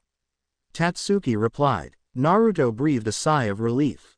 Good, because getting in trouble is a very bad idea for me. Naruto grumbled. Tatsuki turned down a different hall, laughing to herself. Naruto opened the door to their class, and stepped inside, closing the door behind him. Naruto looked around. Hey, they lied to me, she dragged me away from a perfect cup of ramen and a ball. Naruto yelled. The freaking room was empty. Naruto opened the door, and leaned out, looking at the room number. He leaned back in, closing the door behind him. Okay, I'm in the right room, great. She suckered me, Naruto growled, turning to leave. Suddenly, the wind was knocked out of him as an elbow was shoved into his stomach. Naruto flew back, and was caught by 2 others. He was quickly slammed into the ground, and instantly, was pinned down with someone sitting on his chest. Hey, are you sure this is the right kid? He doesn't have fox ears, complained a boy that looked like he might be part dog. A small dog sat on top of his head, but when the dog barked, it sounded more like a lion roaring. Akamaru was in a transformation jutsu to make him smaller. Naruto opened his eyes. Of course I don't, you fucking idiots. Get off me, Naruto yelled, fake struggling to get up. He knew by their stench that they were Konoha ninja. This is what he looked like. And what he sounded like. A girl with pink hair replied. Naruto continued to struggle. Well, the kids heard us talking about the fox boy, so now, he either comes with us, or he dies. A kid with blood-red hair said. He was covered with the stench of sand. Suna, Naruto thought. Won't they notice if a kid was missing? A boy with long black hair asked. His eyes were a light lavender, and had no pupils. A Hyuga, Naruto thought again, but he might know of the kid we're searching for. We're taking him with us. The girl with pink hair replied. Kakashi-sensei will know what to do with him. Suddenly, a girl with long blonde hair walked up to the group. I just was talking to Kakashi-sensei. He said to just kill him, and hide the body. The girl replied. Ino, are you sure? A Hyuga girl asked. The blonde girl, Ino, nodded. I'll do it, the Suna boy said. Sand immediately wrapped around Naruto's throat, and instantly began to constrict. Naruto gagged, and his face began to turn blue. Most of the group moved to the windows, not wanting to watch as the very person they had come for begin to die. And die quickly. Suddenly, the door to the room opened, and Ichigo, Orihime, Chad, and Ryu rushed in. Naruto, what the hell are you doing? Ichigo yelled. Naruto looked up at Ichigo, ignoring that he could hardly breathe. Hey Captain Carrot, good you could finally get here. Crap, it's falling. Naruto gasped. His slit pupils, fangs, and claws returned. Lastly, his ears appeared. I don't like choking, Naruto said, and transformed into his 6-tailed fox form. The sand exploded, and Naruto lashed out with one of his hind feet, kicking the Suna boy in the chest. Ichigo, Orihime, Chad, or you. Get out of here, I can deal with this myself. Naruto yelled. No way, Ichigo yelled, and rushing into the fight. He instantly began to use the hand-to-hand combat skills that he had learned from Naruto, and was actually holding his own against the skilled ninja. Naruto poofed into a snake, wrapped around the legs of the Hyuga girl, making her trip. Naruto transformed into his human form, his fox ears still there. Naruto lashed out, and delivered a roundhouse kick to the dog boy, making him fly out the window. The girl pulled out a kunai, and attacked, making a deep cut in Naruto's right arm. It went limp. I guess the fox hunt is still on, huh, human? Naruto growled, making the girl freeze. Naruto then proceeded to kick her out the window. Naruto inspected his right arm. His entire forearm was cut, and blood spilled from the wound. The that controlled his hand had been cut, making his entire hand go numb. Naruto grinned, and swung his arm like a club, smashing it into the head of the Hyuga boy. He gripped his head, and fell backwards out the window. That was it. Once they fell out the window, they didn't come back up. Naruto turned to Ichigo while ducking under a punch. Ichigo, kick them out the window. Naruto called. Want that hurt them? Ichigo yelled. They're ninja. They're trained to not feel pain with a short fall like that. Naruto replied, kicking yet another out the window. Okay then, Ichigo shouted, grabbing a chair and smashing it into the back of one of the ninja, sending it flying out the window. Only one ninja was left by now. Naruto and Ichigo stood side by side. Naruto looked at Ichigo, and motioned at the remaining ninja with his head. It was that girl with pink hair. Ichigo nodded. Before I throw you out the window, why the hell have you come here? Naruto asked. For you. The Hokage ordered you return to Konoha. The girl replied, her voice strong and unwavering. Naruto almost fell over laughing, but settled for a dark laugh. Return. I was never there. Beat it. Naruto growled. His Ryutsu levels increased, pushing her to the floor. She looked up at Naruto fearfully. You would be wise to get your human friends back to Konoha and Suna. The real world is no place for shinobi. I'm never going back to the place that tried to kill me for 15 years. The Ryutsu level dropped to nothingness. The Pinkett stood slowly, and backed toward the window. We won't give up so easily. She growled, before back flipping out. I didn't expect you to. Excuse me, may we take Naruto to the hospital? Orihime asked the nurse kindly. The nurse groaned, and turned. What did he do? Holy shit. The nurse trailed off. Naruto wagged his left index finger playfully. Now, watch your language. Naruto laughed, even though his eyes were drooping from loss of blood. And his right forearm was still bleeding, though was still gapping. What the heck happened? The nurse shouted. Tripped, Naruto suggested. You don't get a cut like that from tripping. The nurse replied. Some thugs attacked him while we were walking back from McDonald's. Ichigo said quickly. Yeah, they were coming after me, when Naruto jumped in front of me, and took a blow from one of their knives. I was like, oh no Naruto. You're hurt. And he was like, it's okay Orihime. I feel fine. And then he beat the crap out of them. Orihime added, punching the air with her fists as she talked. Naruto shrugged while smiling. Ichigo helped, and they didn't shit their pants when we beat them up. It was more like piss. So we beat the piss out of them. Ooh, potty mouth, Naruto said. Naruto motioned back at Chad with his head. He beat the piss out of some guy with a machine gun. He jabbed a thumb at Orihime, and she kicked some guy in the nuts. He motioned over at Ryu, and he got the guy that cut my arm. Naruto suddenly began to groan and sway. Yuan. I feel dizzy. Naruto ed. Ichigo, can you get him to your clinic? The nurse asked. Of course. Ichigo replied. Then take him there. And quickly. The nurse ordered. Ichigo took Naruto's left arm, and dragged him out of the school, followed by Ryu, Chad, and Orihime. I'm tired. Naruto said, his eyes closing and opening repeatedly as his body tried to make him fall asleep. Don't fall asleep you idiot. Do you want to fall into a coma? Ichigo asked, shifting his position so he was pushing the blonde forward. Yes. Naruto ed, his eyes closing. Ichigo knew well enough that when Naruto falls asleep, his ears become real again, but still hidden under what Naruto said was a genjutsu.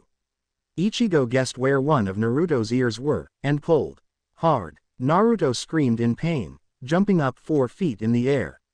I'm awake, okay, Naruto yelled. His eyes instantly began to droop again.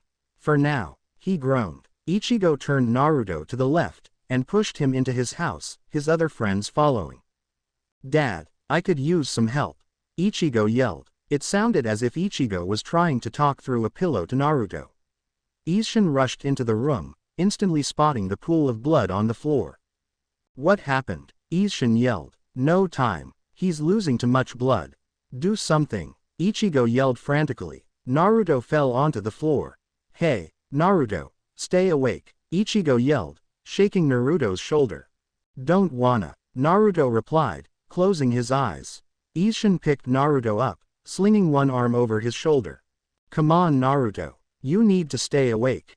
Yuzu, Karen, get the emergency kit, Isshin yelled, laying Naruto down on the couch. Stay awake, or you'll go into a coma, Isshin warned. Naruto's breathing was slowly growing slower and deeper, signaling he was falling asleep. Can't, he's calling me, to the chamber, Naruto breathed, his body growing limp as he fell asleep. Orihime wondered out loud. Calling him, Chad added. Chamber, what the hell? Ichigo asked. Yuzu and Karen ran into the room, lugging a metal box behind them. What happened to him? Karen asked, handing her father some bandages and ointment. Isshin tied a band tightly around Naruto's arm a few inches above his elbow to stop the bleeding.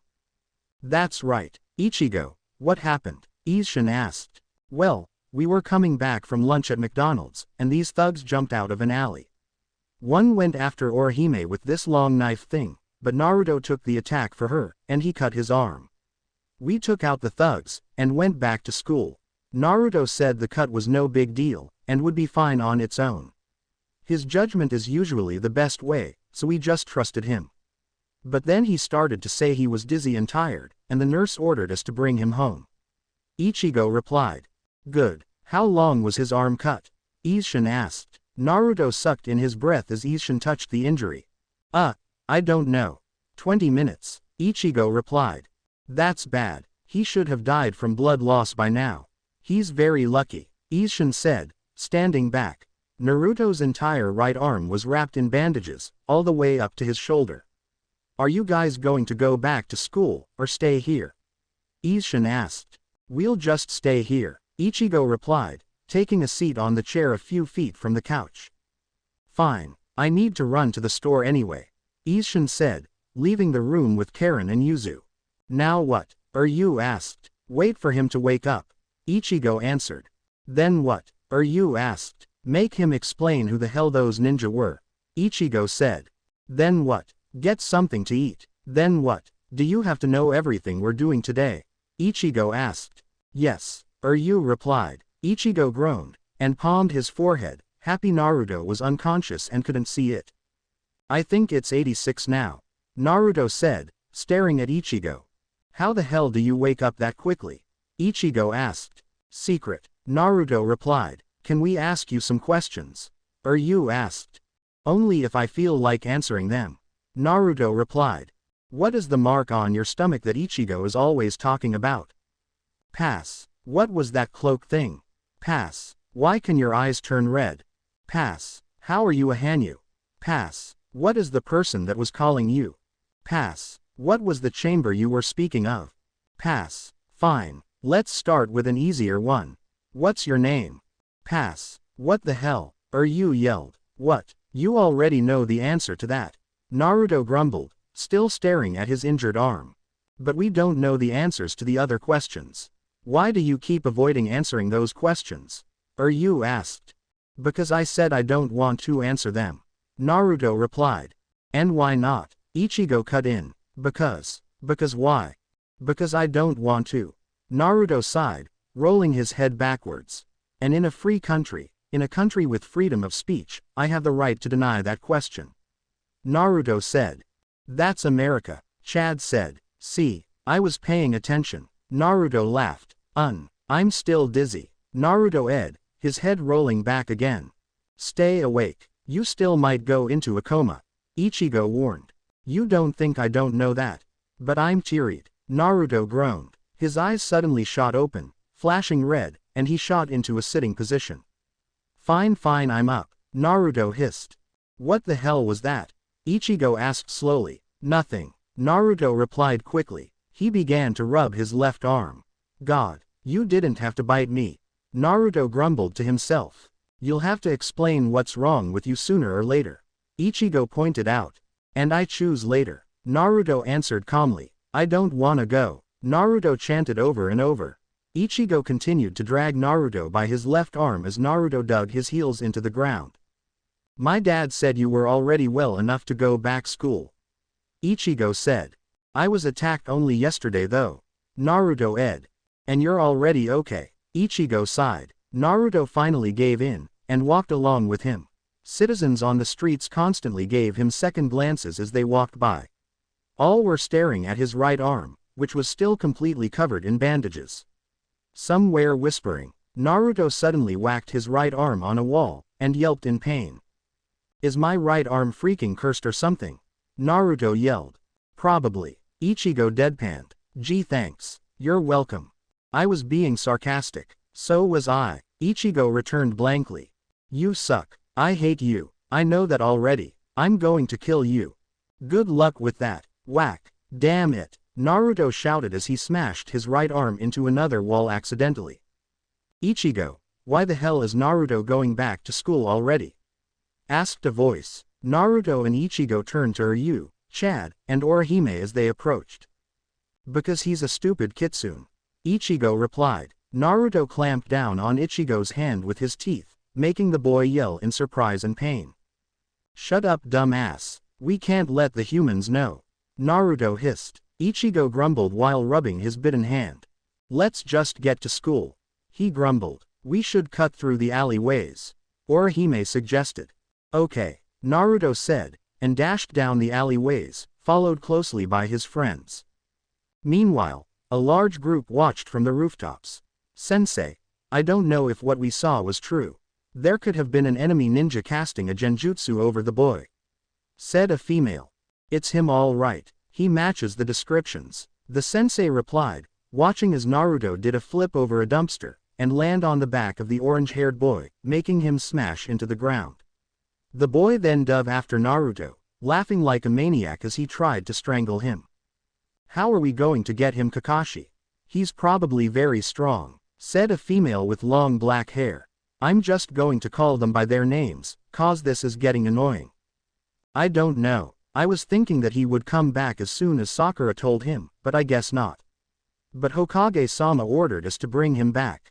So, even if we must use force, we must follow his orders and bring him back. Kakashi replied.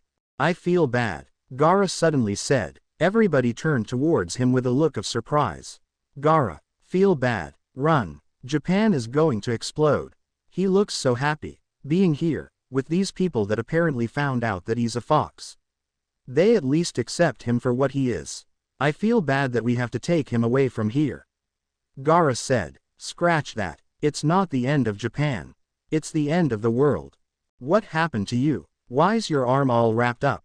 Did you get into an accident? Attacked by thugs. They cut my arm with a large knife, and yes, you could say that. Naruto replied to all of the questions.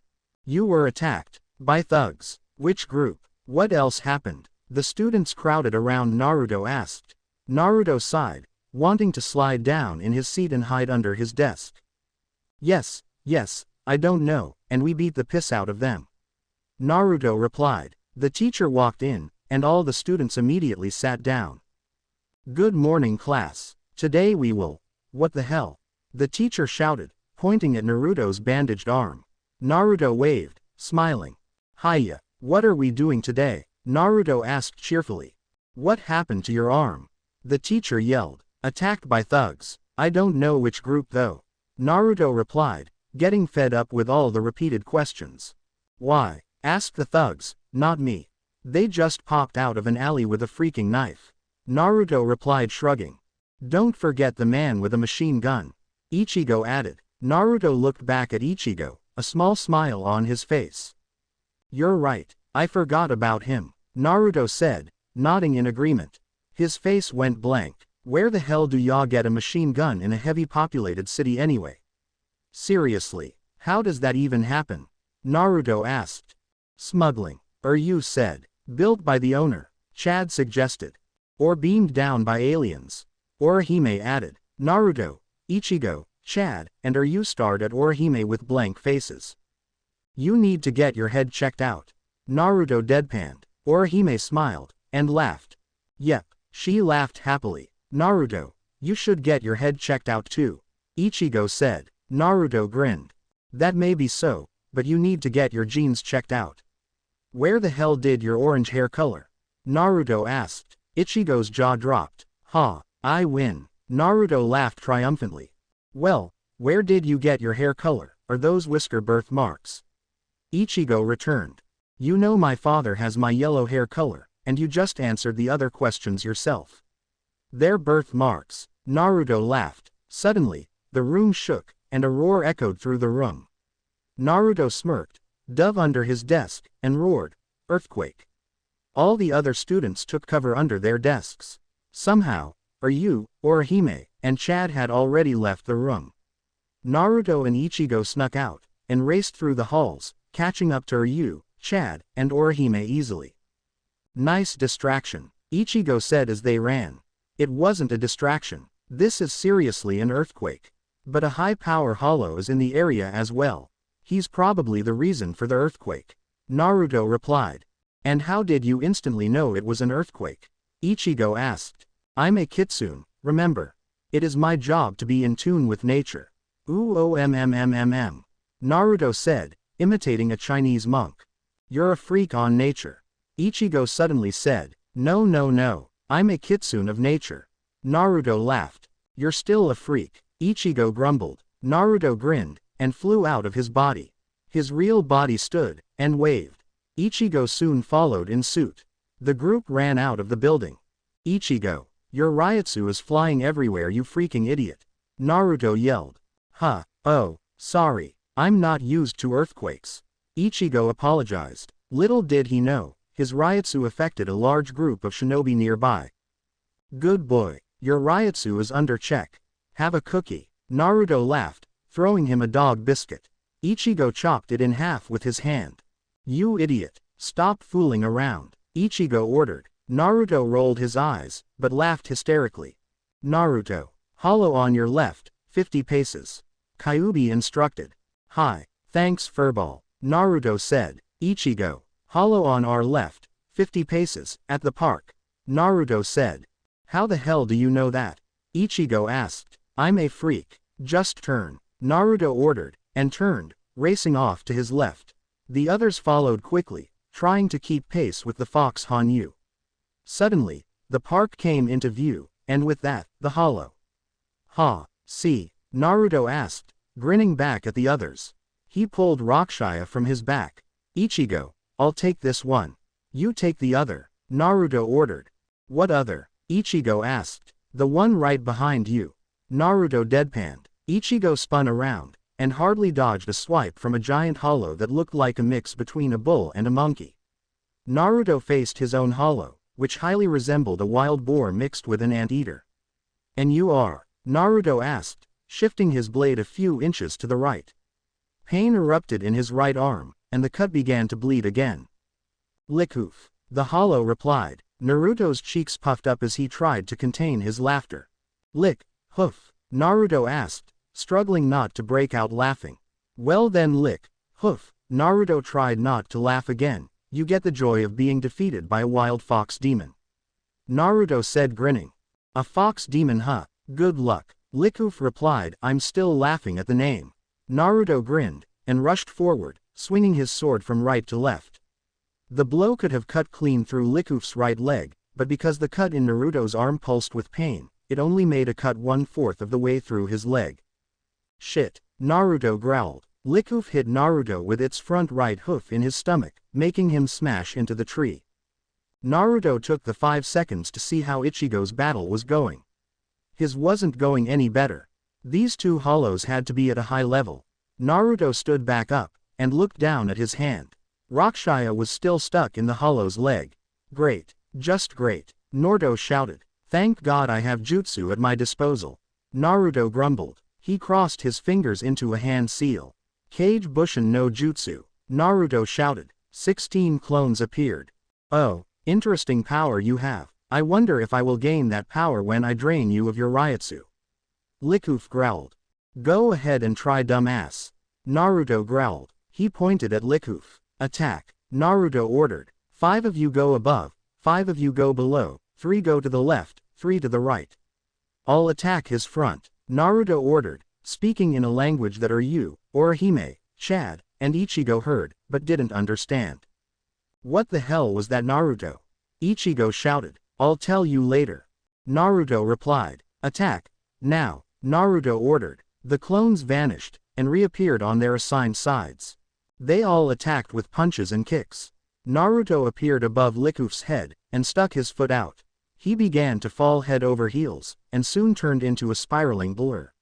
He smashed the heel of his foot into Likoof's head, making his boar-like head smash into the ground. The clones disappeared, and Rakshaya went flying. Naruto walked away from Likoof, scanning the ground for his sword. Now, where'd it go? Naruto thought out loud. Suddenly, a large tongue wrapped around his waist. Yes, I got him. Now I will be able to absorb his power. Likoof shouted triumphantly. What the hell can a tongue do to a? Oh. Naruto said. Likoof could absorb its victim dry of its Ryutsu, gaining its powers. But he had to have the person in his grasp. And in his grasp, I mean in his tongue. Naruto began to glow blue, but suddenly, the blue aura turned a blood red. Likoof roared in pain as he began to absorb Kyuubi's power. He dropped a drained Naruto on the ground. You're him. You're Uzumaki Naruto, the monster of Konoha. Likoof wailed. Naruto lifted Rakshaya, which was suddenly in his hand again. Good to know I'm known throughout Hawako Mundo. Naruto grumbled. He swung his blade down, sending a wave of Ryutsu at Likoof. Getsuga Tensho. Naruto growled as the attack closed in on Likoof. You have Kyuu. Likoof never finished, for he was cut in half. Naruto fell back from propped up on his elbows position into his I'm dead so leave me alone position. Rakshaya clattered onto the ground. In seconds, Ichigo and the others were at his side. The bastard made me bleed again. And the idiot drained me of my freaking energy. How am I gonna get back to school now? Naruto ed. Uzumaki Naruto. You aren't going back to school, said a male voice. Naruto sat up. The huge number of ninja were back, and even more were with them now, including a few adults. Naruto stared at them. He looked up at Ichigo, and pointed at the shinobi. Now how the hell can they see us? Naruto asked. I don't know. Ichigo said slowly. You think they're hollows. You whispered. They're just humans. They aren't dead. Naruto grumbled, standing up and placing Rakshaya on his back again. Yeah I know. Late for school. Earthquake over. Naruto grumbled. Rakshaya. Ichigo asked. Rakshaya. Naruto confirmed, nodding his head. He sighed, and turned, his energy suddenly replenished. Come on. He sighed. The teacher will go psycho if we aren't there before lunch is over. But, we have a problem at hand, Snaggletooth. Ichigo called. And that problem is not a problem in my problematic eyes. Naruto replied smoothly. What? Ichigo asked. You're my problem at the moment, Captain Carrot. You're so stupid you can't even understand what I just said. Naruto roared, whirling around. What? I'm not stupid. Ichigo yelled. You're stupid. Oh, great comeback. Naruto said sarcastically. Can we just go already? I don't want to get a freaking detention. You mean another freaking detention? Chad asked. Shut up, Chad. Naruto hissed. Now let's leave everybody. We can't let you leave, said a female Junin. It was Kurenai. Naruto turned back to her again. And why not, human? Naruto asked, his fox ears twitching as he planned their escape. Because the Hokage ordered us to bring you back. You're property of Konoha. You belong to us, Kakashi replied. Like, as a pet, owning? Naruto asked, his eyes narrowing. Yes, Kakashi replied blankly. Naruto turned. Hey Ichigo, I'm hungry. Can we go now? Naruto asked, walking back towards the school. But what about? Leave them. Naruto replied. Ichigo, Orihime, Chad, and you all followed. Hey, Kakashi yelled, running towards Naruto. Naruto turned, and lifted his right arm, his fingers spread, and his palm half facing the ground, half facing Kakashi. Aki Kaji. Naruto growled. Naruto's hand began to glow blue, and red and orange flames erupted from the ground. Come after me again, and you will burn to a crisp. Naruto growled. That's the chapter, but we all know that the Konoha ninja won't give up that easily. Ninja High, why do they keep coming after you? Ichigo asked as Naruto's group waited for the bell to ring.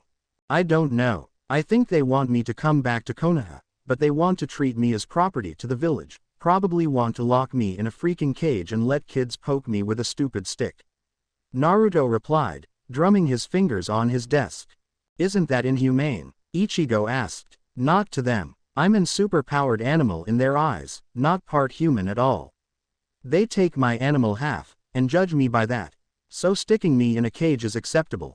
Naruto replied calmly. And you're not worried at all? Chad asked. Not really. I've got kick-ass friends, and this is my rightful home now. I belong here, and if I want to stay, I will.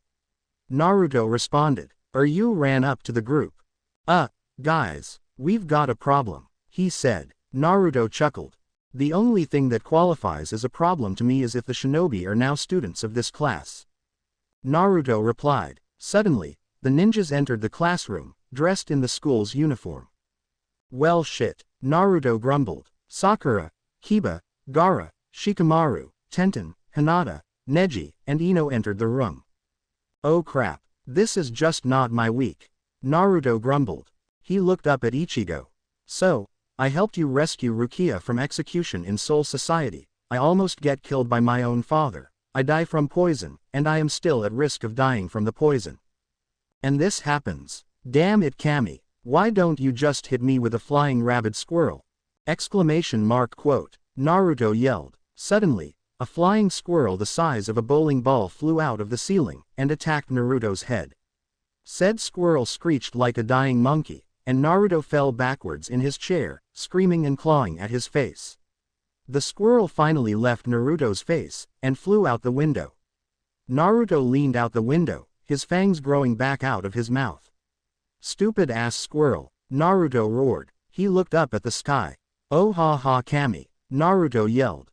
He walked back to his desk, and sat down, ignoring the burning feeling from the many cuts on his face. Stupid dumb ass squirrel, Naruto growled. Ichigo placed a box of band-aids on the desk in front of Naruto.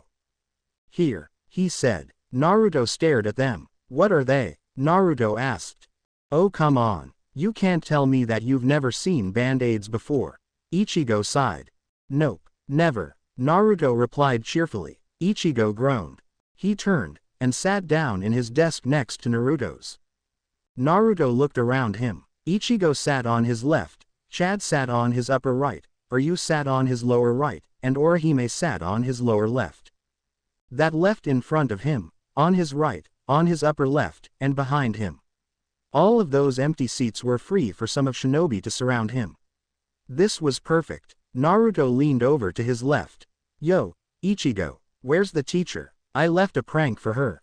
Naruto whispered, going about his daily business while the shinobi watched him from the front of the class. I don't know. I heard she quit though. Ichigo replied. What? That means I need to start over with the prank meter with the new teacher. Naruto groaned, slamming his head into the desk. You'll have it back up to deportation in about 2 days. Tatsuki said from by the window. The class burst into laughter. Naruto jumped up. Excuse me Ms. Tatsuki, I had it up to kill in a dark alley and then hide the body with the last teacher. Naruto yelled. And I shall get it up to that again. Naruto claimed, pounding his fist into his chest. Keigo jumped up. I'll have it up to throw into outer space in 5 minutes. Keigo shouted, and began to scramble up to the front of the room. Naruto opened the window he stood next to, and stuck his foot out. Keigo jumped over Naruto's foot. Ha, you won't trip me again. Keigo yelled triumphantly, standing in front of the class. Naruto grinned. And rabid foxes in 5, 4, 3, 2, 1. Naruto said. Suddenly, the ceiling above Keigo opened up, and a pack of rabid foxes attacked Keigo. That was meant for the teacher, but it works this way too. Naruto said, sitting back down in his seat, and watching as Keigo ran in circles, the foxes following him with foaming mouths. What the hell? That's funny, Naruto admitted. How the hell did you get the foxes in the ceiling? You asked. I have my ways, Naruto said, looking over at the Quincy. And those ways are? Tatsuki asked. I said they're my ways, damn it. Naruto yelled, slamming his fist into his desk. Not your RRRRRRSSSSSS. Naruto hissed, drawing out the end of his sentence. Tatsuki backed away. Fine, it's yours, she mumbled slowly, sitting down into her seat. Exactly, Naruto said triumphantly, sitting back down in his seat. Face it, Naruto. Nothing belongs to you, Ichigo said. Yaha, everything belongs to me, Naruto yelled. He spread his arms. Come to me, my loyal subjects. Naruto bellowed in a deep voice. Nobody moved. Naruto broke down crying hysterically. My world's dead, Naruto wailed. No, we just don't listen to you because you don't own us. Ichigo yelled. Naruto threw his head back, and wailed to the sky. Why must my subjects be deaf? Naruto cried. Ichigo moved to punch Naruto in the head, but Naruto got to him first, smashing his face in with a mallet. Naruto continued to sob quietly while placing another, out of commission, sign on Ichigo's head. How many of those signs do you have? Tatsuki asked. A lot, Naruto replied, suddenly not crying anymore. Suddenly, the door opened, and two people walked in that Naruto was hoping he wouldn't see. Kakashi and Yamato. I thought this over a bunch, and decided on these two. And I wanted to end the chapter here, but because I love you all so much, I decided to keep going. Good morning, class. You last teacher quit, so I am your new teacher, and this is my assistant. My name is Mr. Kakashi, and this is Mr. Yamato. Kakashi said. Naruto lowered his head, and growled threateningly, yet quietly. What's wrong, Naruto? Ichigo whispered. Those two are from Konoha. They're Junin. One of them can basically paralyze fox demons, and the other can use many different attacks. Naruto replied. Which one can paralyze you? Ichigo whispered. Yamato. Naruto whispered. The one that's staring at you. Ichigo asked. Naruto slowly turned to Ichigo with a menacing look. What do you think, dipshit? Naruto asked. Ichigo backed off quickly. I'm hoping that this year will be filled with fun and joy. Now allow me to introduce our 8 new students. Haruno Sakura, Inuzuka Kiba, Gaara, Nara Shikamaru, Tenten, Hyuga Hinata, Hyuga Neji, and Yamanaka Ino. Kakashi said. The group of new students bowed. They all took their seats, and to Naruto's dismay, they were all surrounding him. Let us start class, Kakashi said. Thank God, I thought class would never end. Just sitting in there, with Yamato staring at me, was torture. Naruto yelled, stamping his foot as his group walked up to their roof. He was staring at you. You asked. Yeah, Naruto deadpanned. They opened a door to the roof, and Naruto squealed happily. His large exercise ball was still on the roof. Naruto immediately balanced on his left hand on the exercise ball. Hand me stuff, Naruto ordered. Instantly, the others began to hand Naruto objects like chairs, tables, and lunch boxes. Soon, Naruto was balancing objects on his feet 15 feet high, and was even able to hold up a few light items. Suddenly, Naruto felt a sharp mind probe hit against Naruto's mind barrier. Naruto screamed, and fell to the ground, lucky he still had the concentration to keep the mind barrier strong. What the hell is a Yamanaka doing on my roof? Naruto ordered, standing up. What are you talking about? Ichigo asked. The group of ninja walked out of the shadows. Suddenly, Naruto stood up smoothly, copying Shikamaru's movements perfectly. The group stopped, about 20 feet away from Naruto. What are you doing, Naruto? Get away from them, Ichigo hissed. I can't. The Nara clan specializes in shadow possession. Naruto replied. English, Ichigo asked. The boy with his hands in the weird hand form can control my movements. Naruto snapped. Oh, care to explain why you're on my roof, humans? Naruto asked. We've come to take you home. Sakura replied. "Ah, I'm touched. I really am. Thanks for bringing me home. You can go now. This is my home, dumb shits." Naruto growled. "The home you were born in." Kiba said. "I was born in the forest. Not in Konoha. Either I live in the forest, or I live here, where I have friends," Naruto said. Suddenly, the shadow that connected Naruto's feet to Shikamaru's feet began to flash red, until suddenly, it glared red. Suddenly, a blood-red eye appeared in the large shadow before it turned back to black. Naruto's arm slowly moved behind him, and pulled out a dagger. Shikamaru's movement followed, and he pulled out a kunai. His eyes were wide with horror. "What are you doing?" Ino asked. "I'm not doing anything. He's controlling me movements," Shikamaru replied. The group of ninja leapt at Naruto with kunai at the ready. Ichigo and his friends jumped in front of Naruto, but the ninja kept coming. Naruto held the tip of the dagger to his chest over his heart. "Stop," Naruto ordered. The ninja stopped. "You wouldn't kill yourself." Kiba laughed. Naruto drove the dagger into his chest, until only a few centimeters were left. "Careful, if you push that dagger in another few centimeters, it'll pierce your heart," Kyuubi warned. Naruto nodded mentally, and coughed up blood. "I would," Naruto replied. Ichigo and the others stared at Naruto with horror in their eyes. Kiba was foolish enough to take a step forward. Naruto pushed the blade in further, but if he went even half a centimeter forward, he would pierce his heart. Naruto pulled the blade from his chest, steam slowly rising from the wound. The ninja rushed forward again. This time, Naruto pushed the dagger all the way into the left side of his stomach, instantly bending in half, and gripping the area of his stomach around the dagger. "That was dumb, for ass," Naruto gasped, falling to his knees. Ichigo and his friends stared in horror. Naruto always acted strangely when his stomach was injured badly. "What the hell was I thinking? He isn't the same as me," Naruto grumbled, falling onto his side as blood spilled through his fingers. Ichigo, can you help me to your house?" Naruto asked. Chad instantly hoisted Naruto up into his arms. "Gently," Naruto yelled. "What happened now?" Isshin shouted. "The gang that attacked me before wanted revenge, took my own knife, and stabbed me in the chest and stomach," Naruto replied. Shikamaru had already been healed by Sakura, who was lucky enough to have learned a little about medical jutsu. Chad set Naruto down on one of the medical beds in the clinic. "Where's the dagger?" Isshin asked. Naruto pulled the bloody knife out of his pocket, and handed it to Isshin. On the way back to the clinic, the genjutsu over Naruto's ears had fallen, and he had put a hat on his head. The Konoha ninja had tried to follow Naruto home, but they had given them the slip. Karen and Yuzu entered the room. "Great, what did he do now?" Karen asked. "Stupid gang again," Ichigo replied. "Oh yeah, Naruto, I did some digging on your family, to get a hold of them to tell them that you were here with us, and found that there was no such family."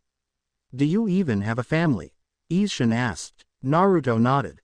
"Yes, and no, they're dead," Naruto replied. "Exactly my point, and that brings on another question," Isshin said, motioning for Naruto to remove his bloody shirt, but Naruto didn't. "I want to adopt you. You will never know how much I want to end this chapter here, but if I do, then the next chapter would be only 5 lines long. So, happy birthday." Naruto froze, his face looking like it was too good to be true. Then, his face fell. "You will never know how much I want to be your adopted son. I love your family, I really do. You look like you're such happy family. But, I can't. I wouldn't belong," Naruto said, looking down. Naruto was so happy that Ryu, Chad, and Orihime had left to pick up lunch from McDonald's. It was kind of a sappy moment. "We could make you feel like you belong here. That's what's family's for," Yuzu said. "Please. I heard Ichigo say that you are teaching him to fight hand-to-hand combat. You could teach me that. Please," Karen begged. Naruto looked down. He had to tell them. He had to. "A demon doesn't belong with humans," Naruto whispered. "Demons, humans, what are you talking about?" Isshin asked. "Naruto, shut up," Ichigo hissed. Naruto shook his head. "Naruto, what are you talking about?" Isshin asked again. "Naruto, don't do it," Ichigo hissed again. And you agree with this? The clerk asked. Naruto nodded, the black hat covering his head threatening to fall off. Okay, I need to both to fill out this paperwork, the clerk said, handing Naruto and Isshin both a thin stack of paper. Naruto stalked away into the private room in the back with Isshin, Ichigo, Karen, and Yuzu following. Ah, there's paperwork, Naruto groaned, sitting down at a table in the corner. Naruto pulled the hat from his head, his fox ears popping out of his hair. There's always paperwork in adoption, Ichigo replied, sitting in a chair across from him in case the blonde needed help.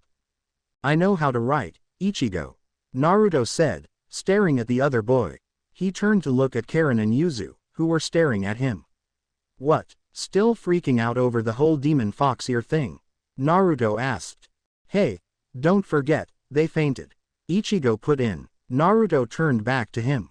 You all did, Naruto returned. Hey, those three didn't know you were a superpowered fox, and I was surprised you actually did that, Ichigo yelled. Naruto shrugged, and began to fill out his paperwork.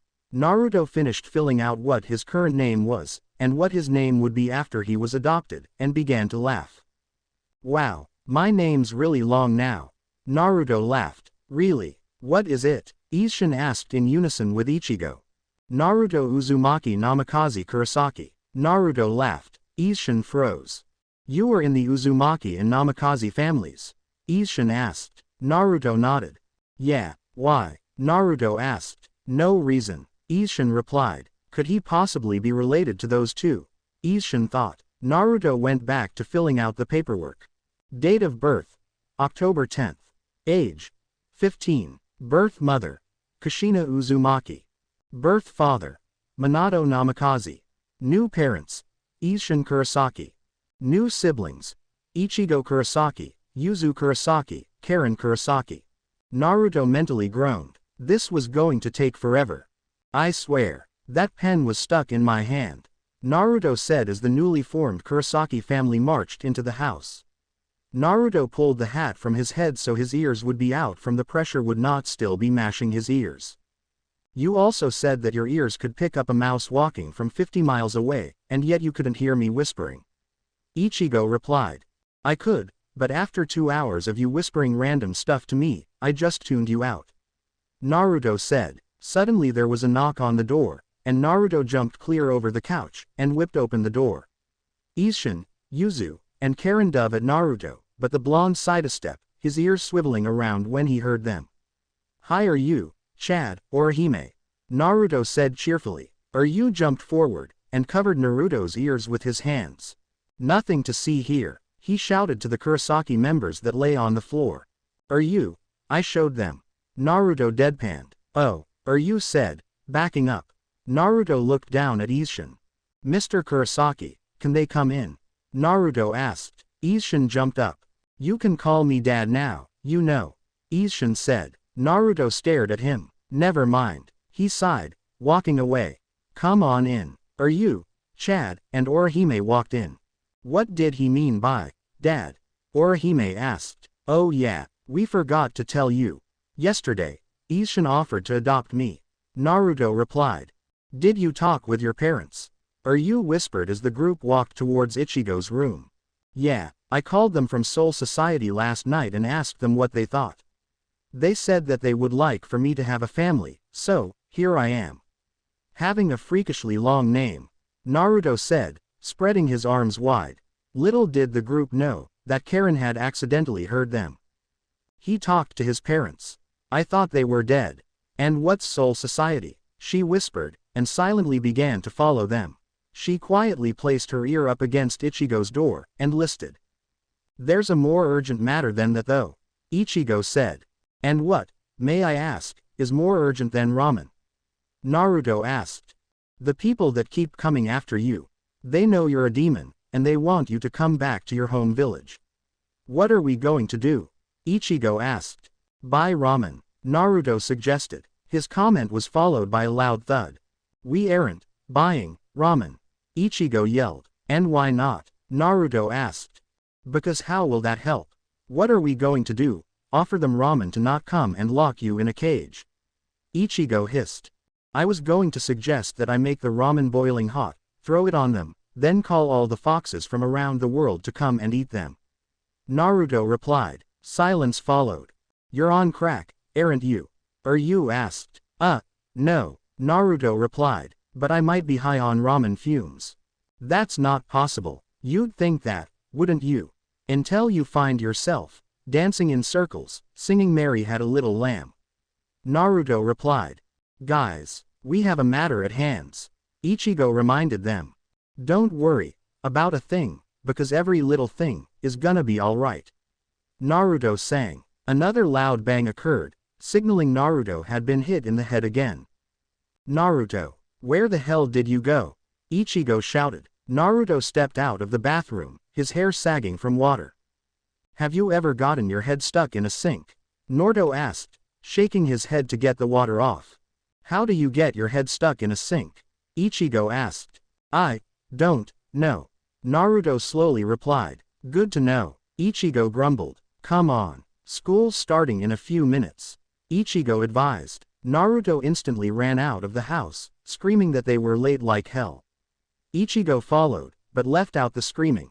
Suddenly, as the two were racing through the streets, they heard a loud bang. Followed by screaming, Naruto skid to a stop, and flew out of his body. Hollow. Naruto growled. Ichigo flew from his own body, leaving Kon to take care of it. Where? Ichigo asked as he raced after the Kitsune boy. Park. Naruto deadpanned. Suddenly, Naruto and Ichigo were lifted into the air, and thrown into the park. It turned out it had been the tentacles of the lion octopus Hollow. Naruto and Ichigo lifted their bodies from the ground, and drew Rakshaya and Zangetsu. Attack, Kakashi ordered, and dove at the Hollow. The ninjas from the Hidden Islands were struggling to attack the Hollow, and were failing miserably. What are they thinking? Only a Shinigami can defeat a Hollow. Naruto said, shaking his head. Mind if I take first hit? Naruto asked. Go ahead, but leave some for me. Ichigo said. No promises. Naruto said, and jumped forward, his sword ready to strike. Naruto roared a battle cry, getting the attention of the ninja and the Hollow. Naruto swung his blade down, and lobbed off one of the many tentacles of the Octo Lion. Naruto landed 30 feet away from the Hollow. I mean to whack your head off. Naruto grumbled, placing the blade on his shoulder, and putting his left hand on his hip. The Hollow recoiled, gasping.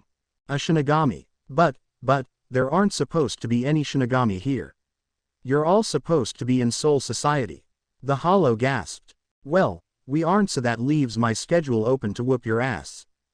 Ichigo. Naruto yelled. Ichigo ran into battle almost immediately, swinging Zangetsu. Naruto spotted a flaw. Ichigo. Rotate Zangetsu 15 degrees to the left, and raise it 2 inches. Naruto yelled. Ichigo shifted his blade, and sliced the paw off the Hollow's right leg. If Ichigo would have continued the way he was running in the first place, he would have come close to hitting the Hollow's mask, but it would have put him in the exact region of the Hollow's attacks. Naruto grinned, and raced forward. Now it was Ichigo's turn to give Naruto instructions. Naruto, build Ryutsu, and use Getsuga Tensho with Rakshaya. You can cut off his hind legs that way. Ichigo shouted. Naruto shouted, and raised Rakshaya, stopping in his tracks. Rakshaya's blade began to glow purple. Naruto swung the blade down. Getsuga Tensho. Naruto roared, the dark purple attack rushing forward and slamming into the Hollow's hind legs, ripping them off. The ninjas could only stare in amazement. Suddenly, the Hollow shot forward, mouth open, revealing razor-sharp teeth. And it was headed straight for Sakura. Naruto rushed forward, and jumped in between Sakura and the Hollow. The teeth dug into his shoulders, back, neck, and chest, making blood fly everywhere. Because Rakshaya was jammed in front of Naruto, the Hollow's teeth didn't reach Naruto's head. Idiot, move, Naruto grunted. Sakura fell backwards, her eyes wide. She was covered with splatters of Naruto's crimson blood. Amazingly, some of Naruto's blood was sparkling gold. The blood of a demon. Suddenly, the Hollow's paw came up, and batted away Rakshaya, making the large sword skid away. The Hollow reared back, carrying Naruto with him. The blonde bit back a roar of pain as the long fangs buried themselves deeper into Naruto's body. Naruto! Ichigo yelled. Naruto's eyes closed, and his body went limp. Damn it, Naruto! Stay awake! Ichigo yelled. He swung his sword down. Getsunga Tensho! Ichigo roared. The attack cut the lion's midsection of his body, making him roar, his jaws parting. What became visible made all gasp in horror. The bottom fangs of the lion had gone completely through Naruto's body. The lion smashed Naruto out of his mouth, then pinned him to the ground, his claws threatening to dig into Naruto's throat. Back away, or he dies. The lion roared. Naruto's eyes opened weakly, and he raised his arm, his palm open. Aiki Kaji! Naruto gasped. Fire exploded from his palm, and smashed through the mask of the hollow. The hollow roared, then vanished in black smoke. Ha! I win, Naruto said, then his eyes closed, and he went limp once again. Ichigo was at his side in an instant. Ichigo! Called a female voice. Orihime ran into the hidden part of the park with Ryu, Chad, and Yoruichi in cat form. What happened? Ryu asked. Naruto got in the way of the hollow when it was attacking one of the ninjas. Ichigo replied. He looked up at Orihime. Do you think you can heal him? The hollow pierced him all the way through. Ichigo advised. Orihime nodded, and knelt down. Sakura tried to move forward, but Ichigo got in the way. Back off, Ichigo growled. What would Naruto do in a time like this? Oh, he would growl. Yoruichi said before arching his back, and hissing. If you've forgotten already, remember, in cat form, I refer to her as a guy. Soden Kishun SP. I reject, Orihime whispered. The famous orange screen hovered over Naruto's body, and almost immediately, Naruto's skin began to grow back at an extraordinary rate, even faster than anyone else when Orihime was healing anyone. Soon, the only thing that showed Naruto had been injured was the holes in his kimono top, and the blood that covered him in the ground. We need to get him back to his body, Orihime said. Already here, said a strange voice. They turned. There was Naruto's body, with blood-red eyes and a more feral appearance. How is that possible, I might ask? You don't have a mod soul. Ryu said. We're special, Naruto replied. Can I let him back into his body, or not? Sure, Ichigo said. Naruto's body lay down, and Naruto's soul seemed to melt back into his body. His appearance changed back to normal, and his eyes didn't open again. Ichigo slid back into his own body, which had come with Naruto's. When's he going to wake up? Ichigo asked. I don't know, Orihime replied. Why do you care so much for him? Why do you act like you like him? He's a monster, Kakashi said. Ichigo glanced over at Naruto. That may be so, but we don't act like we like him. We do like him. He's part of our group. He's our friend. My family adopted him, even though we all knew he was part demon. We don't care that he might be part monster. Unlike you, we look at his human side, the side that's fun-loving, joking, and the part we've come to know. Maybe you would know that, if you didn't want to turn him into a sideshow freak. Ichigo replied, finishing by turning his voice into a growl. That's right, we don't care if he's part animal, or part monster. He's our friend, Orihime added. The group instantly went back to talking amongst each other, and keeping an eye on Naruto. Meanwhile, the ninjas moved away. Now I feel uncomfortable forcing him to come back, Neji whispered. And why is that? Sasuke whispered. He's still with them, for now. Look at his friends. And he was adopted for Kami's sake. What kind of shinobi would we be if we took him away from these people? Neji asked. Ones that are following orders. Kurenai put in. I agree with Neji. Hinata said. So do I. Sakura said. You're just saying that because he saved you. Sasuke said. Oh, shut up. Sakura grumbled. Suddenly, there was a loud slapping sound, followed by immense laughter. Ha! 109. Naruto laughed, suddenly sitting up and laughing like hell. I knew that would wake you up. Ryu said. Ichigo glared at the Quincy. So, you made me one number closer to losing the bet. Ichigo growled. Okay, so I remember frying the hollow, but when the hell did I get back in my body? Naruto asked. It came to you, Chad deadpanned. Naruto shrugged. Good enough. He sighed. Suddenly, the huge group of ninja was in front of Naruto, and almost immediately, Naruto's friends took on a defensive stance. Kakashi stepped forward. We can see now that we can't take you away from your new family and friends. We'll let you stay here. Kakashi said. Naruto stood, grunting. No, the Hokage will just send Anbu after me. I'm going to come with, but only if I'm allowed to travel between the Ninja Islands and Karakura whenever I wish. Naruto said. Okay, Kakashi said. Naruto grinned. Good, because Mr. Kurosaki would freak if his adoptive son is Mia. Naruto said, before laughing to himself. Suddenly, a door appeared out of thin air, and a girl with black hair stepped out. She was dressed in the Shinigami attire, with a sword at her side. The huge group stared at her. She turned to Naruto and Ichigo, and smiled. Good to see you again. I never got to thank both of you. You died, came back to life, then left, Naruto. The girl said. Naruto's group just stared with dropped jaws. Rukia, I don't see anything. I don't see anything. I don't see. I said, there is a freaking cloaking device dumbshit. Naruto roared, smashing his fist into the top of Ichigo's head. Rukia stared down at the unconscious heap. After she had arrived in the living world, she had decided to come with Naruto to see the Ninja Islands. No Shinigami, except the King of Soul Society, had ever seen the Ninja Islands. She had been forced to pick up a Gigai from Urahara first. Naruto had changed back into his purple hakama and white kimono top after they had gotten onto the boat. Is this really what your life has been like since you left? Rukia asked. Naruto looked back at the slowly shrinking island of Japan, and sighed, sticking his hand under the hat that covered his fox ears, and rubbed his heated ears. Yes, almost, Naruto replied. He squinted as he stared at the horizon, as if expecting to see something. Ichigo stood back up, rubbing his head. How much further, Snaggletooth? Ichigo asked. Until we get past the cloaking. Not that much further. About another 2 seconds. Naruto replied. Suddenly, Japan disappeared, and the large land of the Ninja Islands. Rukia and Ichigo stared in amazement. Almost instantly, they saw large flocks of birds flying through the air. On the close coast of the islands, they could see kids dressed as if they lived in the olden days, running around with sticks, and practice sword fighting, and laughing and playing. Dolphins lined up beside the boat, and squeaked.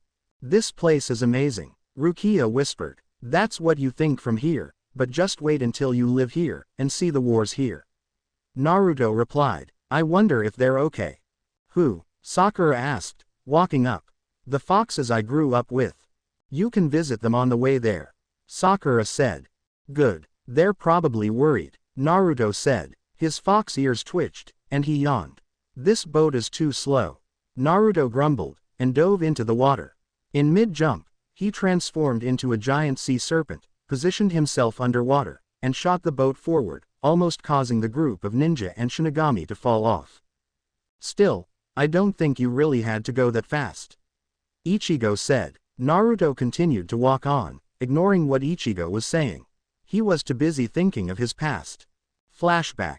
A small white fox walked next to another fox. The younger fox looked up to the she-fox. Where are we going today, Mom? The fox asked. Today, Naruto, I'm going to show you the way to the coast of Fire Country. The female replied. Naruto continued to bounce around next to the fox named Saya. Mom, when's the fox hunt again? Naruto suddenly asked.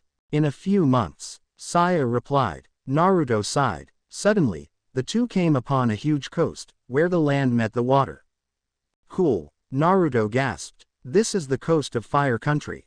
Know it well, because someday, you might need to come here. Saya said. Flashback end. Naruto recoiled when he finally noticed Ichigo waving his hand in front of Naruto's face. Are you okay? You zoned out again, Ichigo said. I did, Naruto asked, sounding surprised. You need to pay more attention. Rukia said. Says you, who almost let yourself be killed. Naruto said. You're the one that allowed yourself to die, though. Rukia replied. Shut up, Naruto said. Naruto, what's this scroll for anyway? Ichigo asked. You're the one who found it on the ground. Don't ask me, Naruto said. Flashback. Mom, what's this? Naruto asked. It's called a scroll. It contains instructions on how to use ninja jutsu. Saya replied. Okay. What do I do with it? Naruto asked. Learn from it. It might come in handy someday, to know how to fight. Saya said. Flashback end. Naruto smiled at the memory.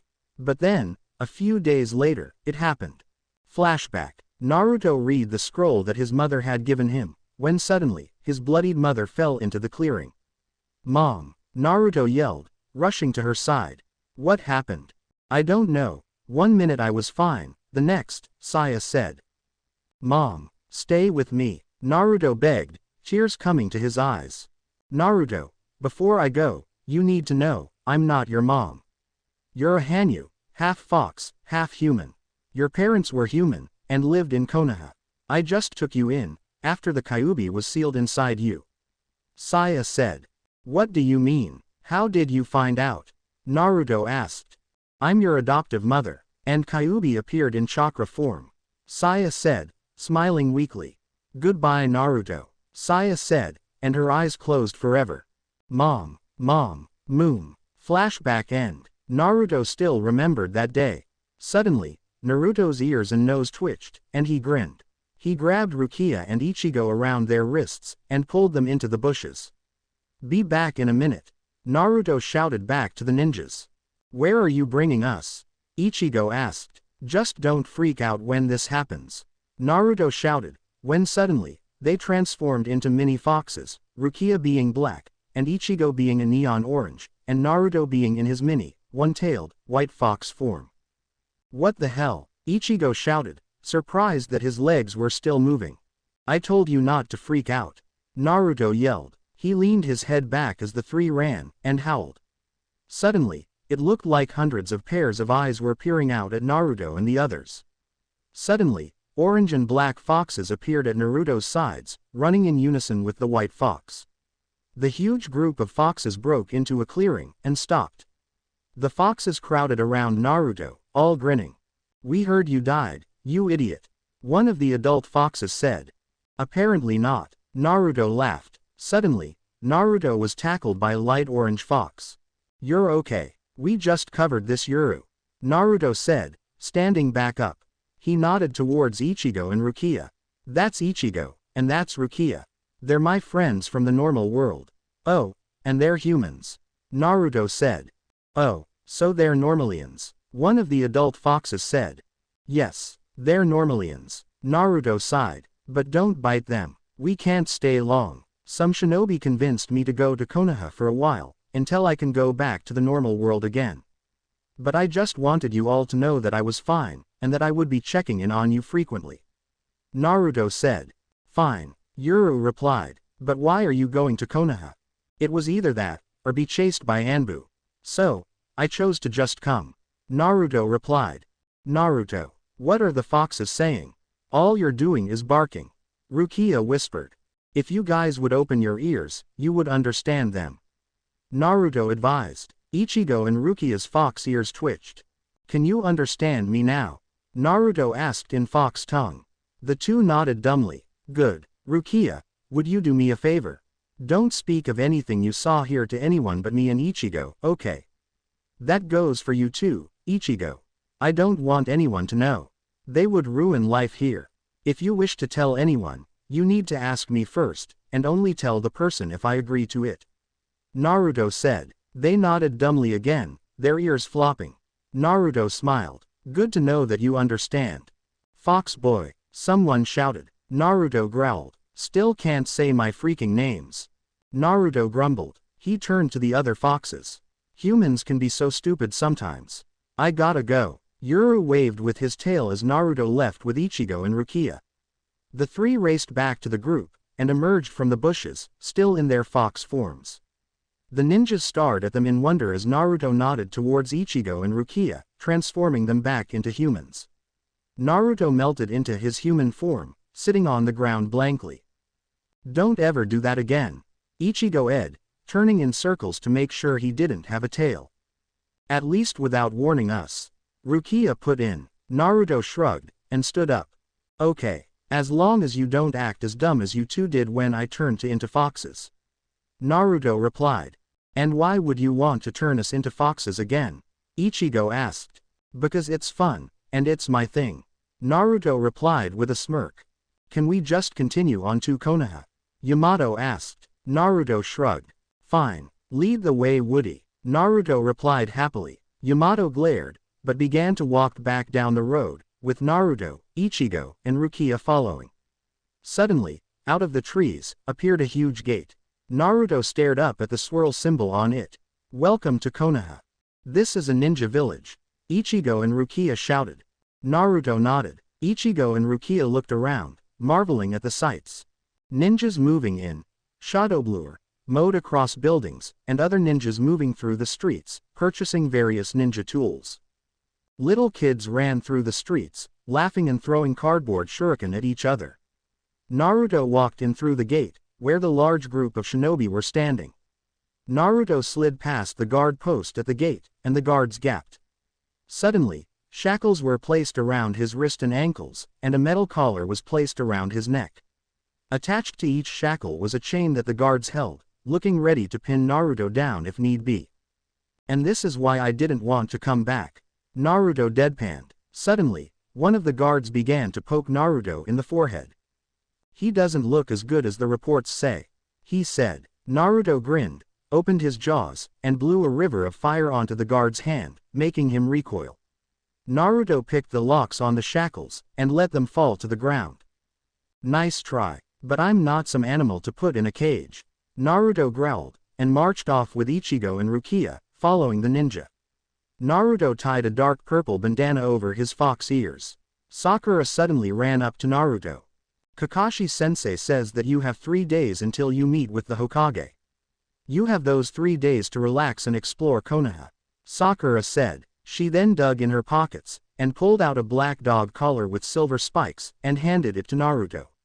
This is just a welcome present from Team 7, Sakura said. Naruto took the collar, and stared at it. Thanks, Naruto said. Sakura smiled, and ran off in a random direction, trying to hide the blush on her cheeks. She had to admit, the boy was cute, even though he was a crossbreed. Naruto clipped the collar around his neck, and rotated it to make it more comfortable. He turned to Ichigo and Rukia, grinning happily. How do I look? Naruto asked. Like a dog fox, Ichigo replied. There's a reason for that. Naruto laughed. Want me to show you around Konoha? I've been in here before. Be showed around a ninja village. Yes, Rukia yelled. Naruto rolled his eyes. Okay, come on, Naruto said, and began to walk through the streets. Obviously, we just came in through the gate. Many visitors and villagers enter and leave every day, Naruto said, motioning back to the gate. This is the main street of Konoha, and usually the most crowded. When it's the day of the festival, this is a street that would be a very fun place to be, and very dangerous. The market is also on this street, Naruto said. Festival? Rukia asked. Naruto stiffened, but kept moving anyway. Yeah, the festival of when the 4th Hokage saved this village from a monster. That day is celebrated in memory of the Yondaime. That is when the fox hunt takes place, Naruto replied. Oh, the fox hunt. You talked about that, Ichigo said. Naruto nodded. The days of hiding, blah blah blah. Naruto grumbled. He turned left immediately, and led the group a split in the road. Naruto stopped, and tapped his foot. Where should we go first? Naruto asked. He shrugged, and turned left. I'll show you what this village calls the Deep Green Hill, for some funny reason, and the Forest of Death. Naruto said. Forest of Death? Do we really want to go there? Ichigo asked. Naruto turned with a slight smile. Not really, but it's one awesome place, Naruto said as they walked through a small wooden gate. The three walked past a man with long white hair.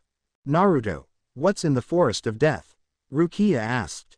Oh, giant bugs, bloodthirsty bats, the usual stuff, Naruto replied. Naruto, how the hell is that normal? Ichigo yelled, running to catch up with the blonde. The man whipped around with wide eyes. Naruto Uzumaki, he thought. Naruto led the two to a vertical cliff face, and instantly began to use small handholds to scale the cliff face. Naruto dangled 20 feet over Ichigo and Rukia by one hand, and swung back and forth. "You guys comin'?" Naruto asked. "How?" Ichigo and Rukia shouted. "Climb," Naruto replied, and began to swing back up the mountain, laughing as he went. Ichigo and Rukia groaned, and began to slowly climb after the blonde Kitsune Hanyu. "This is the Forest of Death?" Ichigo asked. "It doesn't look as scary as you said it was." Naruto stuck his fingers in his mouth, and whistled, high and long. Suddenly, a three-headed wolf the size of a dump truck smashed against the chain-link fence, snarling and drooling and snapping its jaws. Ichigo and Rukia fell back, while Naruto stood tall. "Apparently, you're afraid of Fluffy," Naruto said, grinning like a madman. "Fluffy?" Ichigo and Rukia yelled. "Yes, Fluffy. Down Fluffy," Naruto ordered. The wolf sat down, wagging his gray tail and panting happily. "Good boy," Naruto said, patting his nose from behind the fence. "He's your pet?" Rukia asked. Naruto nodded. "Yes, I found him with some hunters, being abused, and the hunters were ready to kill him. I rescued him, and brought him here," Naruto replied. He turned, and began to walk away.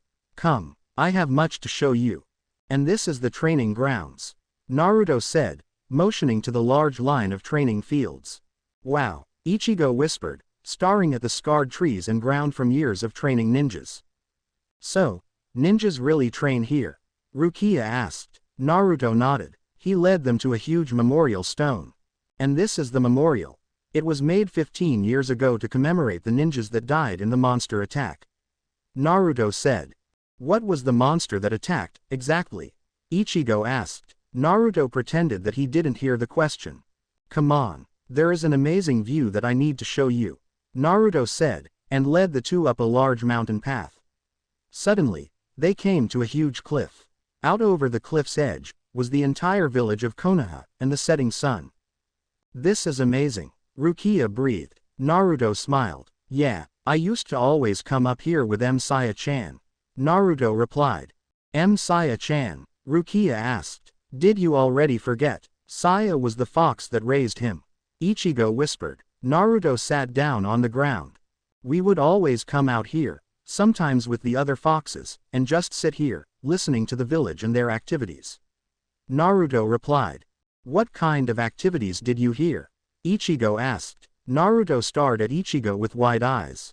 "Holy shit, Hilu Mr. Pervert," Naruto said, grinning madly.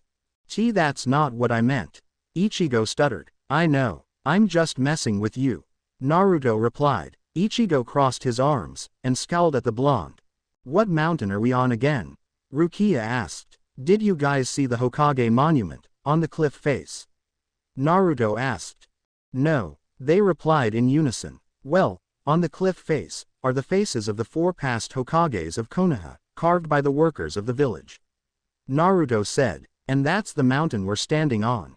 "Oh," Naruto stood, dusting off his hakama. "Come on, the sun is going to be gone in a few minutes," Naruto said.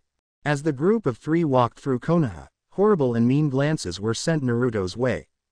Suddenly, a man ran up, and spit in Naruto's face, making the blonde flinch. The man then smashed a sake bottle on Naruto's head, and ran off again. Naruto wiped the spit from his face, and picked shards of glass out of his forehead and hair. "Ow, ow, ow, ow, ow, ow, ow," Naruto grumbled as he pulled the glass out of his skin. Naruto, Ichigo, and Rukia walked through the village, and the two kept noticing the dirty looks Naruto received. The blonde didn't seem to notice, or care. Sakura ran up, and placed a key in Naruto's hand. "This is to your apartment. Complex A," she said, and ran off again. Naruto shrugged, and looked around searching for his Konoha home. "Hey, this is cool," Naruto said, looking around his large apartment. There were 6 bedrooms altogether, each complete with a bed, window, and dresser. Naruto ran into the room at the end of the hall, and jumped onto the bed. "Mine," Naruto yelled. "Choose a room, and it'll be yours for whenever you come here with me," Naruto said. Rukia claimed the room to the right of Naruto's, and Ichigo chose the room on the left, across the hall from Rukia's. Naruto grinned, crossed his fingers into a hand seal, and in a poof of smoke, on the doors to Naruto's, Ichigo's, and Rukia's room, appeared metal signs with their names imprinted on them. Ichigo stared at his sign, that had a chibi Ichigo holding up the peace hand sign. Ichigo stared at Ichigo with a deadpan expression. "Oh ha Ichigo said. Naruto grinned, and the sign turned into a sign that said, Ichigo, on it, with a copy of Zangetsu forming the I at the beginning of his name. Naruto's sign had a white fox with a purple-tipped tail forming the O, and a red nine-tailed fox forming the U. A copy of Rakshaya underlined Naruto's name. Rukia's sign had a hell butterfly perched on the top left corner of the R, which was formed out of vines with stray green leaves and flowers. In fact, her whole name was formed out of the vines. There, better, Naruto asked, walking out of his room. If you ask me, there are a lot of rooms. Rukia said intelligently. Wow, good observation, Naruto said sarcastically, pulling out a pan from one of the cabinets under the counters in the kitchen. Naruto turned, grinning, and holding up the pans in his hands. Who wants ramen? He asked. Seriously, is that all you eat? Ichigo asked. Naruto stared at him with narrow eyes. Maybe, Naruto replied. In that case, yes please. Rukia said. Naruto grinned, and began to boil water. Hey Naruto, Rukia asked. Yes Rukia, Naruto replied. Why did that man hit you with a bottle, and spit at you? And what was with all of the dirty looks? Rukia asked. Naruto froze. Well, the truth is, Naruto said. Naruto. Kyuubi grumbled. Naruto smiled warmly, and just laughed. The end. Now we will see you in next video.